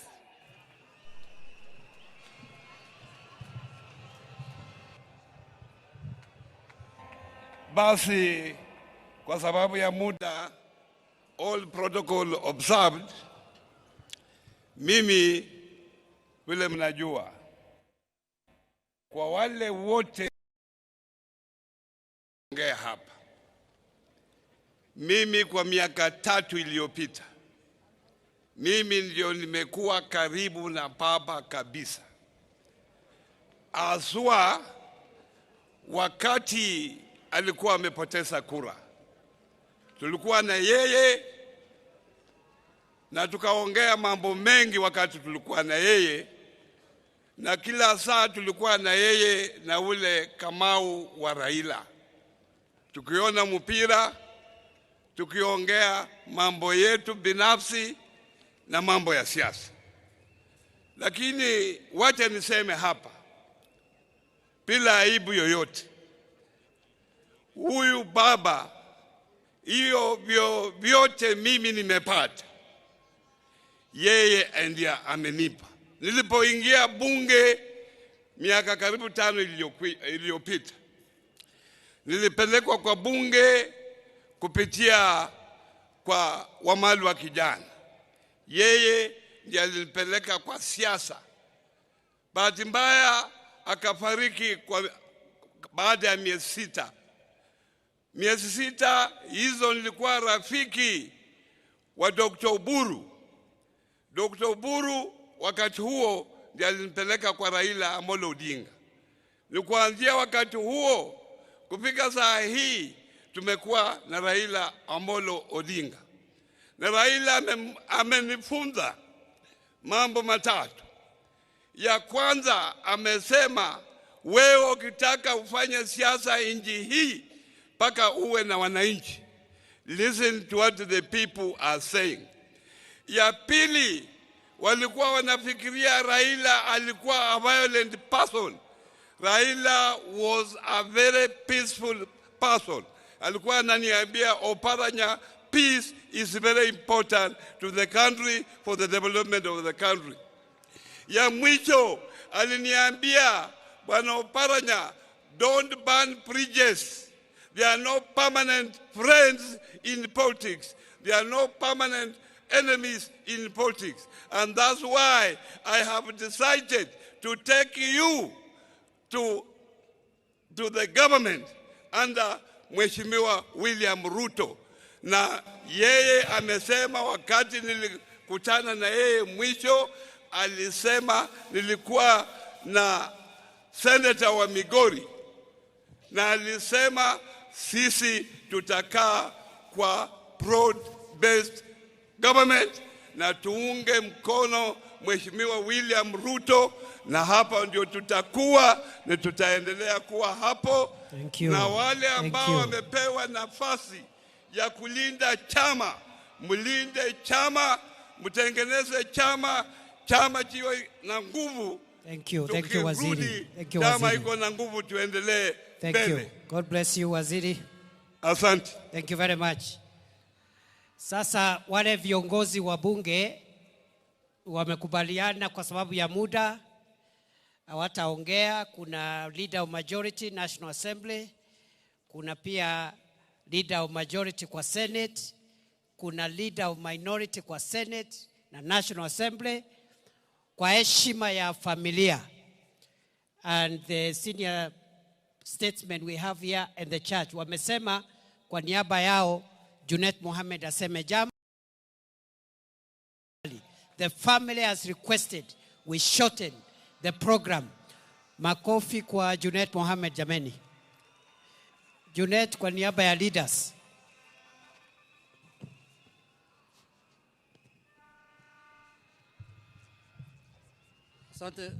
Asante sana Mheshimiwa Deputy President. Mimi nitakuwa fupi kwa maneno. Mama Raila Odinga ambaye ni mama yangu na madada zangu na mandugu, His Excellency the President. Mimi leo ni ngumu sana roho yangu kutoa rambirambi kwa baba. Mimi baba alikuwa kwa mambo mingi kwangu. Mimi nilikutana na baba nikiwa na miaka 24, the year 2001. Miaka 23 na 4 ingine sijaona kiongozi ingine, sijaona chama ingine. Chama yangu ilikuwa baba na baba ndiye alikuwa baba yangu. Baba alinifanya meya ya Migori nikiwa na miaka 25. Aliniwekelea hapo. Akanifanya mbunge miaka mingi mpaka nikakuwa minority leader kupitia baba. Mimi nina huzuni sana kwa sababu wale wanajua vile mimi na baba tulikuwa karibu. Lakini yote tunasema tunawachia Mungu. Nimeona mitandao wanashapiga bimbo, wanasema sasa huyu ni political orphan, huyu amekwisha. Lakini nimeona hapa orphans wako wengi sana. Wale wameongea hapa yote wamelia. Sasa nitasanya hawa yote nikuwe chairman yao. Orphans ziko mingi hapa hata roho yangu ikarudi nilipoona orphans vile wamelia hapa. Mimi nilikuwa na uzuri peke yangu, nilisema nimekwisha. Kumbe tuko wengi. Tuko wengi hapa. Hiyo nimefurahi sana. Lakini mimi nataka kusema hivi, jambo la mwisho. Baba alikuwa mtu ajabu sana. And for us, he was our leader, he was our father, and he was everything to us. Baba is the only leader who knew when to fight and when to lay arms down. Baba had fire on one hand and water on the other hand. I will miss his telephone calls. Baba alikuwa engineer siasa na alikuwa anatunga siasa usiku. Na nilikuwa napata simu yake saa 12 asubuhi. Nikiona simu yangu imelia saa 12, na sasa mimi kama fundi navaa abro niko kasi. Lakini saa 4 saa 3 hiyo ni salamu tu. Baba alikuwa mtu ajabu ambaye wa Kenya wamepoteza mtu ambaye hawatapata kama yeye. Sherehe ya mwisho tulikuwa naye na baba, tulikuwa na Parliamentary group hapo Mombasa Road. Mimi niliwasanya wabunge wote kama kiongozi yao. Baba alituongelesha pale kwa dhati, and he was very clear that day. It's one of the strongest speech he has made for the time I've known him. Ameongea, amesema tutunze chama chetu cha ODM na tukae imara na tukae united. On the other hand, because we were supposed to do a resolution baada ya hiyo mkutano ya PG, wale wameona TV siku hiyo, mimi nimesema resolution ya hii mkutano refer to Baba's speech. Kama if you are in doubt of anything, refer to Baba's speech. Another thing he told us, lazima tukae katika serikali ya broad based. It's on record. Wale wanasikia wasikie, wale wako na macho waone. Ya mwisho, Baba loved peace. Unajua mara mingi Baba makes very serious, important, fundamental, monumental decisions for the country. Lakini saa nyingine is not popular. Sasa zingine watu wanalaumu wengine, unaona hii maneno Baba amefanya, yule Msomali kutoka Migori ndio anahusika naye. Na mimi hata sina habari. I'm just loyal, implementing what Baba has said kama fundi. Thank you. Lakini ikifika jioni Baba ananipigia simu anasema, kijana yangu usiwe na wasiwasi, in every flock there must be a black sheep. Sasa wewe ndio black sheep ya ODM. Wewe beba tu hii mzigo, tutasonga mbele pamoja. Thank you. So kwa hayo machache nataka kumalizia kwa kusema ya kwamba ODM party, we will hold it high, we will keep it strong. ODM in 2027, it will either form the government or it will be in a coalition that forms government. But it will not be in a coalition that has been abusing Baba when he was alive. Haitakuwa hapo. Unajua, saa hii wanasema sisi ni political orphans ya Baba. Wale pia walikuwa wanatumia siasa yao ya kujijenga kwa kutusi Baba na kufanya Baba kama bogeyman. Hawa pia wamekwisha sasa. Sijui watatusi nani. Asanteni sana, Mungu awabariki. Kuna wenzangu hapa Kimani Ichung'wah Wataongea. na Aaron Cheriot, Your Excellency. Please. Hawa ndio wale wametengeneza ile report inaitwa NADCO. Kabisa. Wakati baba alikuwa, hawa walikuwa kwa komiti ya NADCO. Tumekubaliana kama viongozi wa bunge ya kwamba for the legacy of baba, when we go back to parliament in a week's time, we will implement the NADCO report fully. Tumekubaliana hapa. Excellent. Asanteni sana, Thank Mungu you very awabariki. Na rais, asante sana kwa kuzika baba yangu kama president. Kama president. Yes. Hiyo tutadiscuss kwa Central Committee ya ODM, tutaleta report. Thank you very much, Mheshimiwa Junet. Speaker of the Senate, please come and condole. 2 minutes, Mr. Speaker, sir. We have run out of time. The family requests we finish this meeting in the next few minutes. Rais wa Jamhuri ya Kenya aliyepia amri jeshi mkuu wa jeshi la Kenya, Mama Raila Odinga na familia yako, kwa niaba ya bunge la Senate, kwa niaba ya familia yangu na kwa niaba yangu binafsi, niko hapa kupeana rambirambi zetu za dhati kwa uchungu na moyo ulio mzito. Tunasema pole Mama Aida. Wingu la majonzi limetanda katika kijiji hiki, lakini nataka nikwambie Mama Aida kwamba wingu hili la majonzi halikutanda Bondo peke yake. Limetanda Nyanza mzima, limetanda Kenya mzima, limetanda Afrika mzima, na limetanda mapana na marefu ya ulimwengu mzima. Manake aliyelala pale alikuwa ni kiongozi aliyejulikana pande zote za ulimwengu. Mwaka huu umekuwa mwaka mzito sana kwangu mimi. Kabla mwaka huu nilikuwa na baba watatu. Baba wa kwanza alikuwa Mwenyezi Mungu, muumba mbingu na ardhi na viumbe viliomo. Baba wa pili akawa mzee Kingi, na baba wa tatu ni babangu mlezi wa kisiasa ambaye amelala pale. Mwanzo wa mwaka huu nikapoteza babangu mzazi. Leo hii nazika baba mlezi wangu wa kisiasa. Nimebaki na baba Mungu peke yake.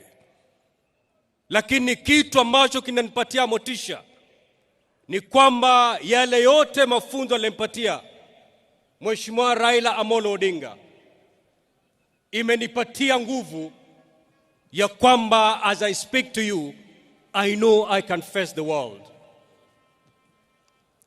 Baba believed in me even when I doubted myself. Mwaka 2007 mwezi wa 5 mimi niliingia siasa wakati wa by-election kule Magarini. Baba aniliweka kwa bega lake na kunizungusha Magarini mzima. Before my people believed in me, he believed in me. Kwa bahati mbaya hatukufaulu. Disemba ilipofika mwaka huo nikamwambia baba sitamani tena mambo ya siasa. But baba told me don't give up. Go back to Magarini. Na akaja akasimama na mimi na nikashinda. La maajabu, the only dream I had as a young man then was to be the MP of Magarini to represent my people. But Raila had big dreams for me. He had bigger plans for me. Wakati machafuko yalipomalizika, walipokuja pamoja na Mwai Kibaki rais wetu kuunda serikali, wakati walipokuwa wanataja baraza la mawaziri, mimi sikushughulika because I knew I can never be a cabinet minister.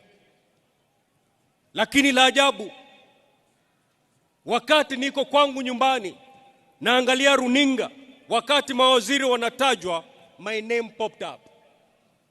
To my shock. Why? Because Raila believed in me and I doubted myself. Na hilo halikutosha. Kama mjuavyo, serikali ya nusu mkate ilikuwa na mawaziri 40. 20 wa Mheshimiwa Raila Odinga na 20 ya Mwai Kibaki.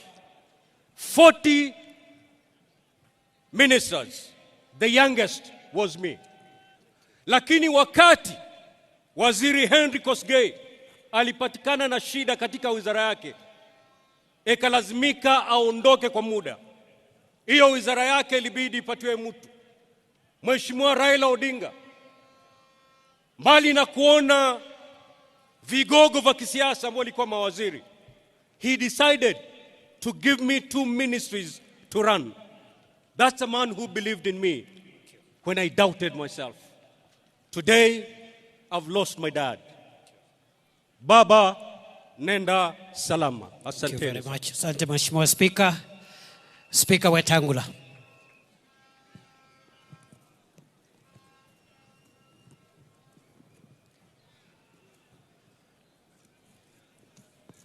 Pole for the pressure. 3.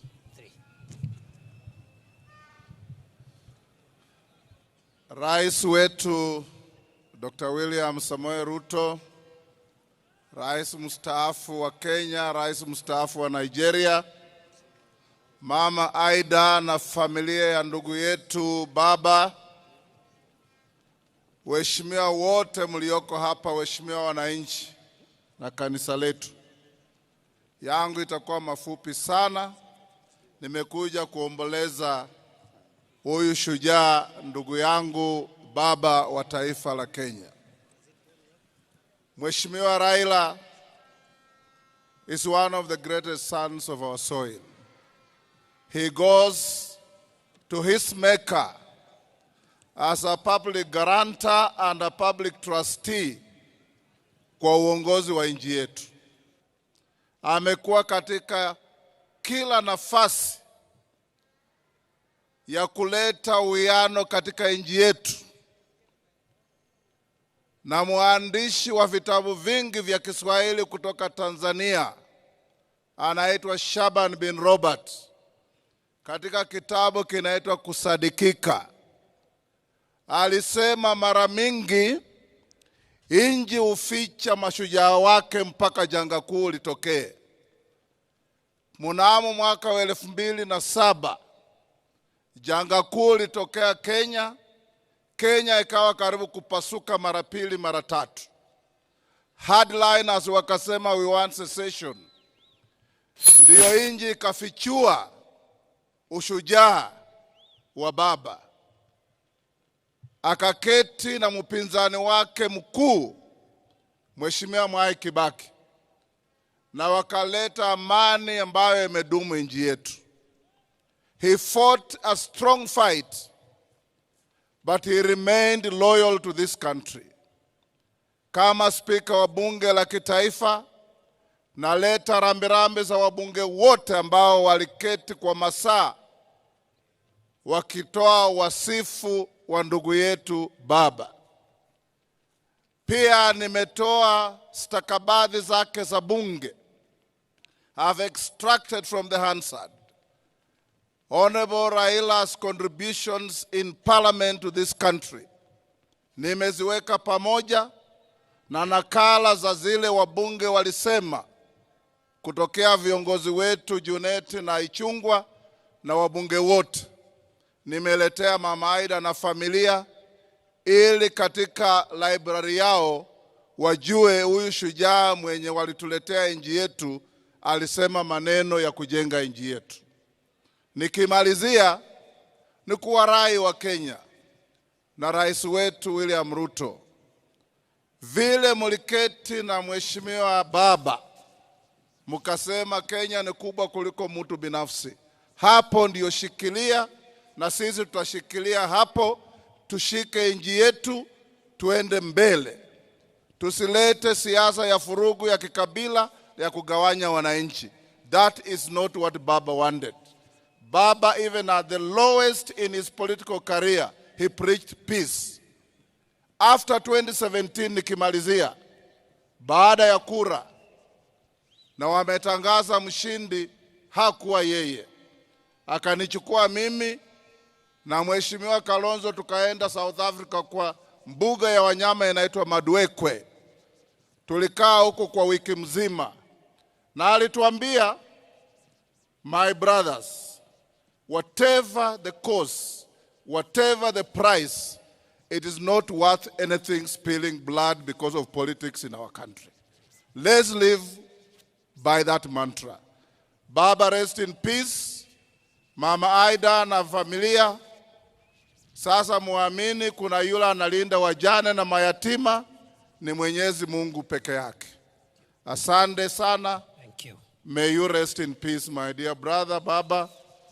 Kenya will be the poorer without you. Thank you very much. Allow me now to present the Hansard extraction to Mama Aida for family records. Thank you. Thank you very much, Mr. Speaker.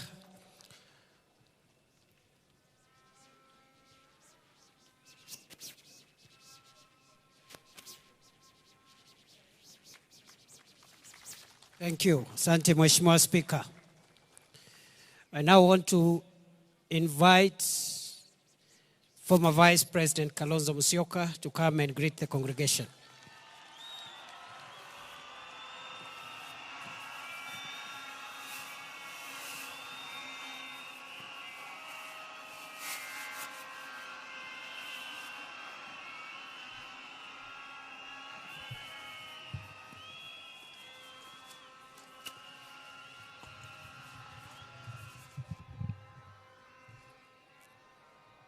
Mama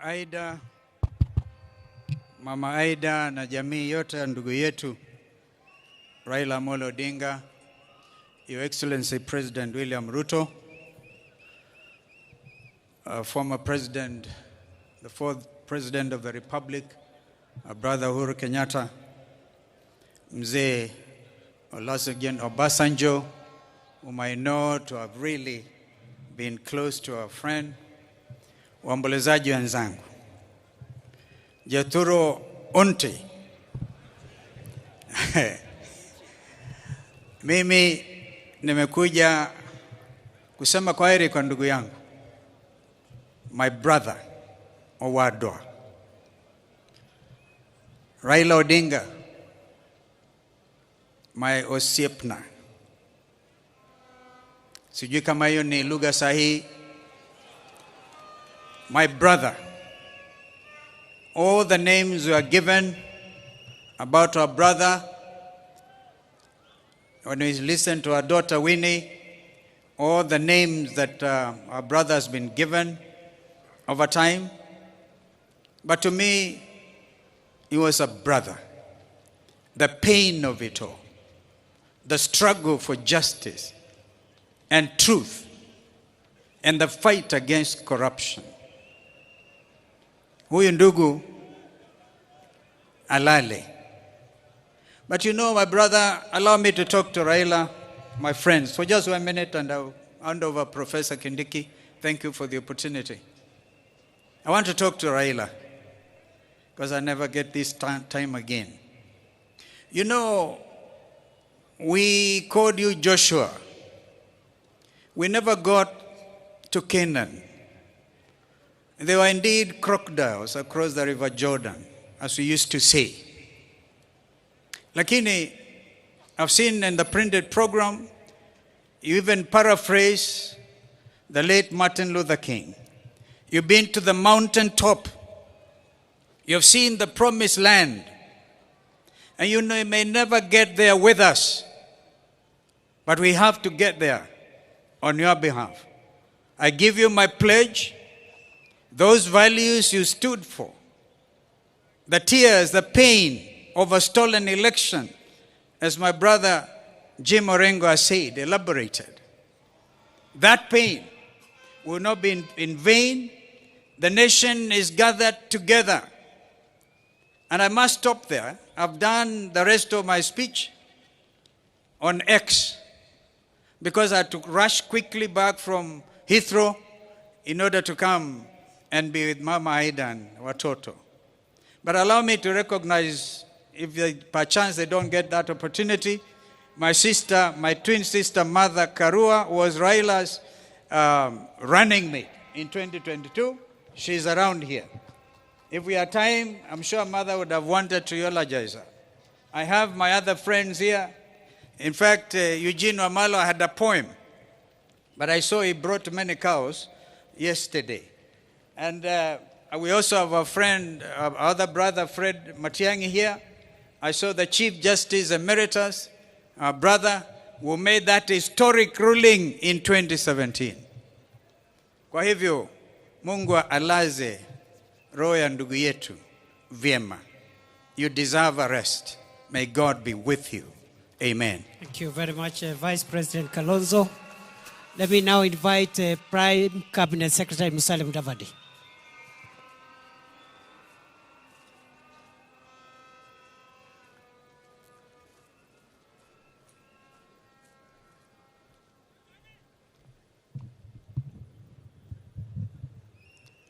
Your Excellency, the President of the Republic of Kenya, the Honorable William Samoei Ruto, Mama Raila Odinga and her family,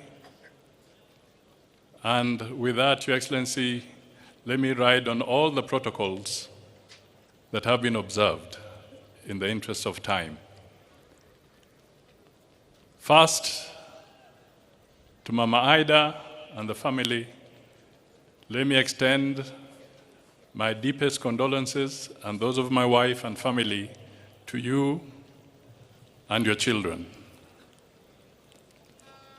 Your friend, sister, Tessie, did ask me to step forward and tell you that she really conveys her condolences. Secondly, Your Excellency and Mama Raila, let me say thank you for giving me a unique opportunity, first with the consent of the family, and also as a directive from the President, to do one last honor, and that was the honor to lead a delegation on the afternoon of 15th of October, just a few hours after his passing, to India, so that we can join those who are there and come back with the remains of Raila Amolo Odinga. It is an honor, a very moving moment. We left Kenya as KQ 202 with our colleagues. We landed in India and we joined Winnie, Ruth, Dr. Lunya, Morris, Fugeto, and the Kenyan High Commissioner to India at the military stand where the President, the Prime Minister of India had actually said that the government of India grants all the respect, military respect possible within the shortest time possible to Raila. I want to take this opportunity to confirm to the people that the government of India gave a military aircraft from Kochi to bring Raila to Mumbai, where we got him. And he was escorted by the military of India. Your Excellency, let me also take this opportunity because we did a turnaround of only 2 hours. And when we went there, we found Winnie, a very strong young lady. Mama Raila, you have somebody strong in your daughter. We found Ruth. We found Dr. Lunya, and we found Morris. We draped Raila in the Kenyan flag. It was a very emotional moment. We are back here. We landed, brought by the national carrier, Kenya Airways, and I thank Kenya Airways for heeding your instructions and turning around very fast, Mr. President. The national carrier brought back Raila home. The plane landed at 9:30 on 16th of October. switching from KQ 203 to RAO 001. That was the title of the flight. A great honor indeed. Mr. President, today Raila is here. He would have loved a crowd like this. This was his moment of excitement, his fodder. But today, Raila speaks to us in silence. Total silence. This silence is loud. It speaks to the nation. It speaks with emotion. Raila, if you wanted to know where your political fortunes were, wait until you listen to him narrating soccer on a political podium. Then you would know whether your goose is cooked or you have a chance. You would want to listen to Raila in Kiswahili proverbs, and he would explain very complex things with simple words. Ata mukia ni nyama. Raila would come up and he would say, ikiwa mtu amekuwa hivyo, tuwe kama siafu, tutatoa nyoka pangoni. This was Raila explaining himself. He stood for a lot of things. His spirit is unbogable. Raila suffered. He had a checkered career. But one thing, Raila never allowed the history to hold him prisoner. He never took his challenges as a life sentence. He stood up, walked, and moved further. We are here because Raila lived in this country. Mama Ida, you have spoken. Your speech was so deep and powerful. I can only request Kenyans, please listen to what Mama said. There's nobody who would be able to understand Mama better than Raila. She has told you what needed to be said. Nind kigwok Jakom.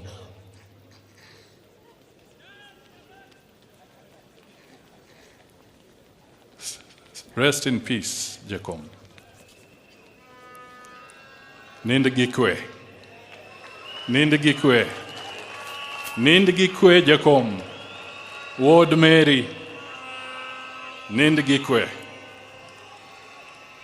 I have utilized.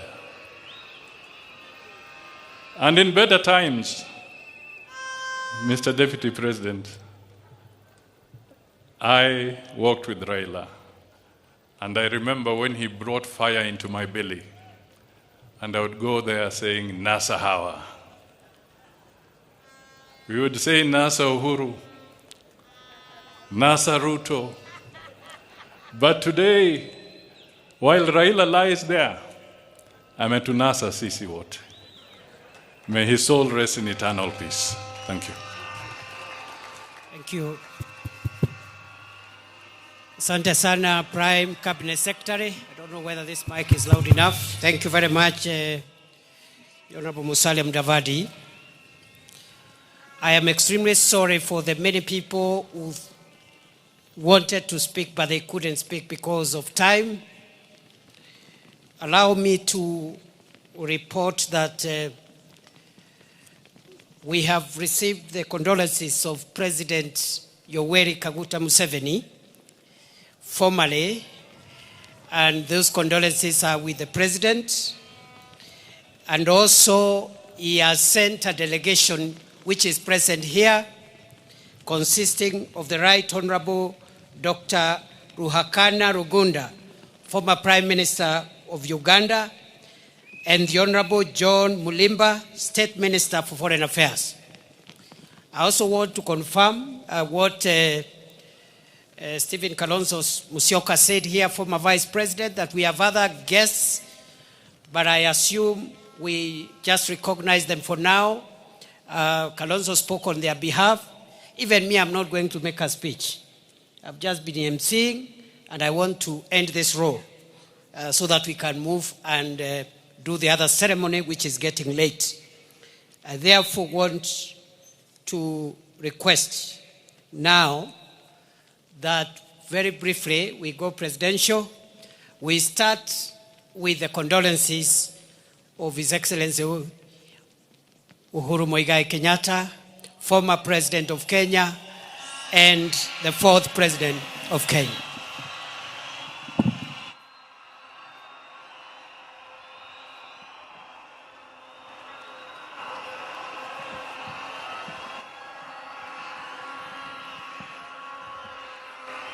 Asanteni sana. Thank you. Asante sana. Mama wetu, Mama Raila Odinga na familia, Mheshimiwa Rais wa Jamhuri ya Kenya, Mheshimiwa William Samoei Ruto, na viongozi wote ambao wamefika hapa na waombolezaji wote, hamjambo nyote. Hamjambo tena. Asanteni sana. Yangu haitakuwa mengi kwa sababu ya masaa. Na vile mlijuavyo, I got my opportunity in Nyayo Stadium the day before yesterday to eulogize my friend and brother. So sitarudia yale ambaye tayari nimesema. Yale yamebaki siku ya leo ni tena kumwambia dada wetu mkubwa Aida na watoto wake na familia yote ya marehemu Raila Amolo Odinga, tuko hapa tena kuambieni pole. Tuko hapa kusimama pamoja nanyi dakika hii nzito kweli kweli. Ya pili, kwa wenzetu wa Bondo na Siaya kwa jumla, kusema asante. Mtoto wenu ambaye sasa amerudi nyumbani, back to the ancestors, mulitupea atumikie sio tu Bondo na Siaya, lakini Kenya na Afrika, na ametutendea na tunawashukuru. Asanteni sana. Ya tatu, rambi zangu na pole pia kwa wana ODM wote ambao wako hapa. Asanteni kwa kutupa kiongozi ambaye amesaidia kuunganisha hii nchi. Asanteni sana.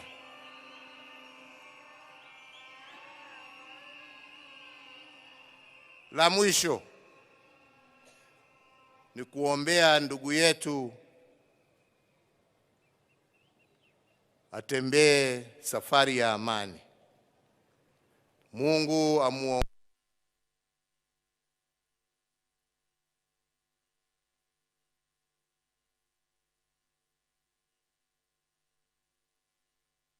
A brother and a leader of this nation.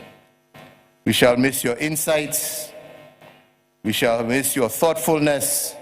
We shall miss your wisdom. And we shall miss your laughter. Your deeds will live long, as I said, and we will remember. And I pray we remember those deeds in the actions that we shall live, emulating our friend and brother. So fare thee well, Honorable Raila Amolo Odinga. Fare thee well, my ndugu. Fare thee well, my friend. Mungu awabariki na walinde. Asante.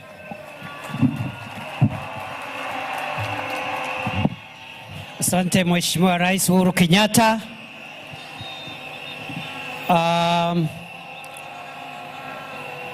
Before I call the next speaker, let me also acknowledge the condolences of Senator Gideon Moi. He has not been able to come here. He was at the airport with us when we were receiving the remains of our leader. Today, he has some inconvenience. He could not make it. Senator Gideon Moi sends his condolences. Allow me now for fellow mourners to invite the second last speaker of the day, a very close friend of our late leader who is lying here. They have walked a long journey, and it is my pleasure to call one of the most decorated sons of Africa, the former president of the Federal Republic of Nigeria, His Excellency Olusegun Obasanjo. Mr. President, you're welcome.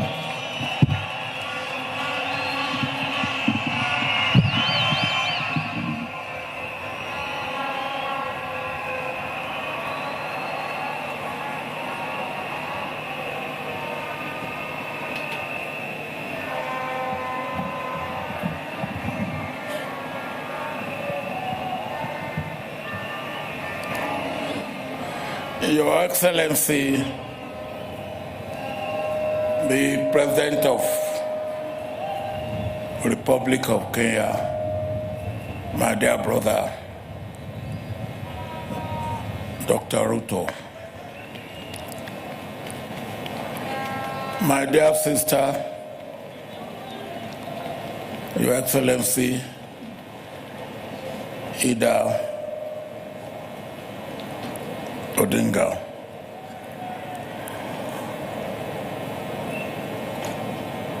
my dear brother, Your Excellency, former President of the Republic of Kenya, President Yatta. Let me stand on the protocol that have been well established since this morning. Here, in this place, I was with Raila on his invitation 31 years ago when Jaramogi Odinga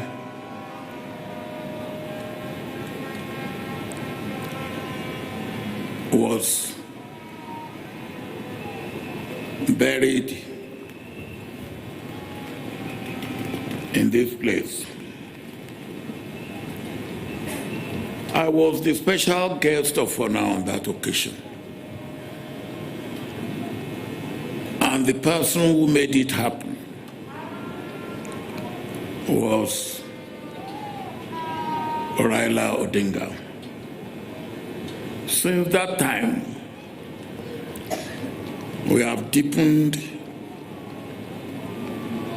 our friendship, our brotherhood, our working together for our two countries, for Africa, and indeed for the world. Over the years, I have come to know Raila very well.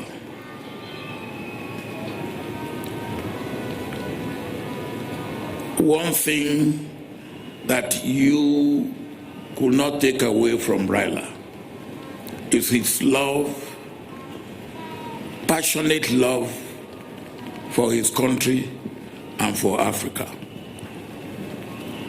And that is what made our relationship to continue to grow from strength to strength.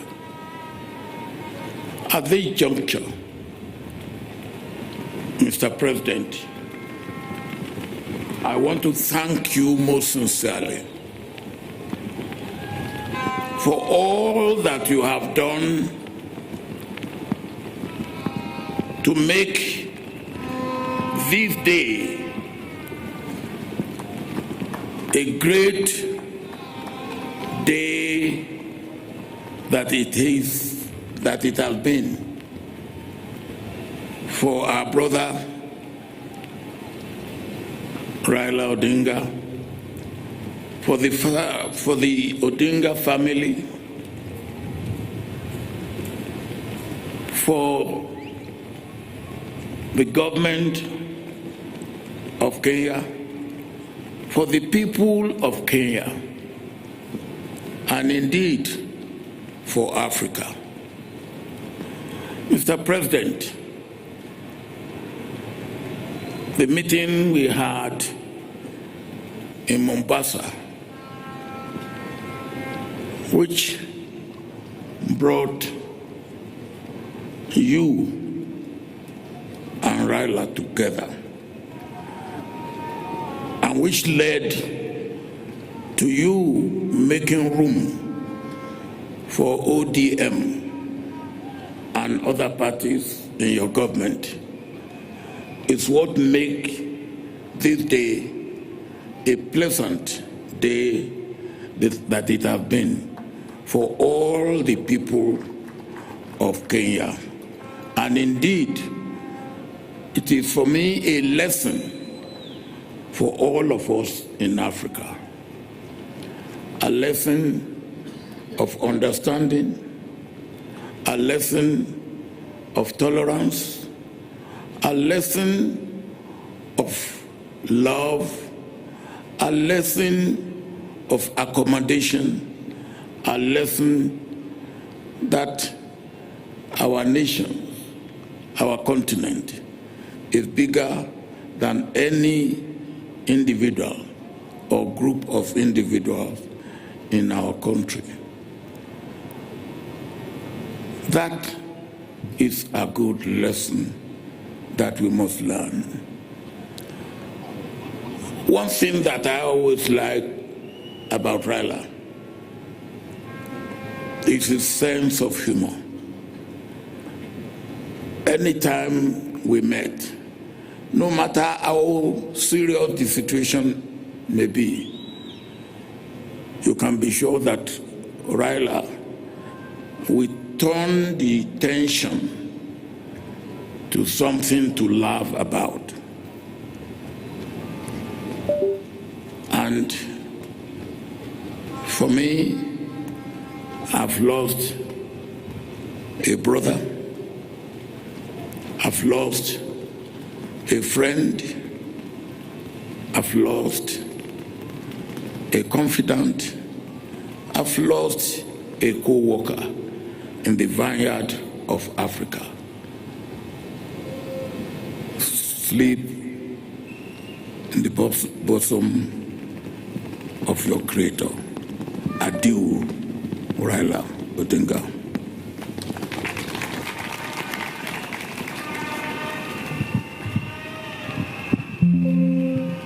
Now, the late Prime Minister Raila Odinga had other friends, and there are two other families that are represented here today. The late Raila Odinga was a friend of the late former Prime Minister of Zimbabwe, Morgan Tsvangirai, who is represented here by his wife. The family is represented here by his wife. The late Right Honorable Raila Odinga was also a close friend of the former departed President of the United Republic of Tanzania, the late John Pombe Magufuli. The family of His Excellency Magufuli is represented here today by the daughter of the former president, Jessica Magufuli. Having done that, it is now my honor to invite the final speaker of the day, His Excellency, President William Samoei Ruto, President and Commander-in-Chief of the Kenya Defence Forces.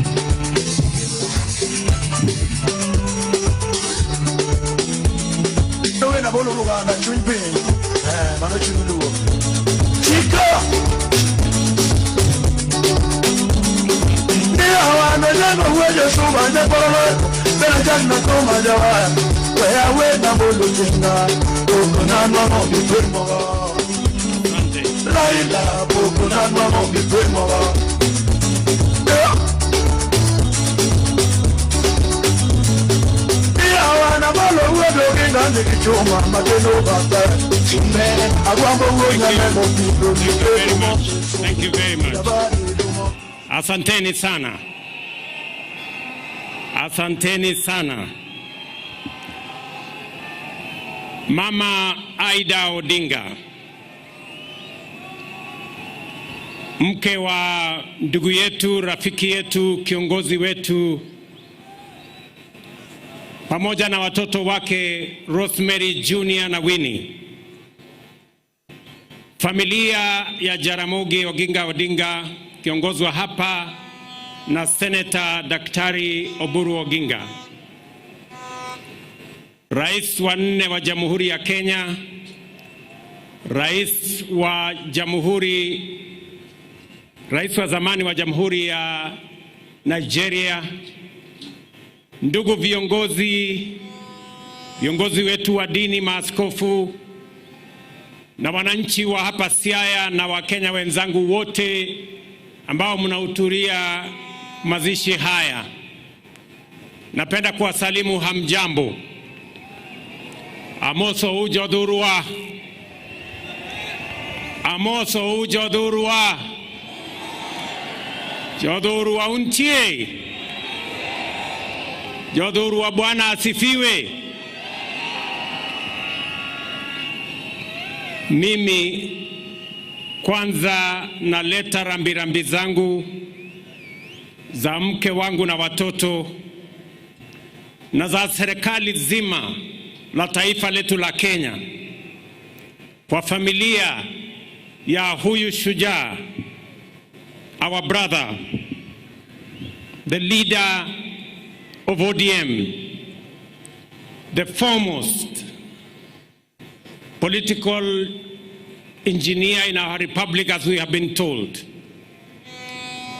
Nikisema pole sana Mama Aida na watoto na jamii kwa kumpoteza ndugu yetu aliyelala hapa, Mheshimiwa Raila Amolo Odinga. Let me say this for the record. The nation of Kenya today is flowing with floods of tears of grief. The foundations of Kenya are shaken by the stomping footsteps of mourners, and the soul of our nation is aching because of the loss of a great hero of our nation, a man who has been made through fabric of struggle, a man who many fondly referred as the people's president.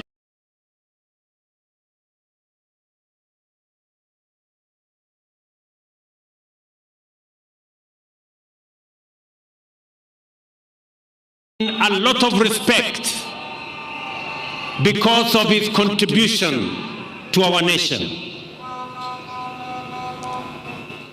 Na ndio sababu leo nataka niseme mambo machache.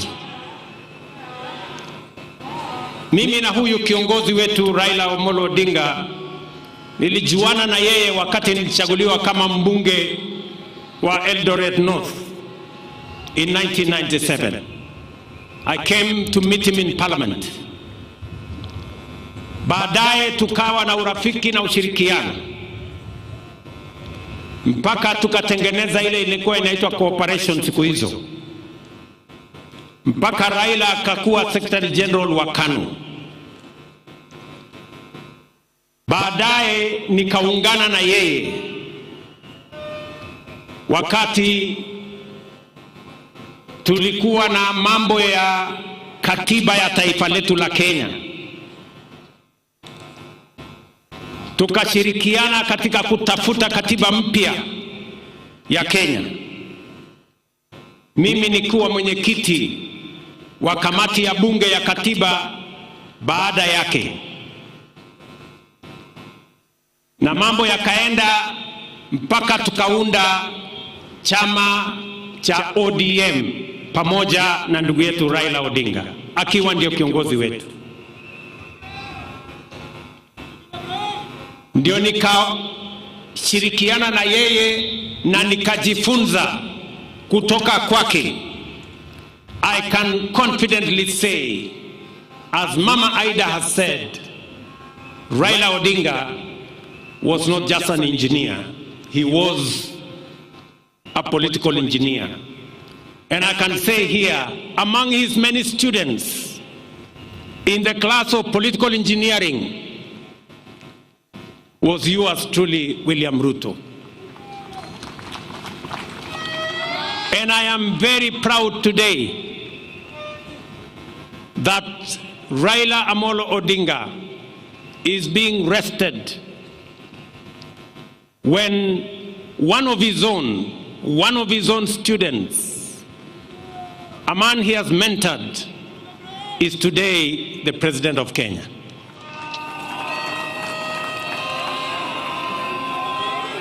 Mimi nataka niseme hivi. Mheshimiwa Raila Amolo Odinga, katika uchaguzi uliopita wa 2022, watu wengi ambao walikuwa wananiunga mkono walikuwa wanashangaa sana kwamba mimi sikuwa na wasiwasi wowote na uchaguzi wa 2022, kwa sababu mashindano ilikuwa kati ya Raila na mwanafunzi wake. And therefore it didn't matter to me the outcome of the election of 2022. Either Raila Odinga was going to win or his political student William Ruto was going to win. And that is why hata wakati waliniuliza watu wengi, wewe bana, wewe unawezaje kushindana na Uhuru Kenyatta na Raila Odinga wakiwa pamoja? Mimi sikuwa na wasiwasi, kwa sababu kama Raila angeshinda hiyo uchaguzi, mimi ningekuwa nimepata ushindi, na kwa sababu nilijua yeye yale alikuwa amepanga katika manifesto ya Azimio, mpango ya housing, mpango ya universal health coverage, mpango ya elimu, mpango ya kilimo, mpango ya masomo, yalikuwa sambamba na sawia na sawa na yale nilikuwa nimepanga. It is just a student and his teacher. And that is why I can now reveal here today that immediately after the election, a few months, and there are witnesses sitting in our midst today, I looked for Baba. A few months after the election, nikamwambia mheshimiwa, tukaketi chini na yeye, nikamwambia mheshimiwa Prime Minister, wewe ni mwalimu wangu. Kwa umri mimi natoshana kuwa kijana wako. Kwa mapenzi ya Mungu mimi ndio rais wa Kenya. Nikamweleza mheshimiwa Raila, kwa hii serikali mimi nataka nikupatie mambo machache. Nikamwambia kwanza, kama utasimama 2027 kuwania urais, ama kama utaunga mkono mtu mwingine, mimi hainijalishi. Mimi ninataka kama kijana wako niliyejifunza siasa chini yako, nataka nikushughulikie, kwa sababu wewe, you have made a huge sacrifice for our nation. You have made a huge contribution to our nation. And I told Baba, I want, as a person who has learned in your political school of politics, I know you have made a huge contribution to Kenya. I know you have paid a huge personal sacrifice, family sacrifice, community sacrifice. I want to right the wrongs that have been done to you in our nation.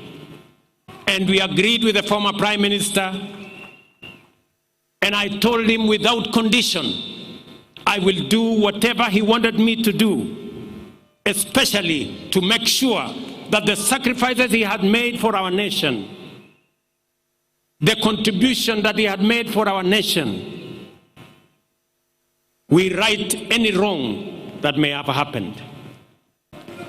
Mimi namshukuru Mungu kwamba baadaye katika safari hii ya siasa, Mungu alinipatia nafasi,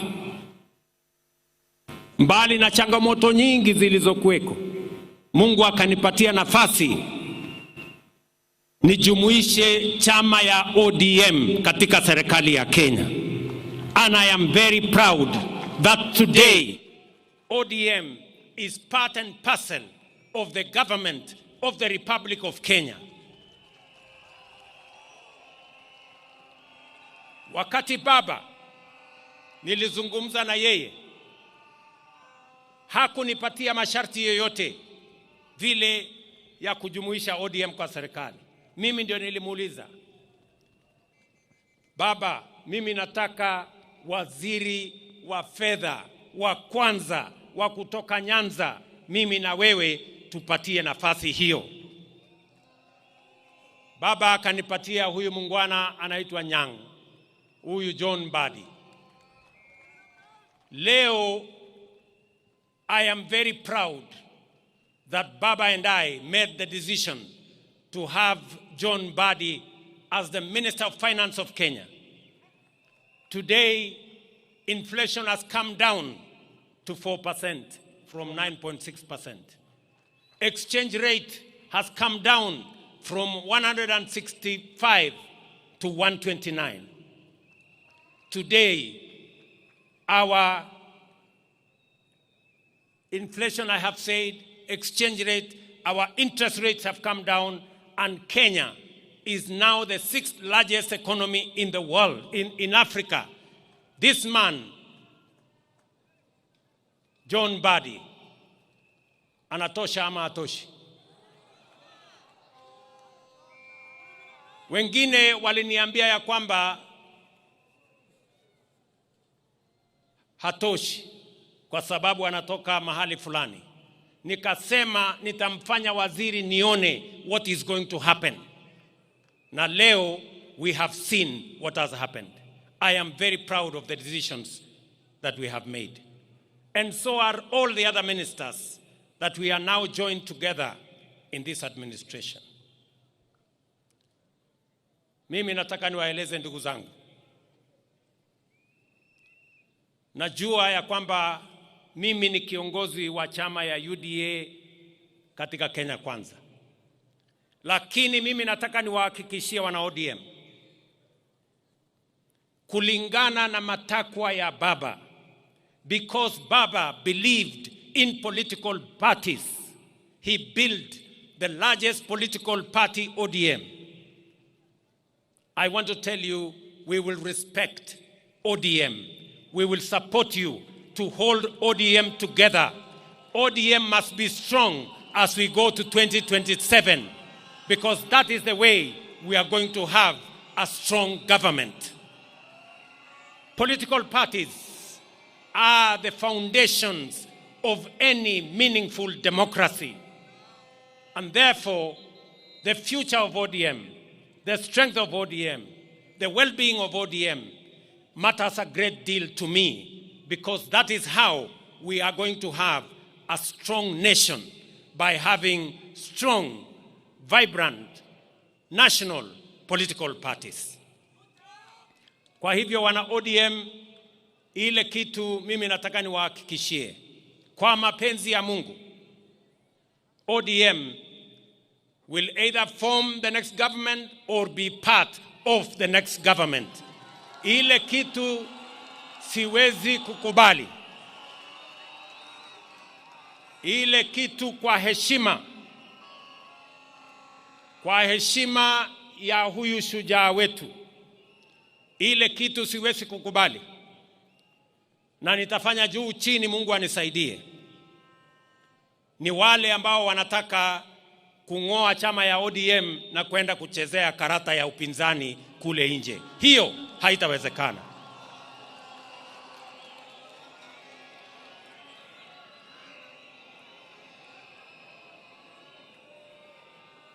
Si tukisema ODM tunasema tuko tayari. ODM. ODM.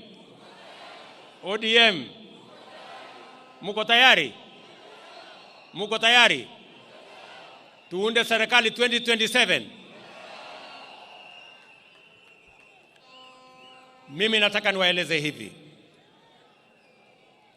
Baba, we consulted with him very often.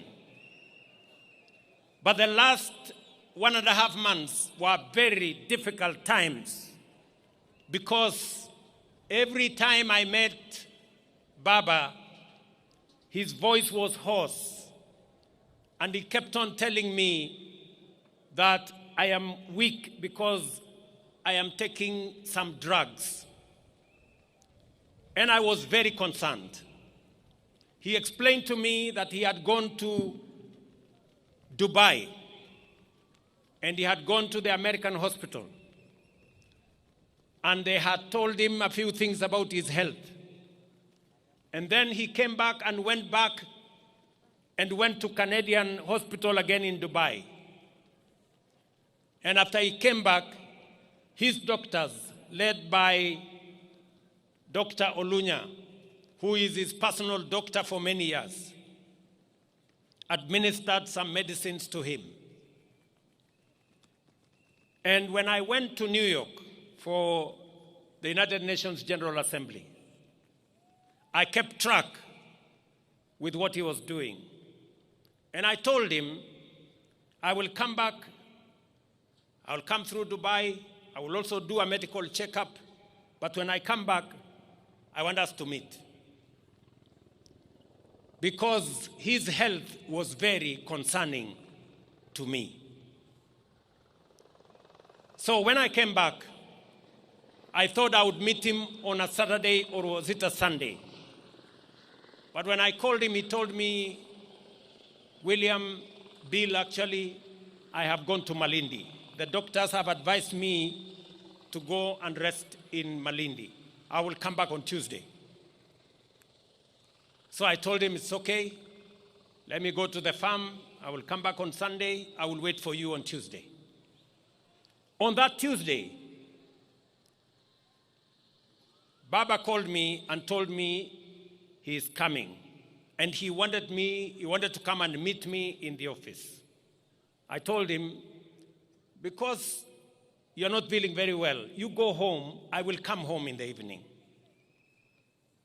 And that evening on Tuesday, nikaenda nyumbani, Mama Aida akatupikia chakula, nikawa na ndugu yake Uburu, nikawa na msichana wake Winnie, tukakula chakula cha jioni, tukaongea, akatueleza sisi zote vile alivyokuwa anajisikia, na kwa kauli moja sote pale tukamueleza hatutaki guesswork kwa mambo ya afya. Wewe mwenyewe na madaktari zako uamue na nikamwambia serikali ya Kenya itamsimamia akiamua kwenda mahali popote kutafuta matibabu. Kwanza alikuwa anajaribu Ujerumani, akasema pengine atajaribu China, akasema pengine atajaribu sehemu zingine, mpaka akamalizia akasema ako na marafiki ataenda kule India. And we facilitated everything that the former Prime Minister, as the leader of this nation, wanted. Sitaki kusema yale mengine kwa sababu sote tumeambiwa. But I must commend members of his family because they were always there for Baba, especially Winnie Odinga. Winnie, you are a special person to your father. You stood by your father. You were concerned about his health. You persuaded him to take his health seriously. I must also thank Ruth. Ruth Odinga, you were there for your brother. And Oburu kept calling. Mama Aida kept calling. But I want to say, it was not easy. Because when we thought Baba was okay, in fact, alikuwa amepigia watu wengi simu. Waambia mimi niko sawa sasa, madaktari wameniachilia, wamesema nirudi baada ya miezi 6. Wacha sasa niende nipumzike, nitapitia Dubai, nikuje nyumbani. Tulikuwa tunapanga kuja hapa Jaramogi Oginga Odinga on Thursday kwa ile investment conference. Lakini mambo yakabadilika, yakawa vile yalivyokuwa. So nikienda ofisini asubuhi, I remember it was about 6:40 or 6:45 there. Nikaona kwa simu yangu Oburu ameniandikia WhatsApp message akaniambia my brother is critically ill. Nikampigia Oburu, nikamuuliza, I thought we spoke to Baba and he was feeling okay. Imetokea nini? Akaniambia amepata information. So nikachukua simu yangu, nikapigia yule ambaye alikuwa ameenda na yeye. Akaniambia Baba is okay. Yeye pia hakuwa anajua. Nikamwambia hebu check. Nikachukua simu yangu nikapigia mwingine, akaniambia pia hajasikia. In a few minutes, like 10 minutes, Oburu akanipigia tena. Akaniambia inaonekana Baba ametuacha. He was not conclusive. So that's a few minutes after 7. After 2 minutes, Winnie akanipigia.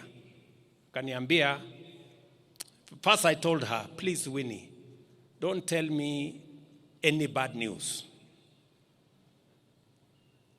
But of course she said, the bad news have happened. My father is no more. And those were very, very difficult moments. Many commentators in the newspapers and in the media say this is a very big blow for William Ruto. Yes, it is. It is a very big blow.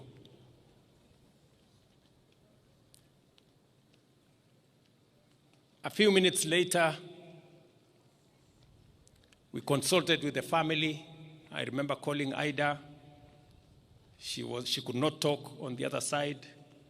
And then we managed to do the processes that were necessary. I got in touch with the government of India, and I requested them to accord our brother the highest support that they could. I must thank the Prime Minister of India, Narendra Modi, who is a friend of Raila Odinga, for putting at our disposal, all the support, including military honors for our brother Raila Odinga. Lakini haikuwa rahisi hivyo.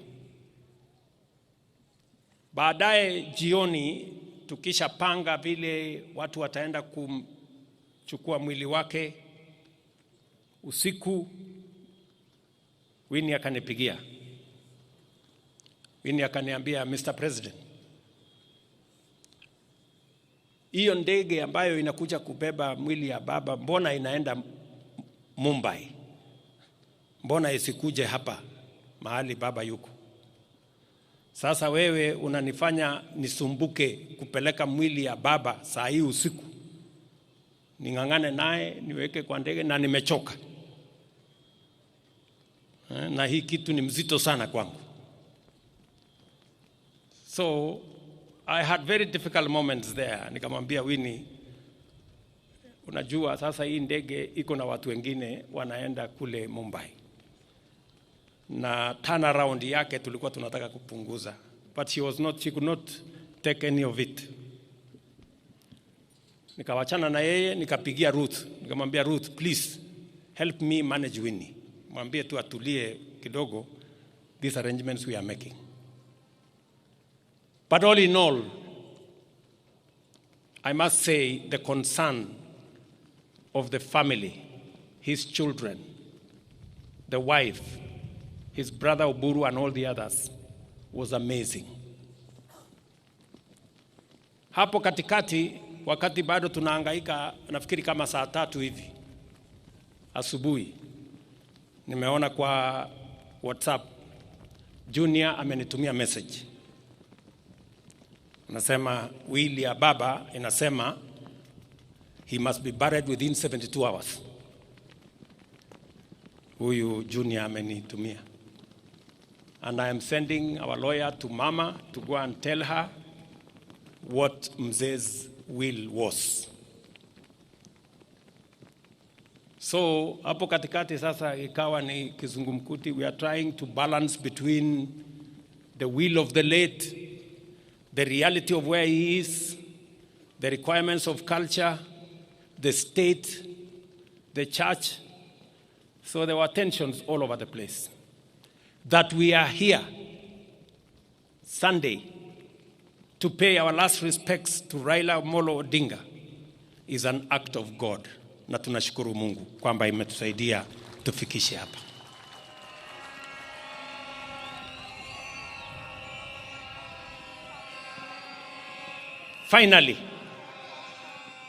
Finally, as I must say this to the people of our nation, because this is the assignment that the Honorable Raila Odinga and I will mention who else were working on. Mumesikia Mama Aida Odinga vile ameongea. Amesema Raila was very concerned about our country and the state of our development. All of us know that Raila kept on telling us about South Korea, about Malaysia, about Singapore, and about those countries that were with Kenya 60 years ago. And he was very concerned that Kenya was still a third world country. You have heard from Haida herself. It was a major concern for the Honorable, the late Prime Minister. And wacha niwaeleze wa Kenya, the last 3 months, I have been engaging deeply with the former Prime Minister. And I want to say, when I first declared that I was going to run for president in 2005, among the people who encouraged me, then, when it was not even thinkable that I would be anything, was Raila Odinga. The last 3 months, we sat together and we agreed with Raila. And I want to say here in front of his body, we agreed with him that we must do whatever it takes to get Kenya out of this third world status and move it to the first world. We sat down with these men here. Na tukakubaliana na huyu Raila Amolo Odinga mwenyewe akatumana yule Hino, Professor Hino, akuje Kenya. Hino came here almost a month ago for us to agree on the plan that is going to get Kenya out of this mess. Nyinyi mnajua hapa Siaya sasa iko mpango ya nuclear energy, kwa sababu Raila alisema hatuwezi kuwa ni nchi ambayo tunaweza kusonga mbele if we do not have enough energy. And Raila proposed that we should at least generate another 10,000 megawatts. Let me say this because there is no other moment for me to say this when he is here with us. The same Honorable Raila Odinga agreed with me that we must extend the SGR from Naivasha through Siaya here to Malaba. He also agreed with me that we must extend a dual carriageway from Rironi through Nakuru, through Eldoret to Malaba, and also through Kericho to Kisumu to Malaba.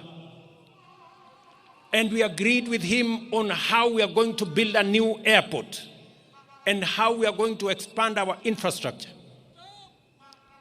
Haya ni mambo niseme mbele yenu the late akiwa hapa, na tukakubaliana na yeye tutawazungumzia viongozi wetu wa bunge tuanze kuelewana, na nikakubaliana na yeye kwamba pia nitamtafuta rais wa 4 Mheshimiwa Uhuru Kenyatta. And I want to say here to you, Baba, we agreed, me and you, that I would look for President Uhuru Kenyatta. And I booked an appointment. I sat down with President Uhuru Kenyatta, and we discussed what I had discussed with Prime Minister about the future of our country, how to think big, how to get rid of the average and the usual and the normal and the ordinary, so that we can stretch this nation to the extraordinary and to the excellent.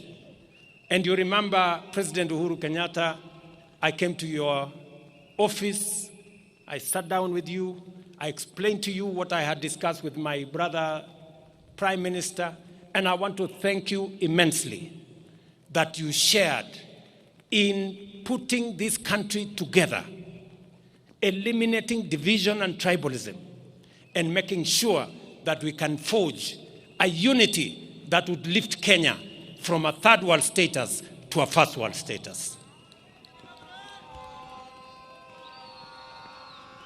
Ndugu zangu waombolezaji, Mama Aida, I have discharged my responsibility to a friend, to a brother, to my mentor, a man I went to his school.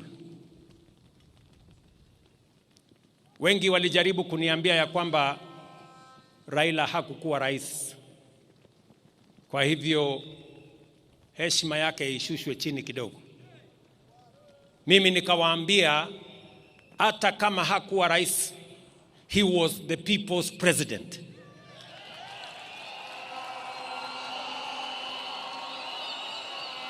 Na kwa hivyo apatiwe heshima ya kutoshana na rais.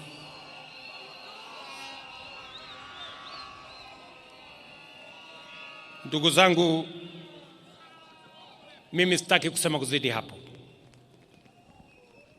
Nataka nimheshimu Mama Aida kwa kutusaidia kuchunga huyu kiongozi wetu, watoto wake by standing with their father, familia nzima ya Jaramogi for the contribution they have made and for allowing Raila to be part and parcel of many families, not just the Jaramogi family. He became part of the family of Kenya. Today here we have leaders from across Kenya who associate with Raila Odinga, who have been mentored by Raila Odinga, who are supporters of Raila Odinga. I must thank his security people, Maurice Ogeta especially. Thank you very much, Maurice,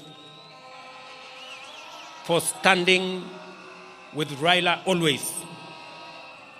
I remember Maurice, in our days of ODM, this Maurice used to wipe our shoes when we came late from campaign. Maurice, I want to tell you, Government of Kenya, as we look after Raila's legacy, you too will stand guard with us to look after Raila's legacy.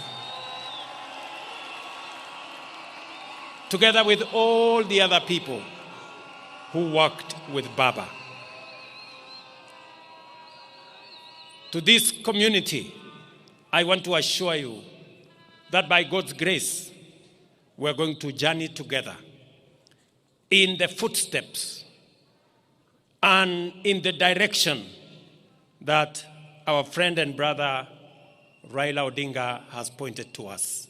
And I will not betray the course upon which I have agreed with him. Asanteni sana, poleni nyinyi wote, rest in peace. Raila Amolo Odinga, our leader. Thank you very much. One. Makofi tafadhali. Thank you, Your Excellency. And allow me now to just give the exit protocol before I invite the Right Professor Professor David Kodia to lead us in a closing prayer. Our exit protocol, and I'll request that the pallbearers, we can take our positions right now.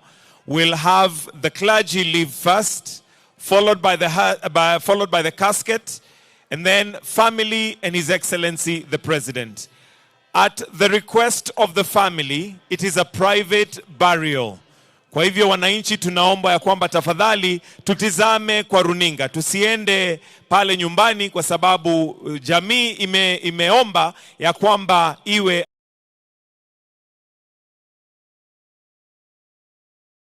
go. The rest of us kindly let's stay and watch it on the screens that we have. Reverend, kindly lead us in a closing prayer. Again, we'll have the bishop's lead, followed by the casket, family, and His Excellency, the President. Tuombe tafadhali.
Tuongozwe na clergy. After that we shall have the caskets, followed closely by the family and His Excellency the President. So if I may kindly request that the family, we may begin to make our way so that when The casket is being loaded. We are ready to get into the vehicles and proceed. Nyikwara mogia juang, akwayo ugi muolo, ni mondo wabeda kama wantiere no, wangi proceedings e TV, wawe mondo familia, odhi kendgi nikech kacha tin, okwanyal chopo wate. Akwayo wakwaya gi muolo. Well, Reverend Professor David Godia, they are summing up today's emotional ceremony that has seen speaker after speaker eulogize the former Prime Minister as a man who put the country before anything else, starting from, of course, President William Ruto, all the way to the family members, just giving us an insight of exactly who former Prime Minister Raila Odinga was and what he stood for. Every leader, of course, praising his ability to make friends, go back to the very bridges that he had crossed, but also ensuring that indeed this country stood in unity, even in most difficult situations. The procession now leads to Kango Kajaramogi, which is about 2 kilometers away from where we are. The pall bearers leading the way, closely followed by family members, and then lastly, what follows is a president, and then the rest of invited guests. Remember, this is going to be a private affair at Kango Kajaramogi. The family has requested, because of the space that is actually available at Kango Kajaramogi, just to allow family members, high-ranking government officials, and those invited to attend the ceremony, the private ceremony that will be happening there. That is the ceremony of interring the remains of the former Prime Minister Raila Amolo Odinga.